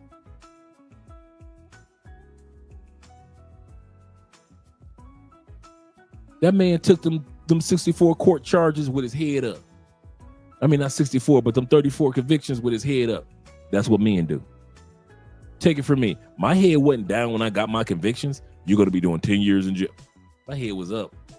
Bring it on.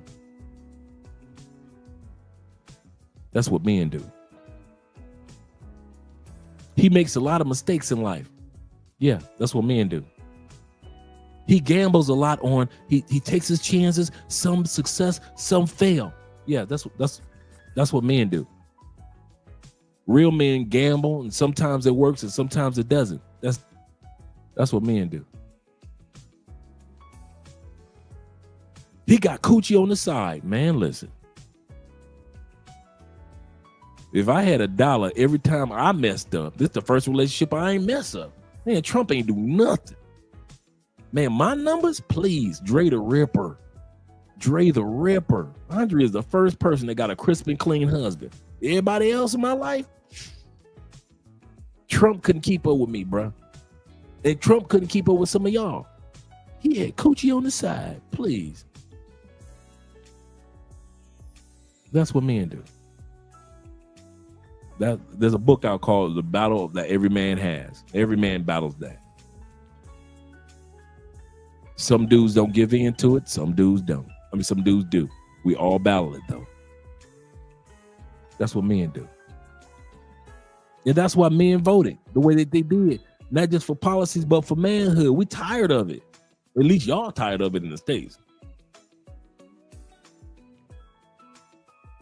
We had to move from a matriarch to a patriarch to a matriarch society, to where all a woman got to say is me too. Then you got the woke women. Then you got the LGBTQ coming your way. Oh man, y'all. Ugh. All this.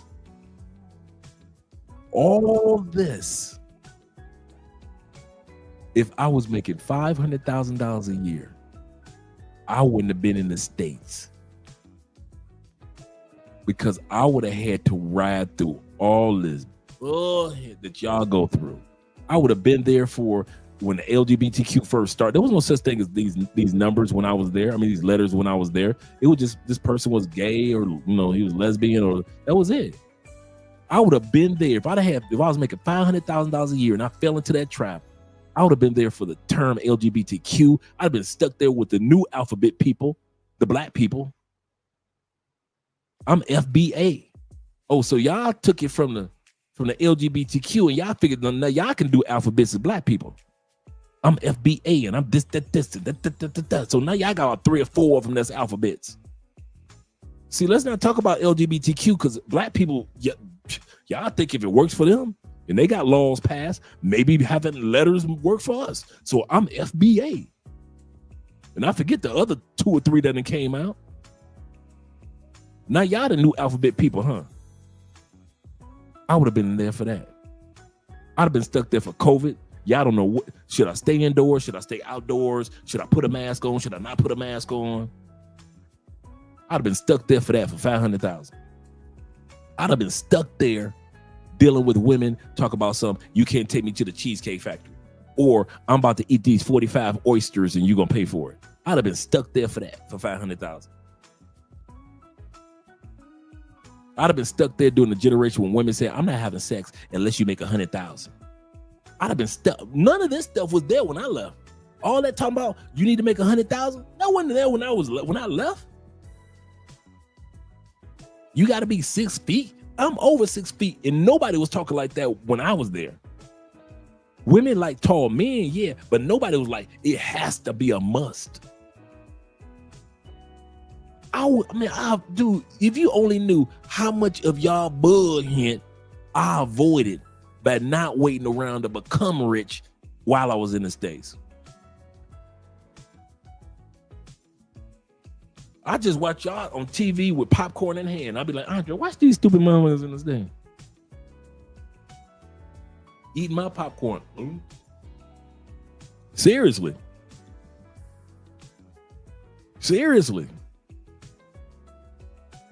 If somebody would say, Andre, if for $500,000 you wouldn't have stayed, hell no. Stay and deal with COVID with y'all. Deal with the Me Too movement with y'all. Deal with these women that want to accuse all you dudes of child support and take half your money. Y'all deal with that?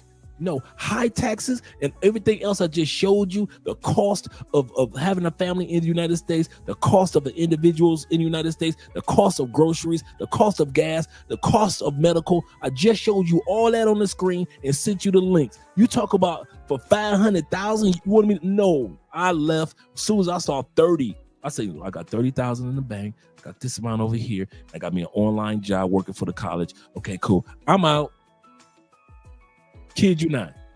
30,000 in the bank. Got my few investments right here. Remember I said I already went on ahead, got me an unfurnished apartment in Colombia already. So I got that. Okay, cool. I'm breaking in. And I wasn't bringing in. I went from 87,000 a year to maybe like 30,000 a year, 25,000 a year when I first moved to Colombia. Kid you not. 25,000 a year, and I had 30,000 over here, and I had my long-term investments. I didn't wait for no $100,000. Y'all could keep that. If I'd have just waited till 100,000, all the bull that y'all go through, I would have still been there for that. Soft black men now. I wasn't around for the soft black man era. None of that. Y'all wearing dresses and skirts all in the music videos. I wasn't around for none of that. When no black men went, dude, the closest we came. Remember you had Andre 3000 when he did the wedding scene in that one music video, and he had the kilt on, the Irish kilt. That was the closest that you saw a man without slacks on in my generation was Andre 3000 with the kilt. Y'all literally putting on evening dresses. You got Pharrell walking around with purses and pink socks on and pink. Dude. I wasn't around when dudes were like, when you had NBA players and NFL players and you got these rappers walking around with purses, Louis Vuitton, Birkin bags. That's theirs. Like, that's theirs. I would have been stuck in the United States for that. All the unhealthy food. Every time the cow get mad or they do a recall on this, I'd have been there for all your recalls. Just because I wanted to make $500,000 a year. Everything in life ain't about the money, bruh. I would have missed out on everything and I would have never met my wife. I've just been in the United States smashing chicks. Oh, sorry. For 2 years, I wouldn't be able to smash like I want to because everybody was locked up during the pandemic.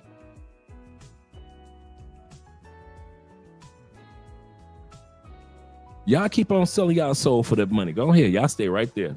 Like I said, you'll never see me tell Americans to leave. Keep your hat right there.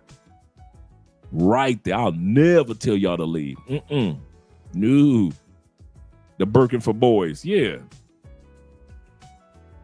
And they think it's a flex.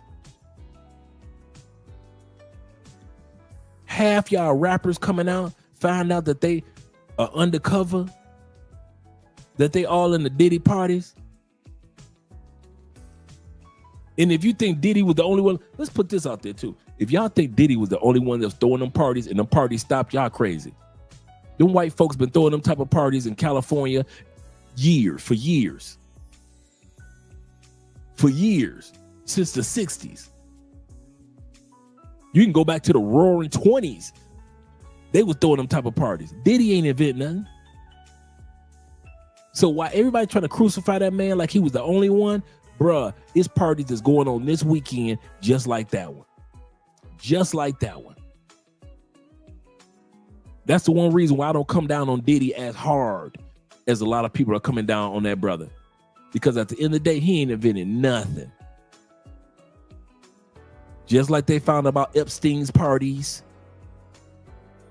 and all those other politicians that was showing up to his parties, same thing with Diddy. And there's going to be more coming out, but they could just be brothers. So let's not crucify this brother as if he invented something. He ain't invented nothing.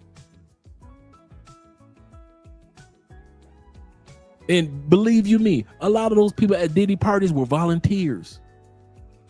They voluntarily took the invitation. They voluntarily walked through the front door, voluntarily took their clothes off, voluntarily enjoyed themselves. They knew what a Diddy party was about. You knew that Diddy's drinks have always been spiked. You've always known that. I've known that, and I ain't never been to a Diddy party. I knew the party was spiked. I knew they had drugs and alcohol, and they were putting drugs in the drinks. Only thing we ain't know about was how much baby oil was in there. That was it. But to act like we brand new about Diddy parties, we been knew about Diddy parties. Black people been knew Diddy parties like when the sun go down, it's gonna be on. Why? Because we know of other parties that's been like that. They trying to sell that man as if he was like he invented something. That man didn't invent nothing.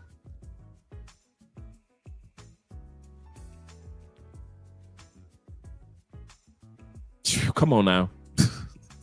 Come on now. That's it. That's it.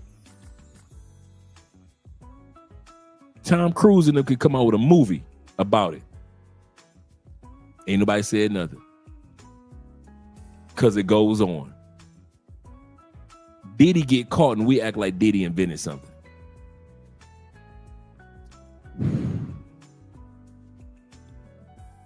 These brothers in the States. Sassy. Number one, Hawaii is much, much more expensive than the rest of the United States of America. It's very expensive to live in Hawaii for some of y'all. Number two, don't come back. Don't come back. We cool. Like, this is my home. I love the United States of America. I love Michigan. You know what I'm saying? So I've made Michigan my home, and I can go and visit anywhere. But when y'all make this decision, why don't y'all stick with it? You know what I'm saying? And if you have a great time, then I'm all for it. But I think that people should be able to do whatever it is that they want to do as long as you can't. That's contradictory. You can't say people can do whatever they want to do, but then you tell them don't come back. So are you telling them what to do by telling them don't come back? And people in the comment section all agree with them? Or are you saying people can do what they want to do? Because right out of the, you back in the day, we call that two-faced it. You talking both sides of your neck. You can't say, don't come back, bro. Y'all leave, stay on it. Don't come back. But I don't, everybody has a choice to make. Wait a minute. What? Because I leave the United States, I'm taking advantage of global choices. And as long as the United States is on the globe, I can come back whenever I want to and leave whenever I want to, as long as I'm legally doing it. And I mean that for you guys in all sincerity.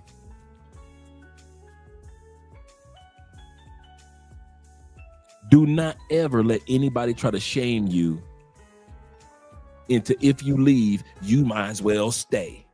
Don't you ever come back and visit your family and friends. Don't come over here and make no money off the United States. Don't sit back. Don't you come back on Mr. Gilmore's plantation. It's always brothers that's standing right, that's gatekeeping Massa Plantation. It's amazing how you see so many YouTubers on YouTube always got something to say about Massa Plantation. Don't you come back here. Don't you come back on this land. Mr. Gilmore, he a white man. He's a good white man, and he's got good soil, good land. And we've been tilling this land for years. I'm a 4th generation plantation bro. Don't you get on around away from here. Trying to talk about that you coming back to the United States. You ain't no U.S. citizen no more. I don't care how many passports you got. Get on away from around here. Get. Like, what the I'm a man. I take advantage of this whole planet. Are you crazy? You don't tell no another man, if you don't like being here, don't come back. That's how women talk. That's how women. Anton, I'm talking to you, brother. I'm your boy, Eastside Detroit. Women talk like that. Well, if you don't want to be here, you can leave, and you ain't never got to come back. Women talk like that, bruh. Dudes don't talk like that. Are you saying that to white men? Because I know how you know in the rap industry when rappers be talking about, and I do this to so many dudes, and I'll do this. We already know when they say dudes, they talking about their fellow brothers. They ain't talking about they'll do that to a white dude. They're saying that they would do that, and I'll delete this, and I'll come by your mama house. Yeah, we know, we understand the undertone of what you're saying is that you would do that to a black man and a black family, but you ain't going over there to Mr. Gilmore's property and deleting his family with your Uzis and all that in the rap game. We understand what you're saying, that you would do that to a black man, but you ain't doing that to no white man. Same thing with Anton. Anton is saying that to black men, but he ain't talk to white men, because white men been doing it longer than Anton has been on this planet. And they could care less about what Anton talking about. And the rich white that I was just showing y'all earlier, they really don't care what Anton is talking about. They give less than a fuck about what Anton is talking about. I'm rich and I'm white and I can live wherever I want. And if I live in the United States, I live here. And if I leave the United States, I live here. Now what? That's how white dudes feel. So when Anton say that, he ain't talk. He'll tell you, well, I'm talking to everybody. No, you ain't.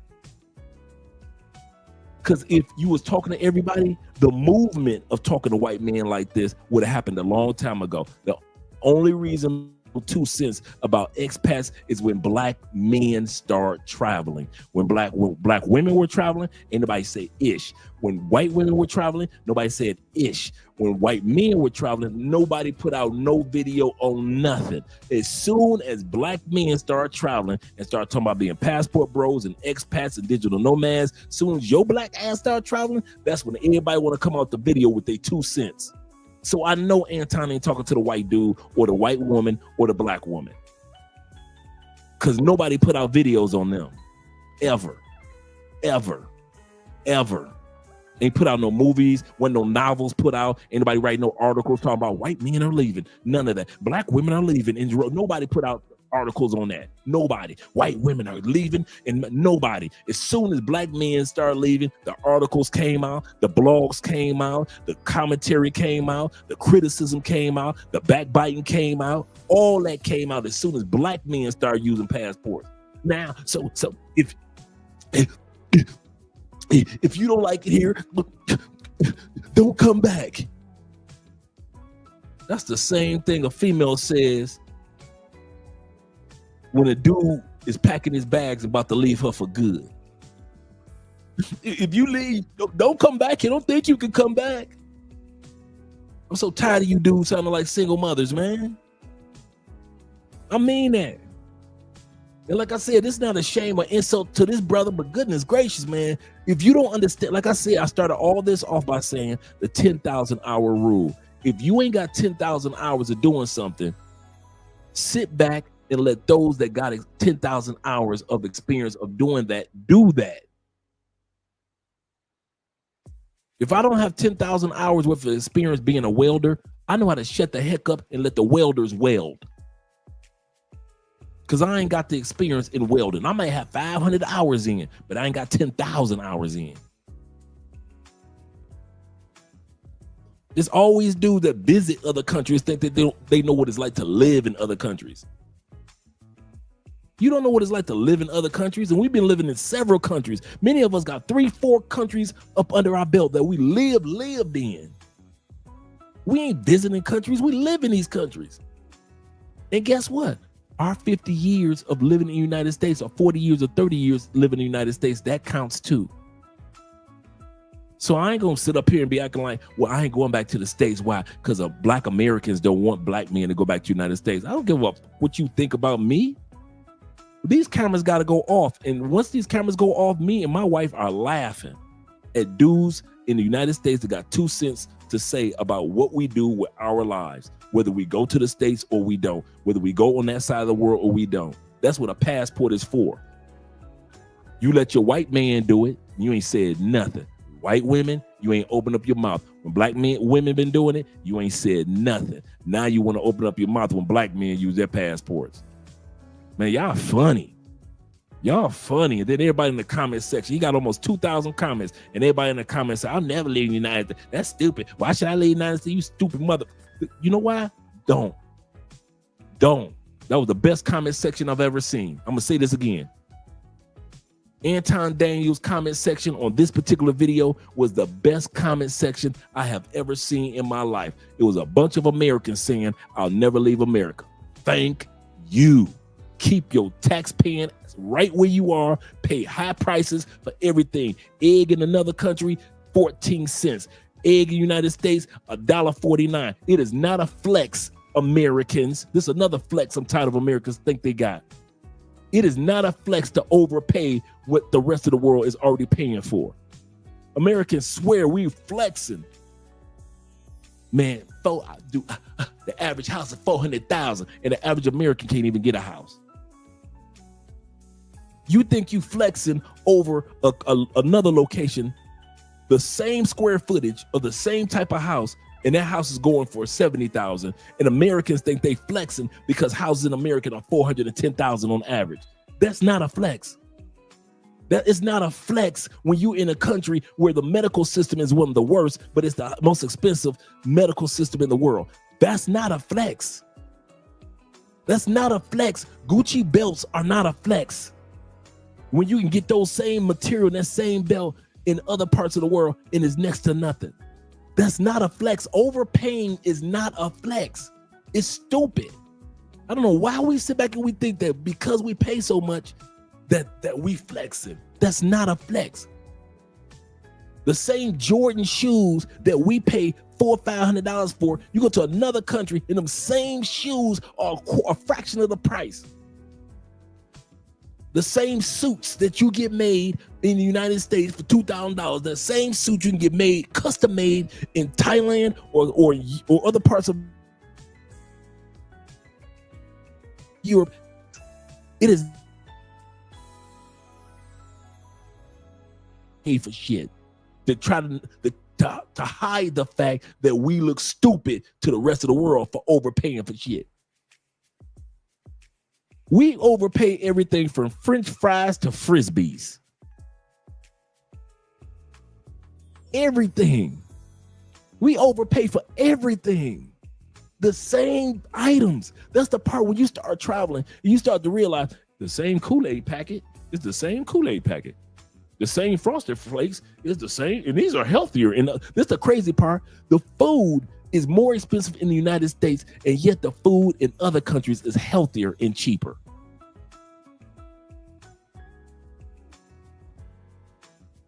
Y'all keep, like I said, the best comment section I have ever heard or ever read ever was Anton Daniels' comment section this weekend, because all those Americans were flexing their Americanism. And that's what I need. I need Americans to be in America to make the American dollar strong so I can enjoy it.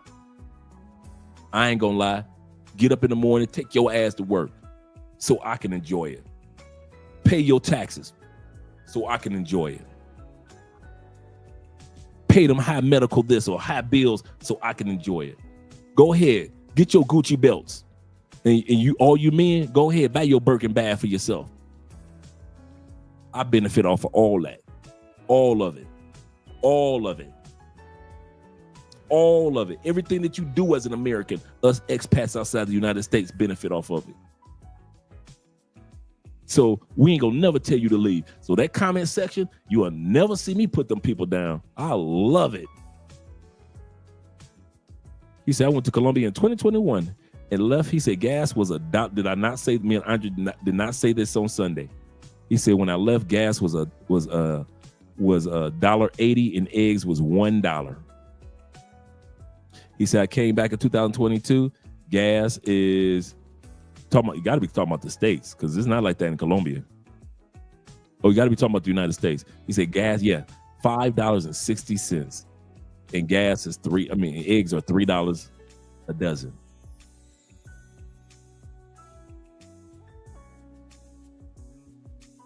Crazy in the United States. But that's a flex.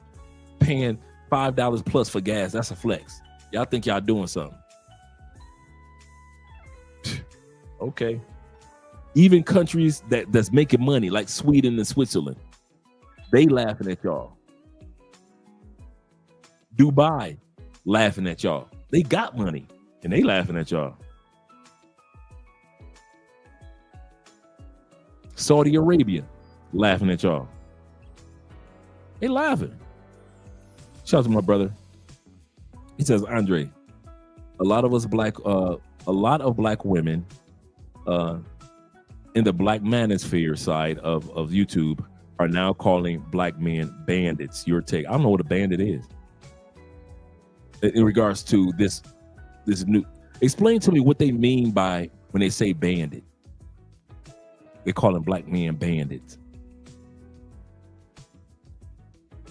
Remember, I'm not in the States, so I don't get a chance to hear these terms until maybe like 6 months, 7 months later. Like, I'm gonna tell you something. Y'all just don't know. And thank you for the super chat, brother. But y'all just don't know. I cannot tell you. It'd be like y'all have, like the dude that just got convicted, Little Dirk. Never heard his song. I don't know anything about the young man, and I don't know anything about him. The young lady Gorilla. I don't know. I've never heard these people's songs. I've never heard a Sexy Red song. I've never heard a Spy. I know these people. The reason I know these people name is because they'll show up like outside of hip hop. Like this person's got a court case, or this person hangs out with Taylor Swift, or things like. I don't know these. I've never heard these music, dude. I have probably heard half of a what's her name? Megan Thee Stallion song. I probably heard half of one of her songs. I don't keep up with none of these. Dude, I cannot. Y'all think I'm kidding. Dude, when you leave a country and you really leave a country, see, some of y'all go to leave a country and you try to stay Americanized with the music. Ain't nothing wrong with that. Me? No. When I left America, I left America. The last 6 years of music, I could not tell you any. I don't know who's on the radio right now. I can't tell you. I don't know who's got a new album out. Beyonce, since I left, Beyonce and came out like 3 or 4 albums. I have never heard one song. I want to put it like this. I have never heard from the beginning to the end of any Beyonce song in the last 7 years. Not a one. I can't tell you nothing about Beyonce. Can't tell you about Jay-Z or Kanye. I don't know. I'm too busy living life. I'm not about to sit up there and have an umbilical cord to the United States. I'm living life, man. I can't tell you, thank you, C's. I can't tell you none of that. And I'm not being flippant. I'm not trying to, he just think no. It taught me, now I understood when somebody famous says to somebody and says, you don't know who I am? Like, no. And to the rest of us, we were like, you don't know who this person is? Now I know that feeling. You can have the most famous rapper over the last few years walk up to me and I wouldn't recognize them. There's so many dudes that got the little in their name, little this, little that, little this. Dude, I don't know none of them dudes, bruh. I wouldn't know what it looked, dude. I have never heard the one brother that died got killed in his in front of his business. What's the brother that got from LA that got killed in front of his business? Man, I forget his name. That goes to show you I don't even know who this. I don't never heard this dude's music. The one that look kind of like remind you of Snoop Dogg. Don't look like him, but just remind you of Snoop Dogg. Got killed in front of his. Yeah, Nipsey. I never heard any of his songs ever. Not a day in my life. Not that I was avoiding Nipsey, bruh. I'm living life. I'm living freaking life, bruh. I'm looking down the caverns of volcanoes. I'm swimming in waterfalls. I'm seeing some of the most exotic animals in the world. Yeah, Nipsey Hussle. Bruh. I'm in France. A black man from Detroit in France. Eastside Detroit in Portugal. Eastside Detroit in I meant to say Madrid. I'm living life. I couldn't tell you nothing about none of y'all latest over the last 7 years. I mean, that dude, I be seeing these people on the screen. I've never Googled to sit back and say, well, let me listen to this person's music. None of it. None of it. These cameras go off, bro. No hip hop of this new era is played in my house. I play old school hip hop from the 90s on, probably from I play old school hip hop from 2010 on back. Maybe 2012 on back. I play R&B and my music is 2012 on back. But if you wasn't before 2012, I don't know you. I don't know you. I know of you because you know, Nipsey was on the camera so much and people were like, Nipsey died. I was like, who the hell is Nipsey? Literally, when this dude died, I couldn't tell you who the hell he was. That's why you never saw a video of, guys, Nipsey Hussle died today. I don't know that dude. Never heard of him a day in my life.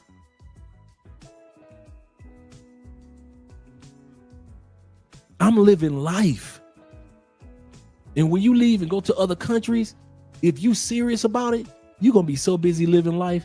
You ain't got no time. You will be just like me. You will recognize the people, but you won't recognize the people. I don't know these people. I like my hip hop, real hip hop. I like real R&B. I like my Southern hip hop, real Southern hip hop.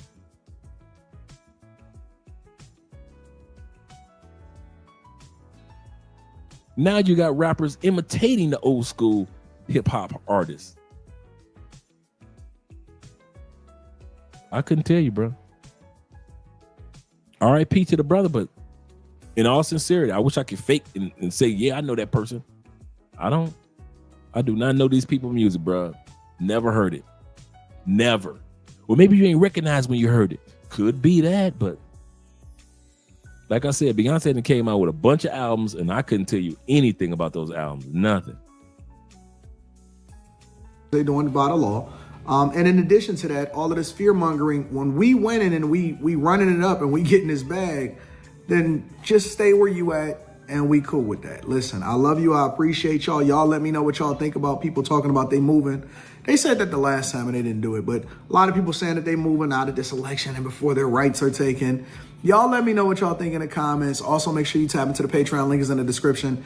Teach Hanley, 40% off your first order plus 20% off of life. And then last but not least, get your tickets. If you're still in the United States of America, get your tickets to come and kick it with me December 14th in Detroit. I love you. I appreciate you. I'm going to holler at you later. Peace.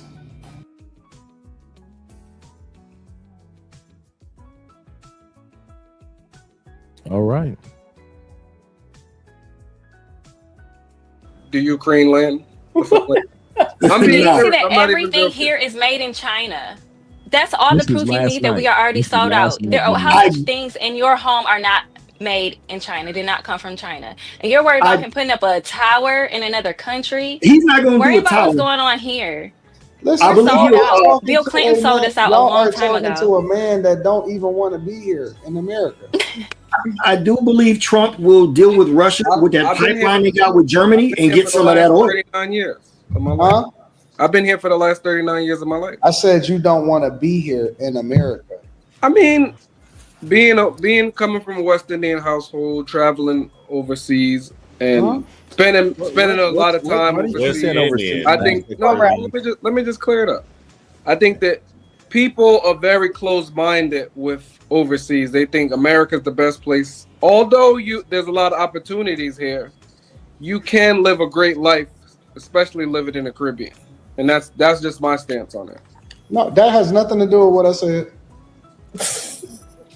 whatsoever. I also agree that there's great places overseas and a lot. Listen, it's a huge world. Nobody is saying that. Nobody is debating that.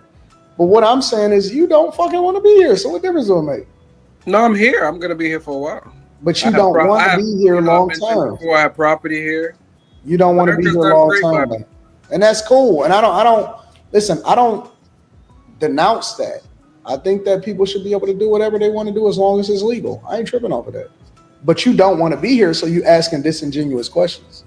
I really no, seriously. I'm not even joking. I hear people, especially Trump supporters and Trump, like they're Trump. I call them Trump stans. No matter what Trump do, they think Trump is gonna like change. Before he goes any further, I have to agree with Anton on that one. If Anton would have said, Andre, your opinion doesn't really count anymore because you don't want to be here anyway. You know what I told Anton? You damn right. Let me get off this panel because I don't care about none of what's going on with the average American anymore. You are 100% correct. Why am I on this panel? That's what I would have said. Man, I've been off that panel so fast. He is absolutely correct.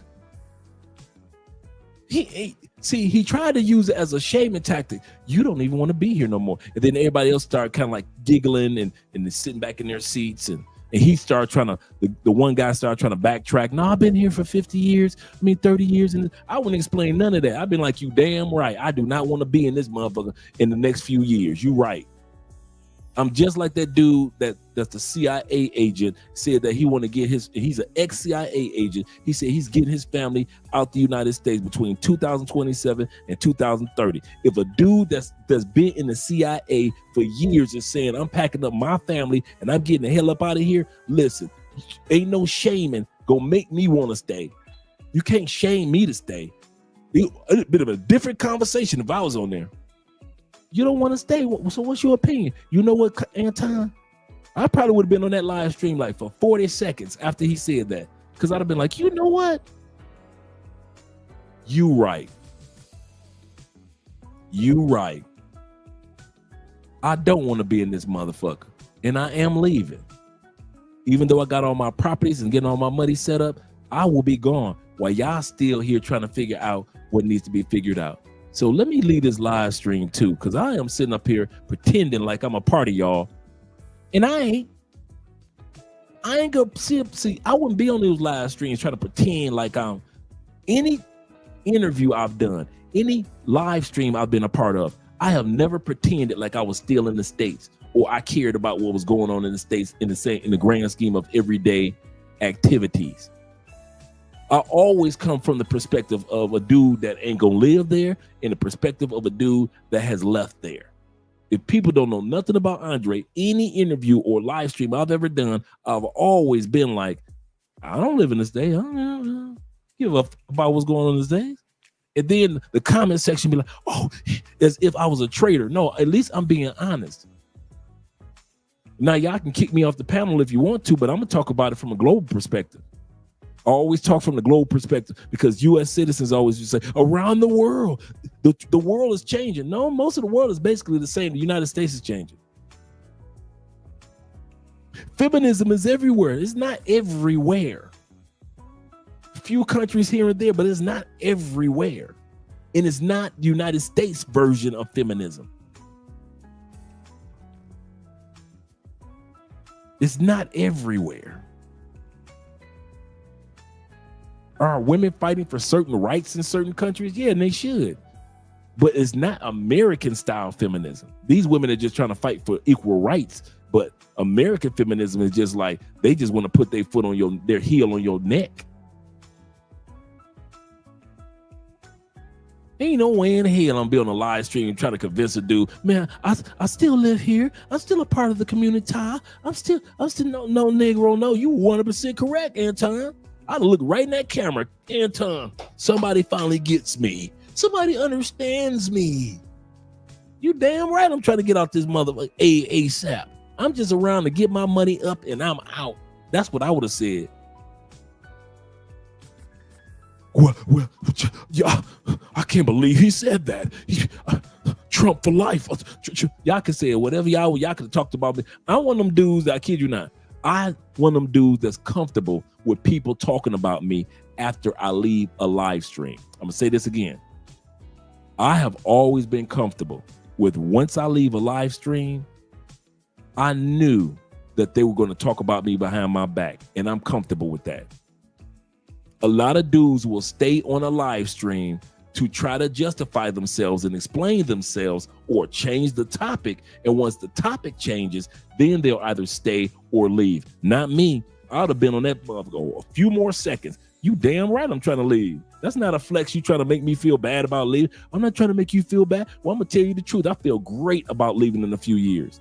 I'm stacking my money up, and you absolutely correct. And you are correct. I shouldn't be on this panel because your job is to give a fuck about what's going on in the country, and my job is to give a fuck about getting away from this country. So I'm on the wrong panel. I'm out, guys. Thank you very much for having me on the show. And I'd have been gone. And even though I knew once I left, they'd have spent 10, 15 minutes talking about me, I don't give a damn because I already expected anyway. And I've left panels because I knew that once I left, they will still talk about me behind my back. And some dudes ain't got the balls to leave a panel because they want everybody to be their friend. I don't need everybody in the United States to be my friend. I don't need them to understand. I need you dudes to understand me because you travel. But the average American, get the fuck out of here. I ain't gonna waste my time trying to make them feel good about me.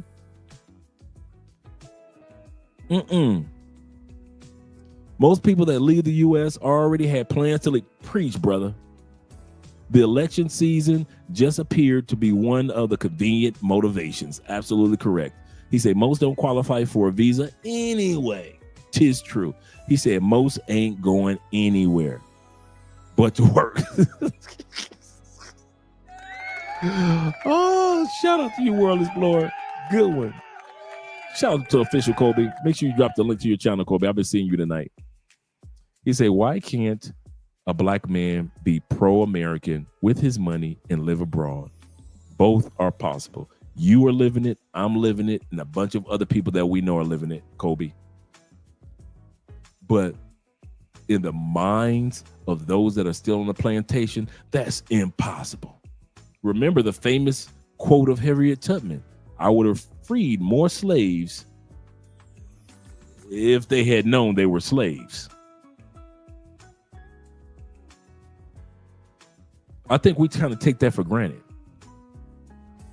See, we use the term slave from a historical ramification. Just think if you were born in something and your mama was born in something and her mama was born into something. Nobody needs to say slave to you.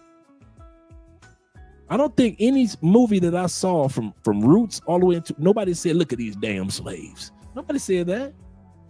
Nobody was saying that. They use other terms, but why? These people had already been born into the indoctrination. You didn't have to tell them, you know, I'm the master and you the slave. Nobody had to say that to them. They were born into the indoctrination. And so it is with many of us that's still on the plantation. They don't know what's out here. And they think when they travel as a vacationer, they've experienced. They don't know nothing. And so why would we get on a panel and argue with them? I kid you not. The number one thing that I tell expats don't do not go on American panels and argue with Americans about travel. When I go on a panel, I bring stats, but I don't bring arguments. And if I see arguments starting, remember what, like I said, I have no problem with leaving a panel knowing that for the next 5 to 10 or 15 minutes, they're going to talk about me behind my back. Get comfortable with that, gentlemen. Get comfortable with leaving live streams and people still criticizing you. Nothing wrong with that. Because once these cameras go off, them people got to still be stuck in the States, stuck in that traffic tomorrow morning, stuck with them bosses that ain't paying them enough, stuck with them overpriced, unhealthy foods, stuck with that unhealthy water that they drink, stuck with overpriced items at every place except for Black Friday, stuck with that mindset of spend instead of invest. They got, when these cameras go off, they got to go back to all that unhealthiness. Women that want that dang near want you to pay for sex, but don't want to call it pay for sex. If you don't buy me this, buy me that, baby, that's the same thing as prostitution. You got to get me this, get me that, get me this. That's what I'm doing for the prostitute in DR. What's the difference between a woman in the United States these days and a woman in DR? Nothing.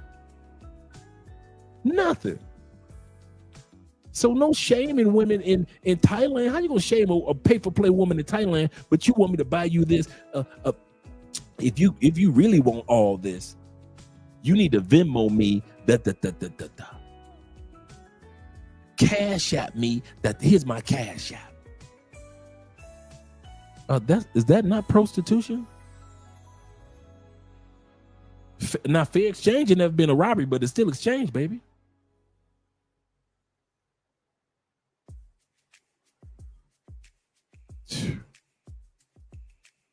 They funny. Just lock in with this. He say lock in with the gym, finances, and learn new language. Boom, and just leave. Yep, that's all he needed. That's it. Most people never leave their hometown. Preach. 68% of Americans never leave their hometown. You have a 68% chance of the city that you were born in. That's the city that you will die in. 50 miles from the hospital in which you were born. I'll say this again. The average American will die 50 miles from the hospital in which they were born.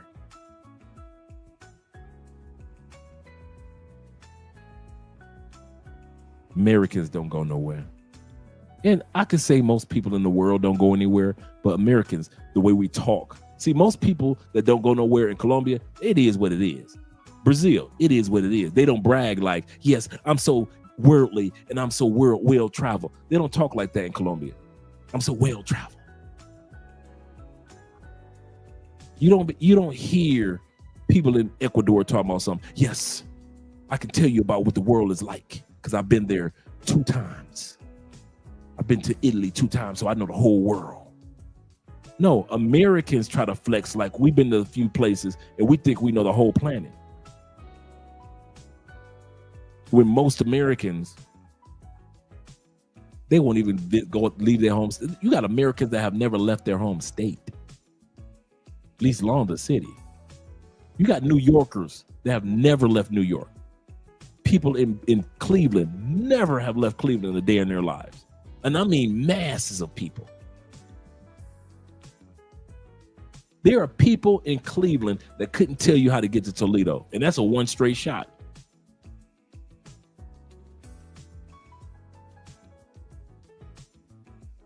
Yep. And that's why you don't never see me on panels getting arguments with these people. Like, why would I argue with people that ain't going away anyway? But you don't understand the passport bro movement, the expats, digital. No, I'm not. My job is never to convince Americans about what we do. I'm not about to sit up here and argue about what I do when these cameras go off. You crazy. That's why I don't understand why that dude was even stayed on that panel. I would have been like, man, y'all niggas crazy. I'm out.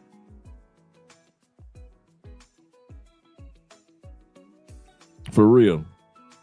Andre talking the truth for anybody who has lived overseas. If you know, you know. That's true, Law Dog. Shout out to you, brother. Shout out to you. Shout out to my man Tom Bakes in the building as well. He said a lot of people never been 200 miles away from where they live. Yep. That's so true, brothers. Caesar says this. He said KFC overseas ain't thinking about for real. Them fools, seriously, man. These people making these comments. For example, the one sister said, she said, well, everything around here comes from China. But if you do your home, okay. Y'all know me, I'm Mr. Receipts. You know, it's one thing to say something, but I'm gonna show you receipts. She said everything is coming from China. Okay, let's see.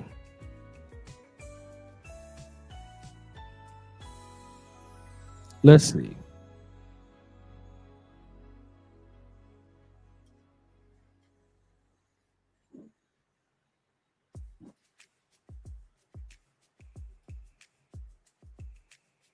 Let us see.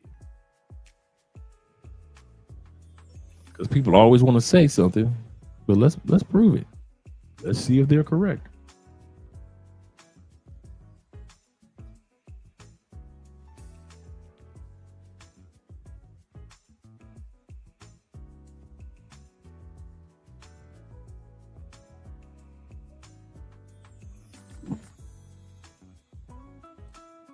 Okay. China is the world's largest importer into America. Since Americans know so much, and that's why I said watch when you hear people talking. What does that say on the screen, gentlemen? This article came out March 15th, 2024. What does that say? What country is that? Is that China? I'm going to ask you again. Does that say China, or does that? It looks like maybe they spell China different. Maybe the new spelling of China is MEX. You know, maybe that's what I thought. That's what I thought, brothers. I thought. Thank you, Tim. The total of Mexicans' international merchandise trade reached 1.2 trillion in 2023, just 0.8% above 2022. Says the United States remains Mexico's leading trade partner. The total trade value between the countries reached $745.6 billion. But this, I thought it was China.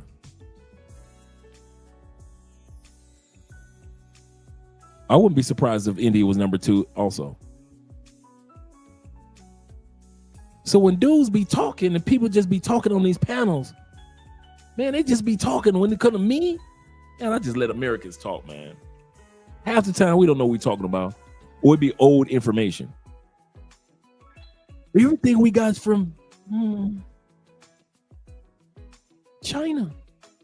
Not anymore, not according to this. It says by the end of 2023, Mexican recorded, I'm reading right here, Mexico recorded a trade deficit of 5.46 billion. I don't know why they wrote it like this. 5.46 billion. Manufacturing led both exports and imports. Mexico solidified its position as the leader. In the United States manufacturing, while FDI dropped slightly in 2023.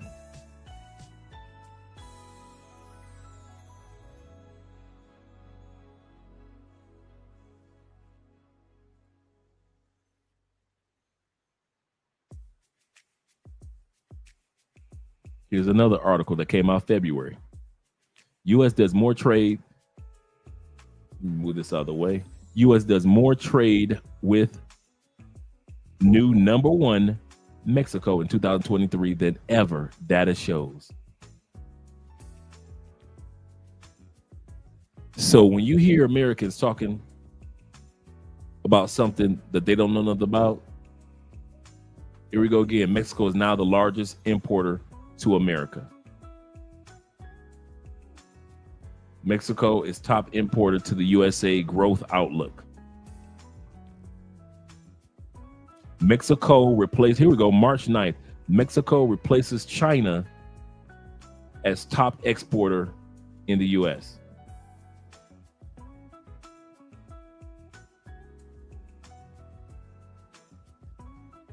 It says Mexico has surpassed China to become the biggest exporter of goods to the United States in 2023, according to data on Wednesday.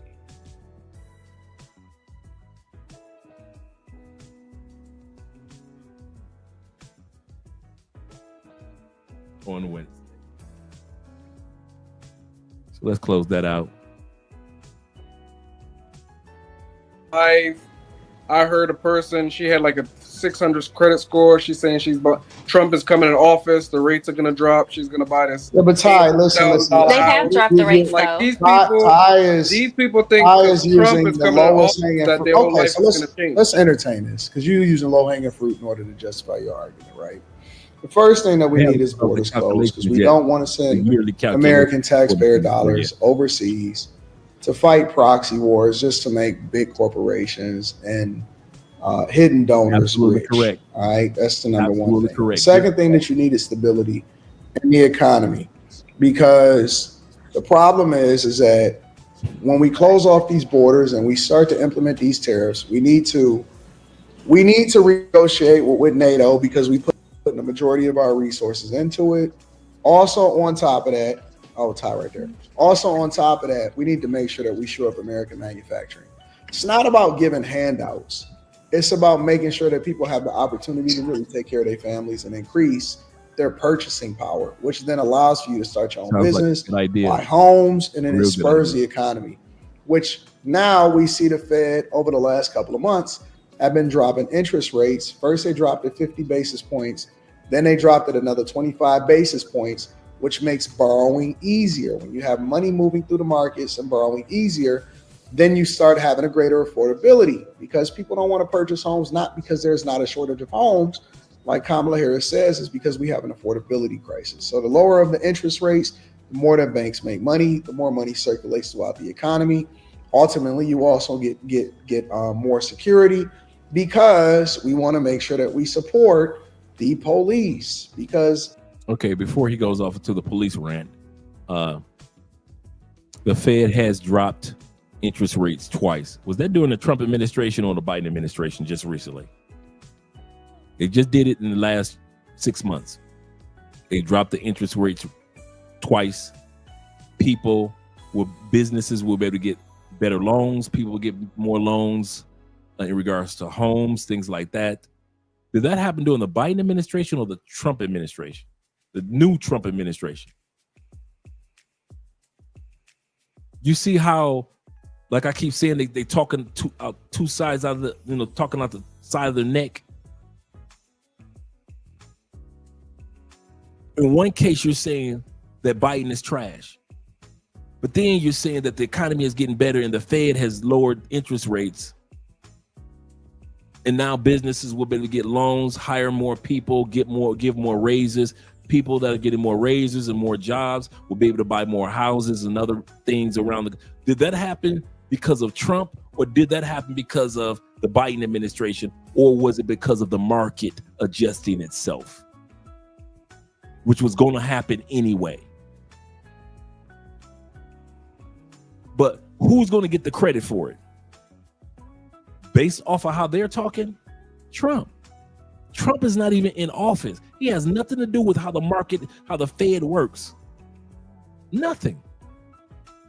The Fed moves with the market. Presidents do not control the Fed. He can't call the Federal Reserve and say, do this, do that.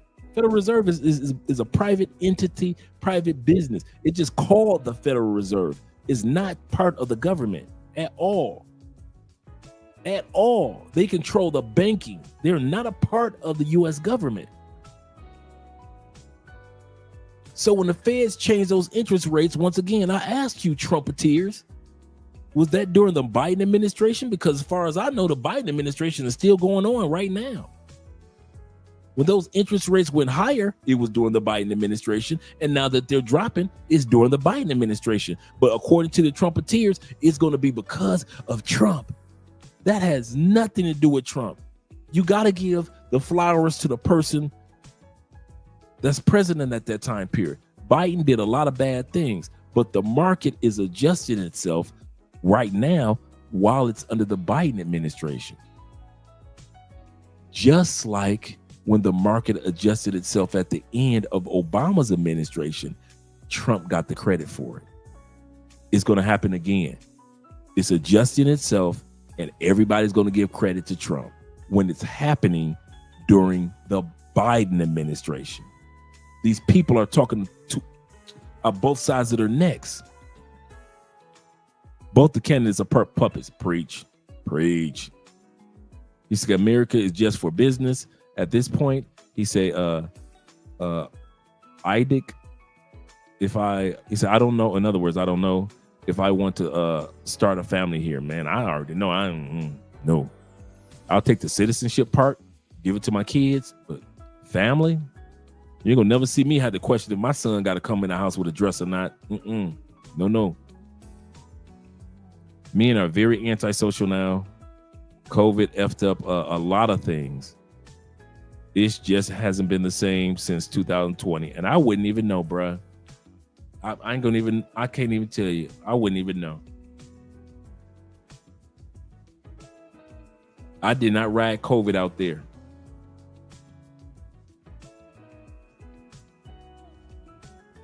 Andre, fair question. He said the market hit a high due to the result of the election. This is true. So would it be fair to say that the Fed lowered the rates because of the indirect effect of Trump being elected? No. The interest rates were being scheduled and were already scheduled for being dropped before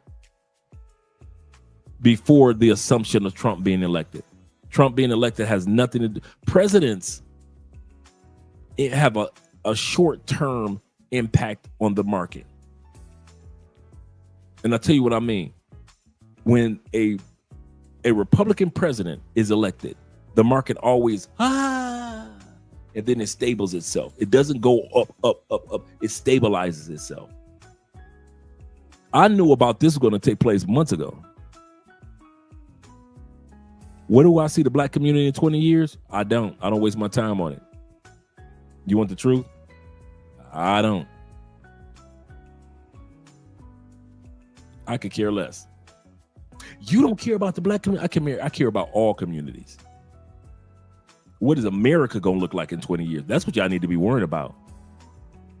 Y'all keep on, see, being outside the community, you don't care about the community like you used to. You care about all communities. I care about all communities. Y'all need to be worried about the way that the world is going right now. Y'all need to worry about what the whole country going to look like in 20 years. Y'all got 7 years.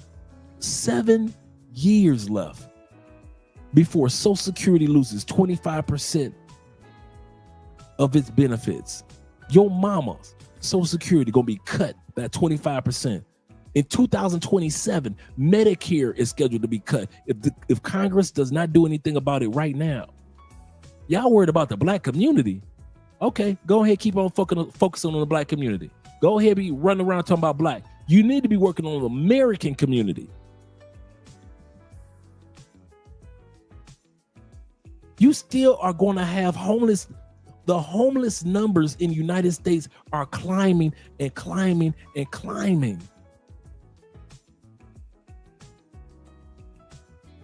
The price of a house in the United States is not going back down. If you think that these manufacturers built all these houses, you think that they're going to take that price from $400 to $410,000 to buy a house on average in the United States right now, $410,000, $411,000. Do you really think they're going to take it back to $189,000 on average? That's not going to happen. It might drop down to like it costs to buy a house in the United States like 370, 380. But it ain't never going back under 200 on average again. You can forget them days. So in 20 years, 20 years? I don't know why every empire think that it's immortal. Every empire that men have created on the history of this planet have not been immortal. United States is an empire that is not immortal. Egyptian empire was not immortal. The Persian empire was not immortal. The Greek empire, when France ruled, it was not immortal. The few years that Germany was ruling Europe, it was not immortal. When Russia was ruling, it was not immortal. The UK empire was not immortal. I don't know why we keep thinking that every empire, the Roman Empire, every word that you hear on these panels talking as if the American Empire is here forever. Yes, America, the country, is here forever. Just like Italy and Rome is still here. Just like you can go visit Egypt. Just like you can still go to the area where Persian Empire was. I believe that's the area of Turkey. You can still go see these locations and people still live there, but they don't have the empire. You can still go to France, but France is not ruling Europe. You can still go to Germany, but Germany is not ruling Europe. You can still go to Russia, but Russia's not ruling Europe. You can still go to the UK, but UK doesn't own parts of Africa, parts of Asia, parts of the United States, and parts of the UK, a British is part of Great Britain. At the same time, they own bits and pieces of it like land, but they don't run it like they used to. And every single empire swore that they were eternal, that nothing would ever happen. The British Empire would never fall. The Roman Empire would never fall. The Egyptian Empire would never fall. The Persian Empire would never fall. They thought when Alexander the Great with the Persian Empire, he ruled the world, would never fall. The Mongols, their empire would never. These dudes have owned more land in Europe than anybody else. Their empire would never fall. In everything that they say, we quote. I'm gonna say this again. Every egotistical thing that we say now about our country, those empires said about their countries. Everything. Why do you think that the rich now understand? Get a passport, get another extra passport, buy land in other countries. You know why? Because there's no such thing as an internal empire. And they realize I might not be around for when the cookie crumbles in my home country, but my grandkids might be around. So let me spread my monies around this world. And that's what the rich is doing. They never get caught that if something happens to one country, then, oh my God, we in trouble. Because we put all our eggs in one basket. Only broke people or average people are talking like those people on that panel.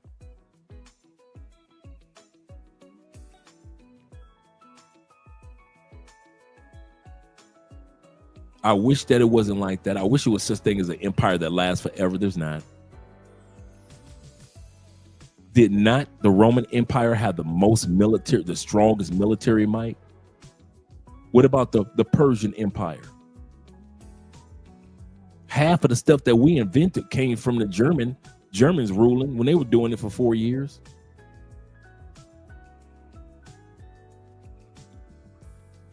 Come on. Shout out to Chaos.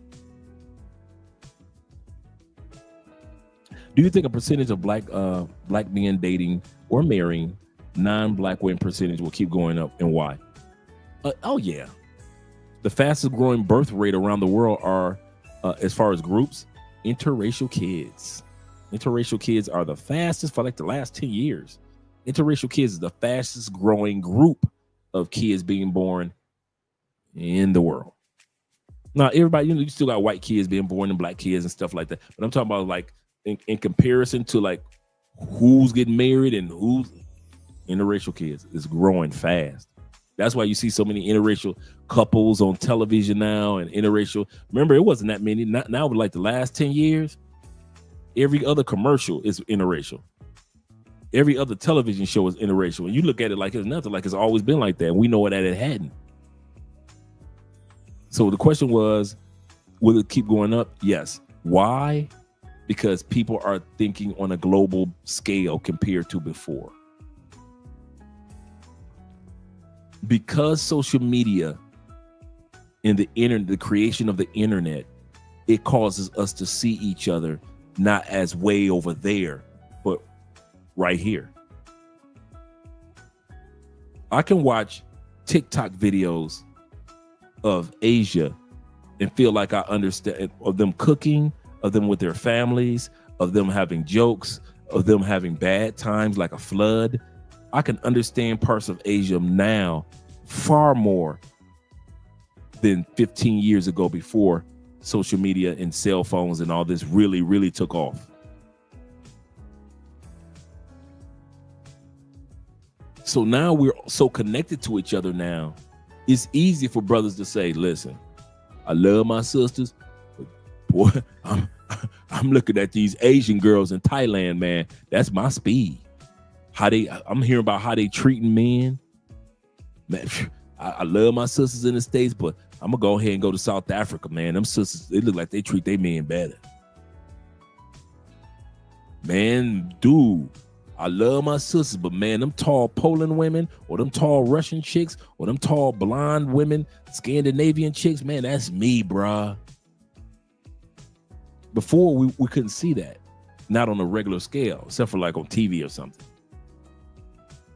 So now guys realizing I give me a passport and there is no mail order bride-ish mindset. It is I'm moving to a new country mindset. Or I can go to another country and get my wife. I don't have to just it's like one guy said, he said it's almost like reverse mail order bride, to where she doesn't just come here. I go there and I meet her family. And I meet her and I get to interact with her. And if she's the one, then I could marry her and then bring her back to the States. And then I was always one of them dudes that I kid you not, Andre, being young, I used to be one of them dudes that when I see a sister with a white dude or Asian dude or a Latin dude, I just be kind of like, oh, she do with that white dude. She tripping. Until I was walking down the street one day and God told me, after I saw this interracial couple, God told me, he said, as much as you like mixed women, you need to shut up. Huh? You heard what I said. I was like, oh, wait a minute. Did God just put me in check? Because he was right. I do like mixed girls. And he said, well, how you think they get mixed? And from that day on, I shut up when it came to interracial couples. I kid you not. I was walking down the street, saw an interracial couple, and I'm looking like, yeah, she with the white man. And it just hit me. As much as you like mixed girls, you need to shut up. I'm like, I do like mixed girls. I do love me a woman that's part Asian, part Mexican. I ain't gonna lie. Give me a black and Irish girl any day of the week. I do like a mixed. She Japanese and Brazilian at the same time. Yes, I do. And then they hit me like, how did they get mixed? Who am I to criticize a mixed couple for having mixed kids if I like mixed women? And I learned to shut my mouth. That day, you ain't never heard me look at a mixed couple, and I'm in one now, right? You ain't never see me look at a mixed couple like, oh, look at that. She with the white man. I don't care. Go ahead, get the mixing. Because it's going to be a next generation of brothers that like mixed kids and mixed women. Seriously, that lesson was taught to me like from out of nowhere. Man, you need to shut up as much as you like mixed women. I never forget that. You need to shut up. Straight up, C's. God said you need to shut up as much as you like mixed women. Well, how you think they got mixed, Andre? Huh? Don't hum me. Don't hum me. He said Nat Geo predicted that a majority of Americans will be mixed race by, I can see that. I can see that. By 2050, similar to Brazil, yep. Here in Colombia, dude, they have a saying in Colombia, everybody's black. They've got a saying, everybody's black. Why? Because somebody got a black grandmama somewhere, or great grandmama, a black granddad, or great granddad. They just say everybody's black. Somebody that's indigenous, you know, that's from the jungles and have originally from the jungles, and they have that dark reddish undertone, that caramel color that you see on a lot of Brazilians.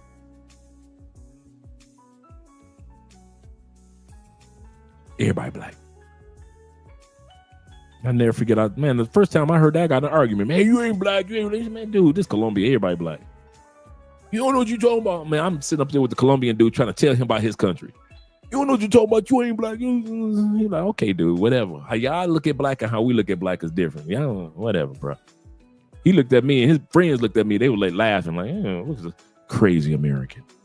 And then I did my homework and I was like, oh, let me shut my mouth. Nothing wrong with being wrong. Nothing wrong with being wrong.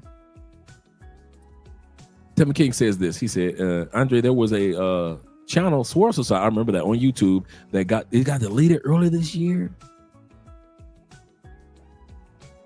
Yeah, man. I did not know they took down Swirl Society. Yeah, that's true, bro. I've been through a couple German women. They do love brothers. Hey, bruh. Hey, all you fellas out there that ain't been with European women, bruh.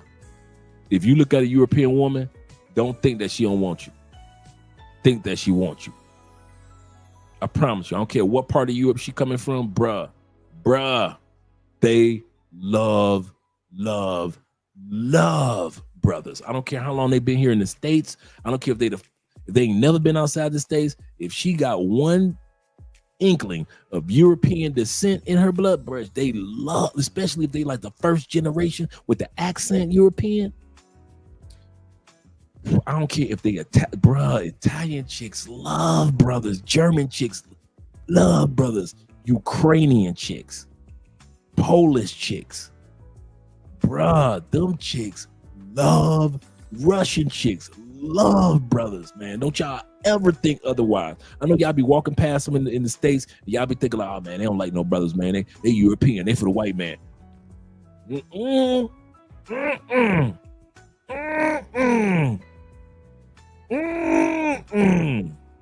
I'm telling you, this brother is not lying. He is not lying. European women love brothers, man. That's one thing. It's a fetish. I don't care if they smash you for a fetish. I said this earlier this year. You know how much coochie you got because of your race? I'm serious. Some of y'all will cry about the coochie that you didn't get because of your race. Do you know how much coochie you get because of your race? You know how many black women let you between their legs just because you was black?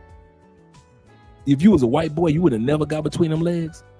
If you was the same you, with the same income, with the same lifestyle, same personality, same home ownership, everything, same car, you wouldn't have got that coochie. Why? Because that sister was into brothers. And since you just so happened to be a brother, you got that coochie. Whether it was in high school, whether it was in college, whether it was today. You got coochie because of your race from many women.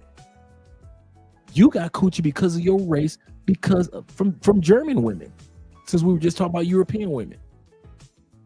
If you was a white boy, you wouldn't have got that coochie. But because that German chick is into brothers, You got that, brother. Don't you ever feel bad because you get coochie because of your race. There's going to be some coochie you don't get because you black, and there's going to be plenty of coochie you get because you black. My white brothers, it's going to be coochie you going to get because you white, and I'm sad to say, it's some coochie that you ain't going to ever see because you white. It is what it is. Asian brothers, same thing. There's going to be some coochie you get because you Asian that I will never be able to get a hold of if I was single. But it's some coochie that you ain't gonna never smell because you Asian. Women always choose by way of race. Always. I mean, you got a few out there that's like, it doesn't matter to me as long as he's a good guy. But man, shoot, being black, I got plenty of coochie because I was black. I ain't gonna never feel bad because a white girl smashed me. But I just want him because he was black. Cool with me. That was cool with me. I ain't never felt bad. I ain't never pushed her away and said, wait a minute.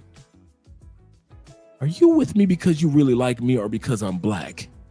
I ain't never asked no question like that. I ain't never even asked no sister a question like that. Wait a minute. If I was white, would you give me this coochie? I ain't never asked no question like that. I knew I was getting the coochie because I just so happened to be a brother. I got this sister because I was a brother.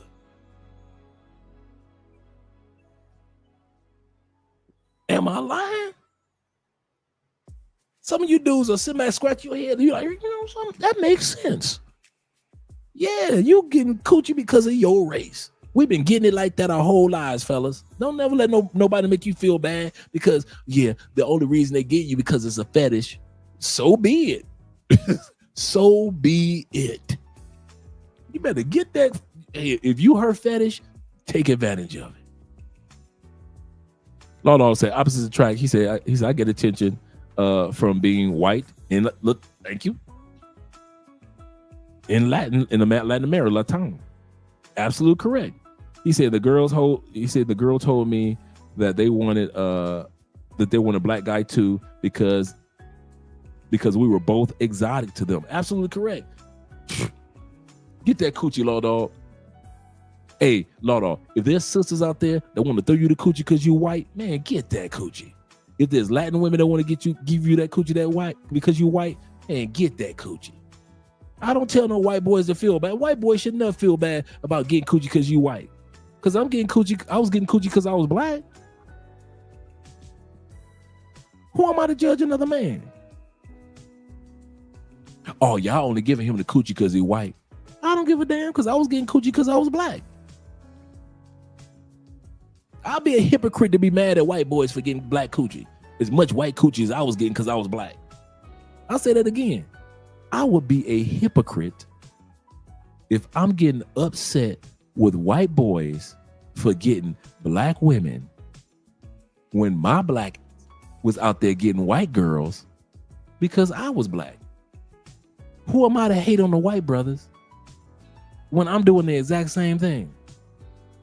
Getting the exact same results because of the exact same reason. Man, y'all funny. Man, they only sleeping with the white boys. And then the white boys, man, we all up in Romania. Man, they only want the brothers. Everybody got something to say about somebody. He said, I've told a lot.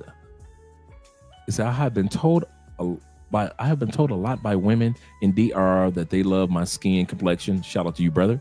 He said, these were Afro-Latinas. Absolutely correct. Absolutely correct. He said, I got taken advantage. He said, I got an advantage over other Americans when it comes to the ladies. Once they heard my Jamaican, come on now, you guys get it because you Jamaican or you Islanders or you brothers that come from Africa with the accents.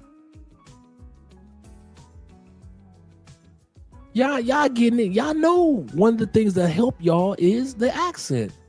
I ain't no hater. Whatever crutch that was getting me some coochie, I used it. You use accents, I use my complexion. We all happy. We all happy. White boys can come from Great Britain, use their accents,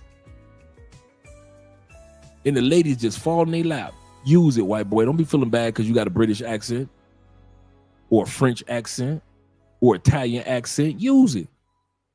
Please, please. Man, I ain't no hater on dudes. That's one thing I ain't never hating on no dudes for using his skills for getting the coochies.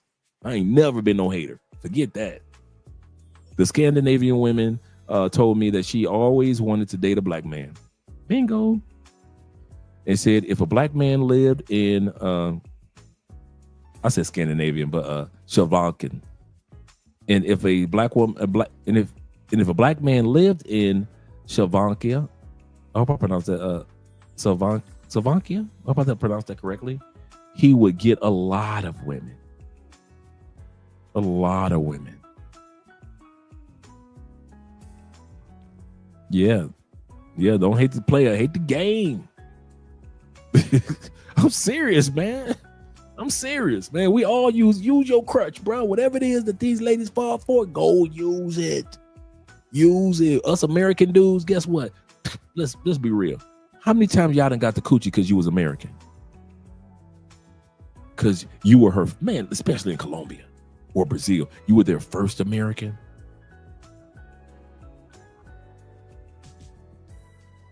How many times are you didn't, come on, let's be real. How many times you didn't hit the coochie extra good? Like normally you hit the coochie good, but because you were the first American they've been with, how come you hit it extra good? Because you knew you was representing the red, white, and blue. I know I've done that one before.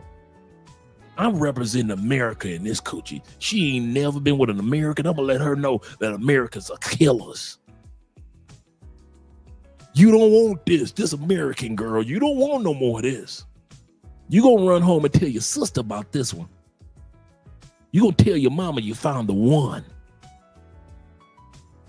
Man, I used to hit the coochies good, man, in other countries just because I was American and I was representing the red, white, and blue.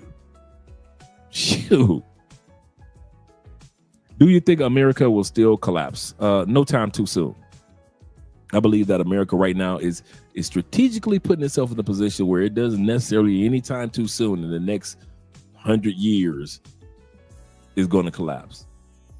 And if it does collapse, it'll collapse within itself politically to where the government will have to shrink in regards to its influence. But I don't think America will like collapse. But no empire has, has stood. Like, for example, the British Empire. Britain didn't have to collapse to not be ruler of the world anymore. Britain just kind of like slowly but surely just kind of like faded back. And it's like the Britain that we know today. But when it was the time of kings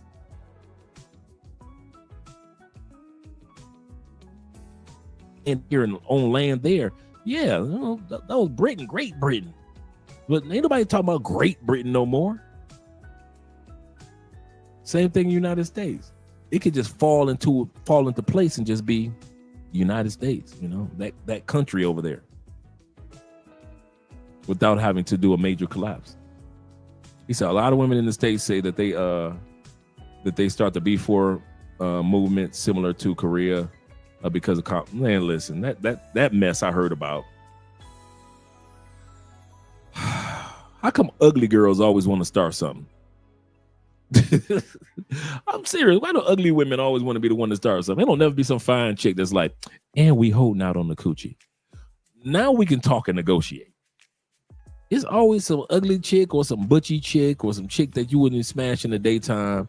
It'd be the chick that you smash during the winter, but you don't take her out during the summer. It's always be them chicks. It'll never be somebody we be like, man, she fine. Let me hear what she got to say about the 4B. What? Sexy chicks like that holding out? It ain't no sexy chick. Hey, if ain't no pretty chicks holding out on the coochie, we good. We good. A lot of women don't a lot of men don't realize this. A lot of women have sex because they like sex, but there are a lot of women out there that like sex because they know that they're good at it.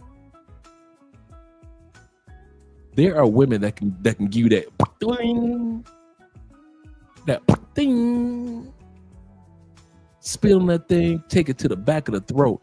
There are women that are proud that they can take it to the back of the throat.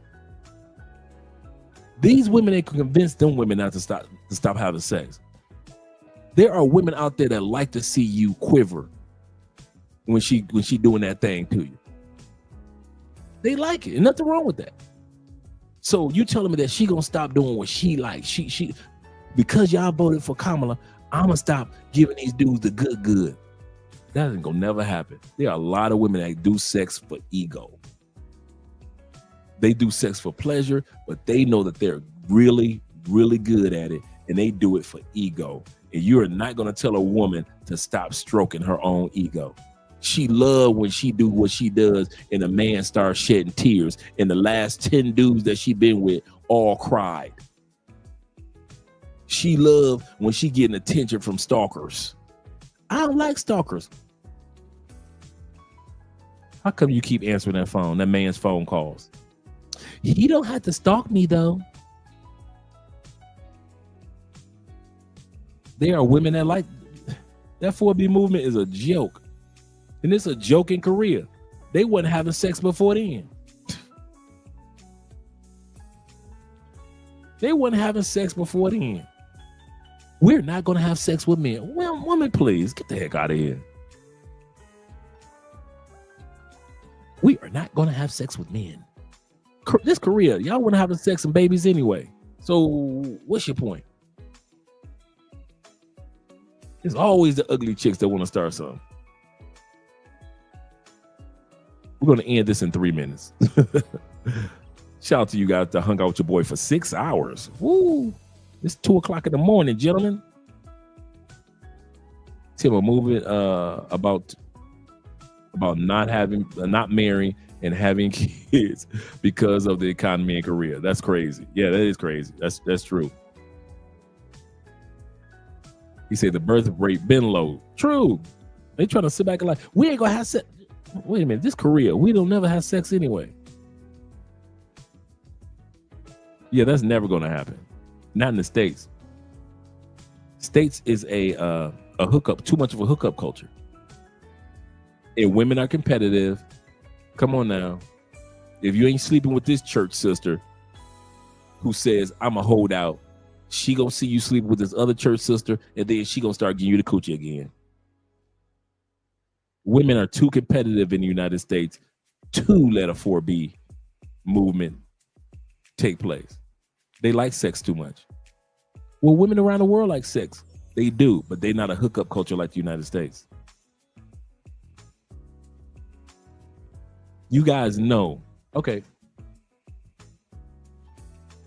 How many times in the United States you didn't just fell into some coochie? That's how much a hookup culture in the United States is. You can be in the middle of minding your own business, thinking that you ain't about to smash nothing that day. You going to the gym, you cool. You meet a chick walking out the gym. Y'all exchange numbers, bruh. Not even an hour and a half later, you just made it home to get yourself in order. She call you, what you doing? You like, I ain't doing nothing. She say, come on through. What? You beating her back in.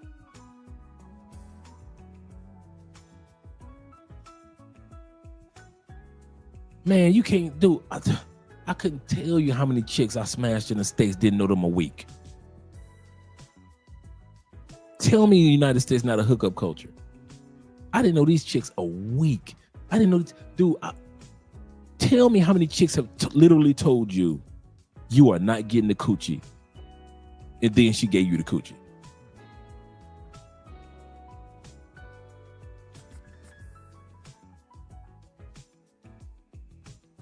She swore up and down, hand on the Bible, you will never get this coochie. Not even a few days later, you got both her ankles in your wrists.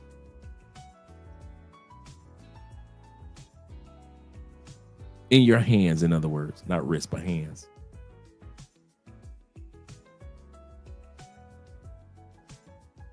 It's a hookup culture. People in the United States don't even go out to dance anymore. You just go out to socialize. Yeah, women stand there and twerk and blah, blah, blah. Nobody dance in the United States anymore. You'll jump up and down, but you don't dance. Why? Everybody looking for somebody to It's a hookup culture. I'm not hating. I'm just saying what it is. There's a lot of countries that are hookup cultures, not all, but a lot that are. But the United States is a hookup culture.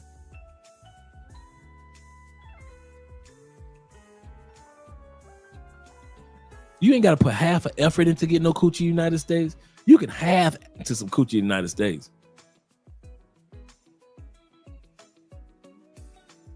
You got the chicks that want to play games, then give you the coochie because they think the coochie gonna turn you out and make you open up your wallet.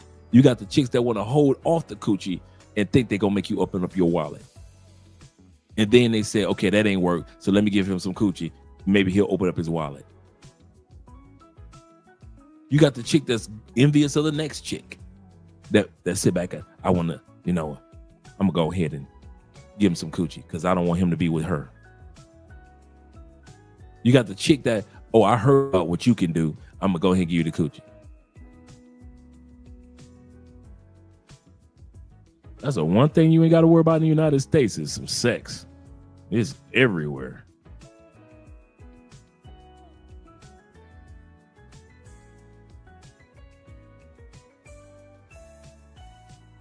He said you could literally be at work typing, minding your bruh. Do you know how much minding your business coochie I done had? Minding my business, and a female will walk by and rub against you. What's that for? You turn around and respond, excuse me, blah, blah, blah, conversation. Next thing you know, 3 days later, you got her up in the parking lot at the job. You know how many females out of... Bruh. And if you broke living with your parents at 29, you will still be dating. Absolutely correct. Or would you say, wait a minute, you asked it in the question form. He say, if you were broke living with your parents at 29, would you still be dating? In the United States, you could, but I wouldn't. I'd be focusing on my grind or focusing on changing your life, not dating. I would be doing the second option. I'm one of them dudes that's like, if I'm broke, I don't feel comfortable. Me and my uncle were talking about this one day. Yeah, if we broke, we don't feel comfortable with the dating thing. Some dudes can be broke as can be, and they can smash 30 chicks and have 3 baby mamas. I can't do that. I'm the opposite. If I'm broke, man, I'm like, man, I gotta get my money up. I ain't really thinking about no chicks like that. If the money ain't right. If the money ain't right, I'm funny style like that. Some dudes can do it. I can't. But here's the part. If you were broke, living with your parents at 29, I want to say this. In most of the world, living with your parents at 29 is not a bad thing. Only in the United States. United States is one of the few countries in the world that make you feel bad at 29 that you ain't got together and you ain't out the house. Most countries ain't like that. As a man, there are plenty of Colombian males that are getting their money up and still live with their parents, and they're only moving when they get married. In parts of India, in parts of Asia, it's still like that. You live with the family until you get your money right and you're about to get married. Only in the United States do we kicking our kids out at 18 years old. You better get a job, you better join the military, or you're going to college, but you ain't gonna be sitting up in here. That's us in the United States. Yep. The 4B movement is trash in South Korea. Yes, Korea. Yes, it is. Shout out to Jason. He says incredibly expensive to live. Yes, I did know that. To live there. So unless that you're wealthy, many couples have decided to forego having children. This is true. Most of this noise is from feminists. True. Bobby says, those other places are honest about it. That's true. That's true. That's so true. Yeah, they don't mind. I'm not built like that, man. I'm not built like that. I'll be feeling good if I'm broke. I ain't got enough money to buy the condoms. Nah, that's all right. I'm good. You can go get that coochie to somebody else, little mama. I'll catch you on the next go round.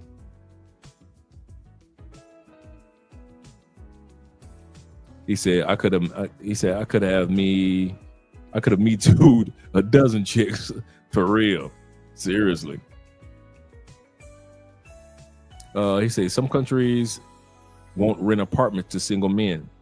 Oh, yeah, I can understand that. I can see that. There are countries that won't, I mean, not countries, but places that won't rent to certain countries, people from certain countries. The foreigners in America live with their parents. Yes, they do. Ain't no feeling bad about it. I still live with my mama. You're 28. Yeah, I'm supposed to be with my parents. What you talking about? And they still get the coochie. Why? Man, please, here in Colombia, why you think all these hotels are on every other corner? These teenagers ain't, think about it. These 20-year-old dudes are not having sex because they live with their mama. They just get on their motorcycle with their girlfriend like they Prince, going to Lake Minnetonka. And they get one of these hotel rooms that's for a couple of hours, smash the girl for a couple of hours, drop her off back, take a shower, drop her off back at her parents' house, and he drive back to his parents' house. And keep on stacking his money. Yep, that's serious. They doing it right. I didn't understand it before, but I understand it. If I had a son, and my son was 25 years old living at the house, there would be no pressure from me except for, respect the law, respect the rules of the house as an older man. But he would know that. But other than that, nah, bro. I wouldn't be pressing my kid to be getting out the house. I know how the world is now, so I wouldn't be pressing him. But I do know one thing. It is that time. We still got 74 people here, 75 people. We might as well finish this video with Anton then. 75 people here, and we are 6 hours deep. Shout out to all you guys that are here. It is crime and it is running rampant. You have stuff that's being perpetuated against tax.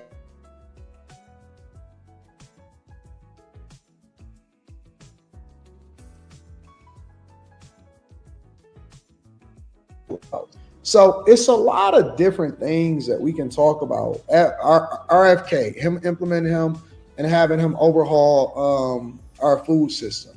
Auditing the federal government because we have to make sure that all of our government agencies are spending accordingly because we got too much bloatware and it's being taxed too much. Him lowering taxes, which ultimately, add value in all citizens.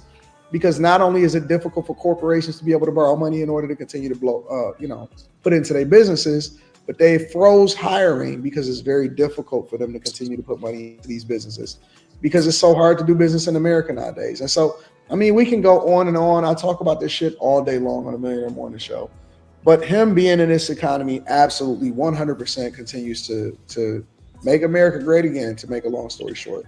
And the last 3.5 years was shit for most people. The 4 years before that, people were running it up, but they couldn't appreciate it. And honest to God, you can't tell me that Biden got 81 million votes. That's bullshit.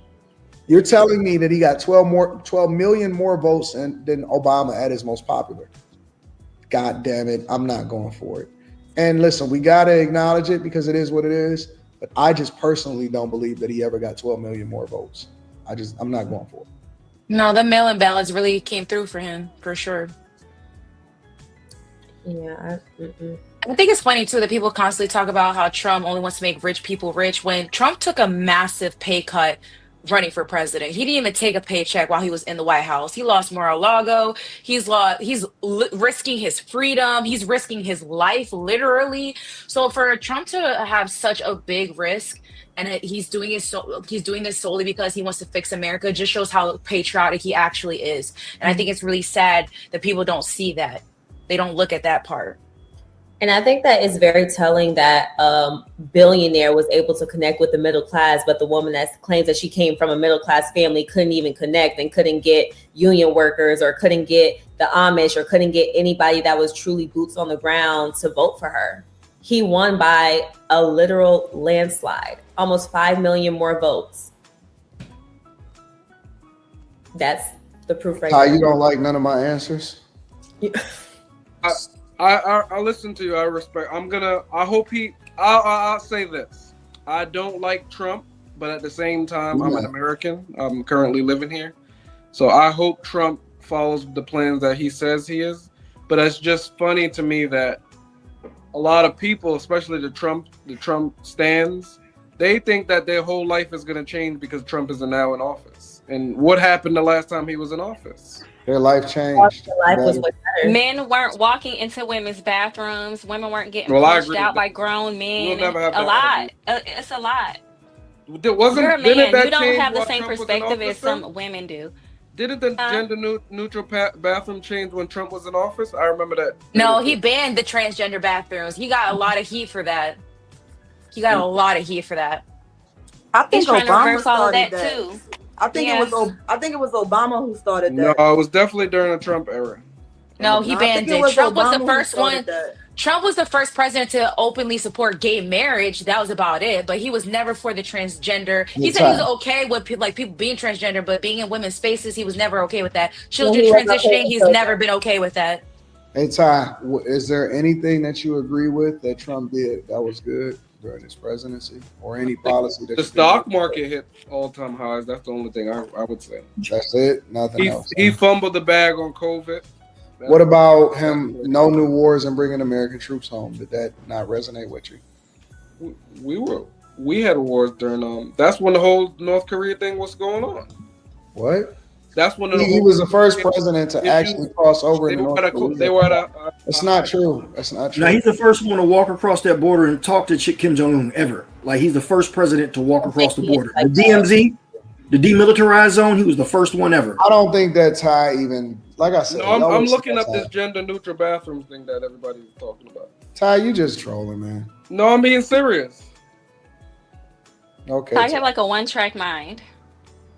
The war thing, though, I don't know if the wars had us not having any new wars at that time had to do with Trump being in office or COVID being a global pandemic. It could have been a combination of the two. But 2020 was Say again?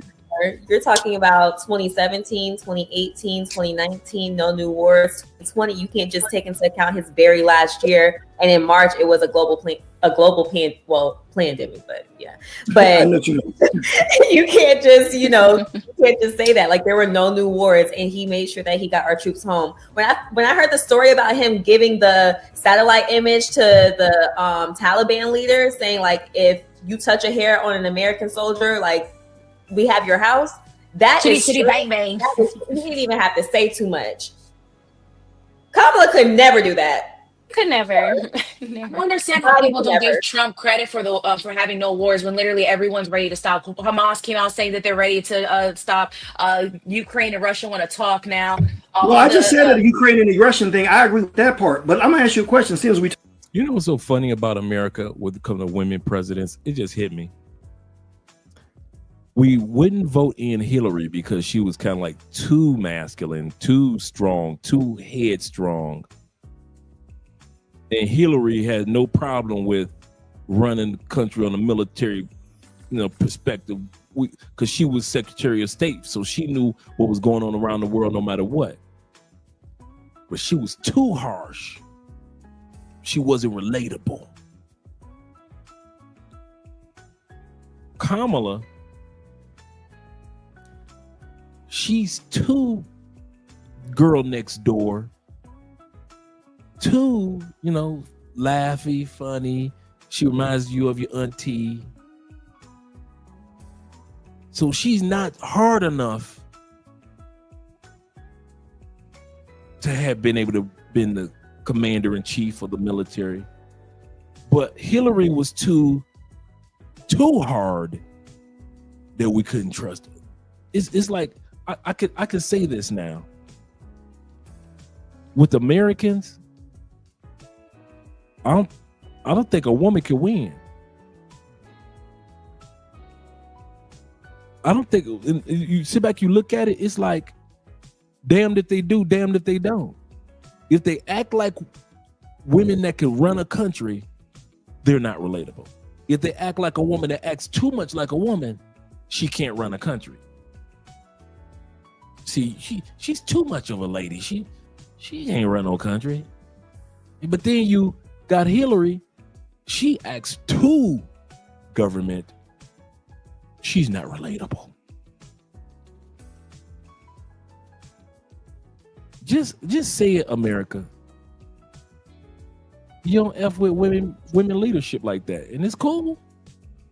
I don't care.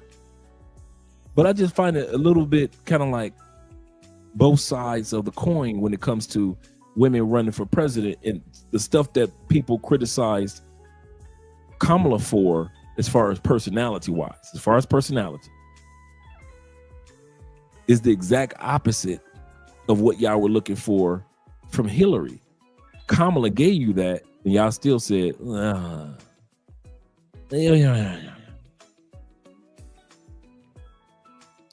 don't like Trump, but glad he won. However, it seems like dude stepping into enemy echo. Yeah, he is. It seemed like that dude stepped into an enemy echo. That's what I was thinking earlier. I'm like, they're saying all the talking points. Like I said, I voted for Trump. I ain't no Trumpeteer like these dudes. I voted for Trump, but it wasn't that serious. It ain't as serious as you hearing these people talk. You're like, man. But like I said the other day, which I never knew this. I did not know I didn't know black people loved America the way that you do, more than white people. I thought white people loved America like love America. Not like Negroes love that plantation. Negroes love America. Like, please. We'll say and do whatever you want. Please.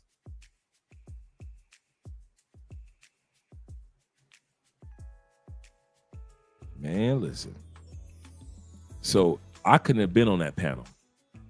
Better man than me.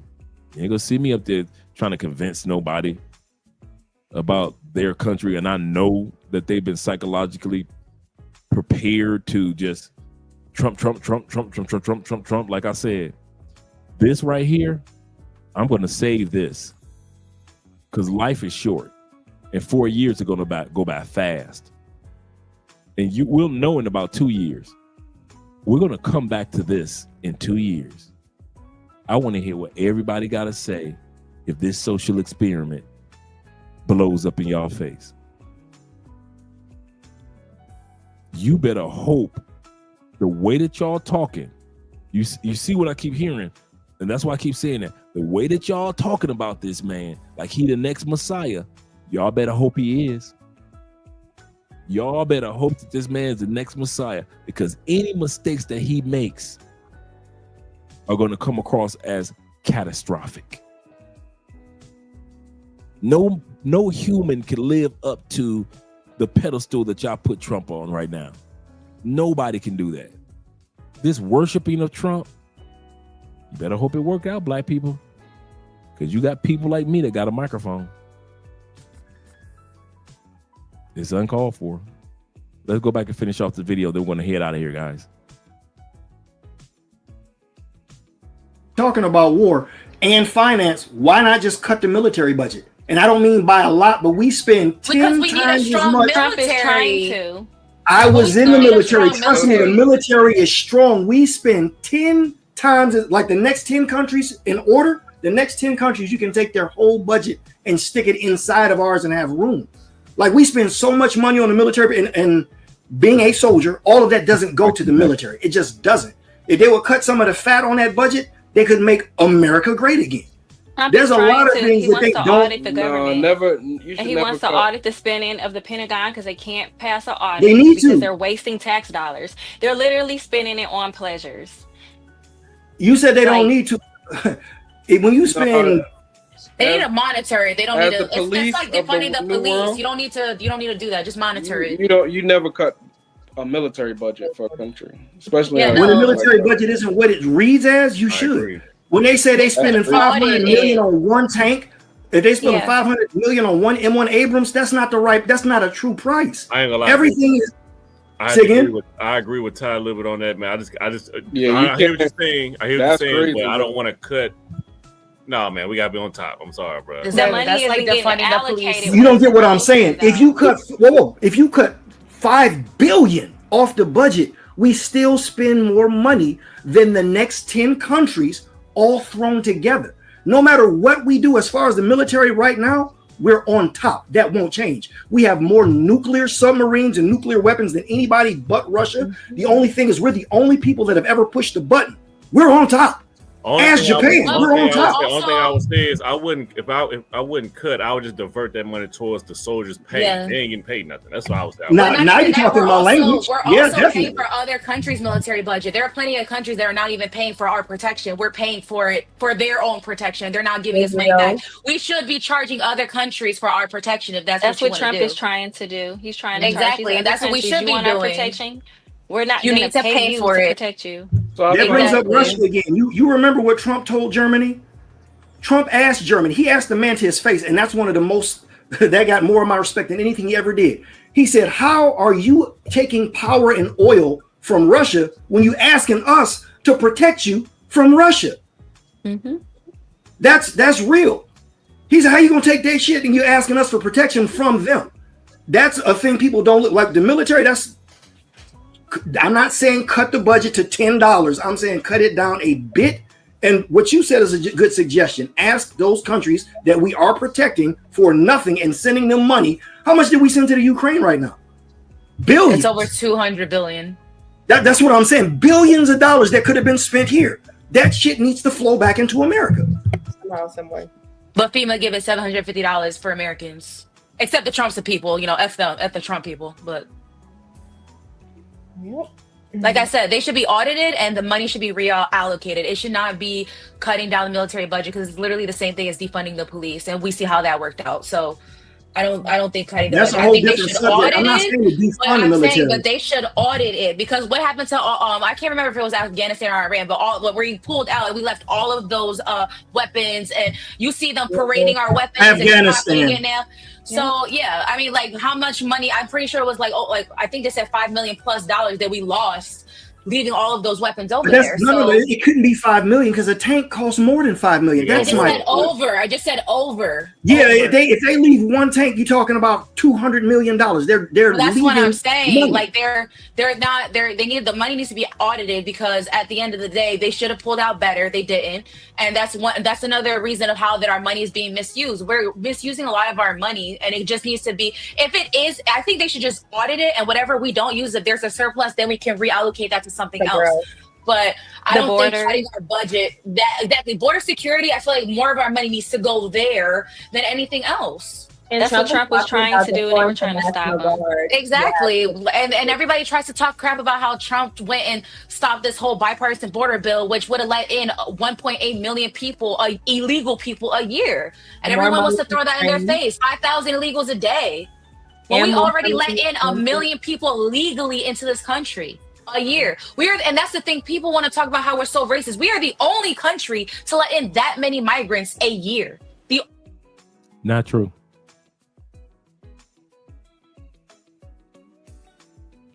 That's your homework.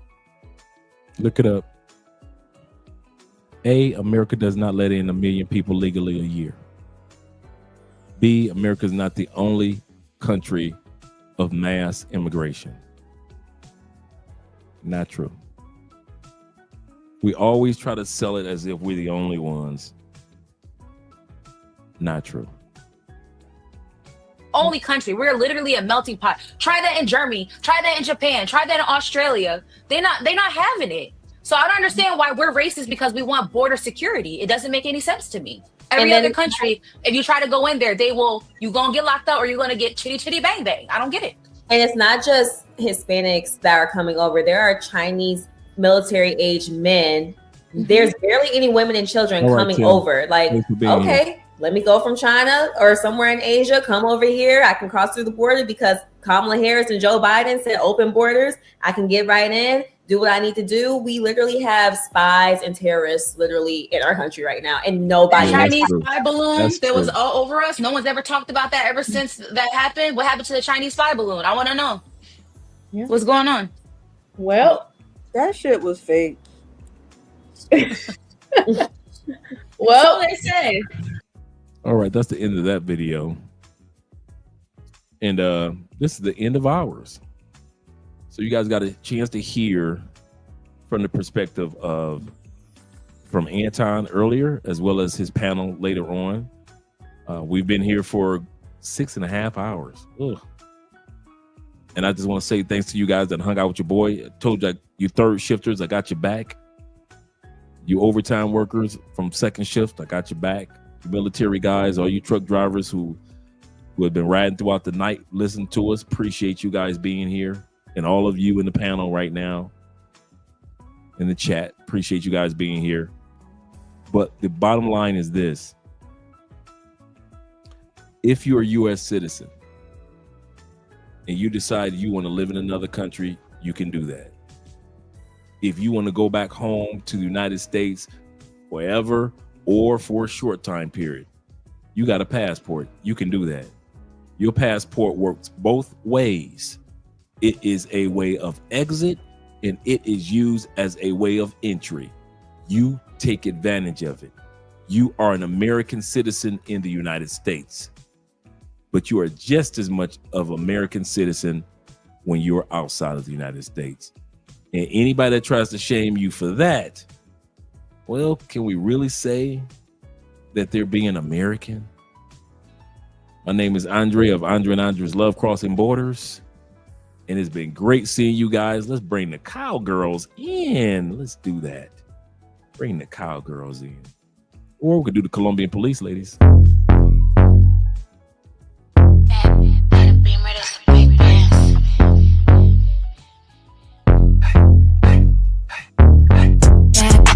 Beamer, that's a big dance. Chrome heart got me kissing on his best friend. Put in work, baby, you could be my best man. Sending cash in my account, he investing. Dark shades on when I'm off the Migos. He's trying to cuff me like a Anna Rico. Moving through this like GTA with a cheat code. He claimed that he love me, but before not a freak. I just wanna dance all night. Can't nobody do it just like I. Boy, you got just what I like. Come on, baby, let's kiss, don't fight. What you wanna do? Tell me what you like. What you wanna do? Tell me what you like. What you wanna do? Tell me what you like. Just say the word, baby, I'ma get you right. What you wanna do? Tell me what you like. What you wanna do? Tell me what you like. What you wanna do? Tell me what you like. Ain't gotta say it, I know I'm the one you like. Ooh, damn, so the DJ turn the beat up. Got a white boy who be singing like a Beatle. Claim she getting bread, but I heard she doing keto. I don't do drugs, I'ma smoke a little weedo. I can't chase a man for no paper. I just think it's sweet, I'ma show him now or later. I be getting money on the wake up. He a broke boy, tell that bitch get his cake up. Only with dope boys, they the ones who spinning paper, get your weight up. Total send an Addy and a stay up. She's out here mad, told him assalamu alaikum. Who that 5'5", she don't even need no makeup. What you wanna do? Tell me what you like. What you wanna do? Tell me what you like. What you wanna do? Tell me what you like. Just say the word, baby, I'ma get you right. What you wanna do? Tell me what you like. What you wanna do? Tell me what you like. What you wanna do? Tell me what you like. Ain't gotta say it, I know I'm the one you like.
cosa vi acercarse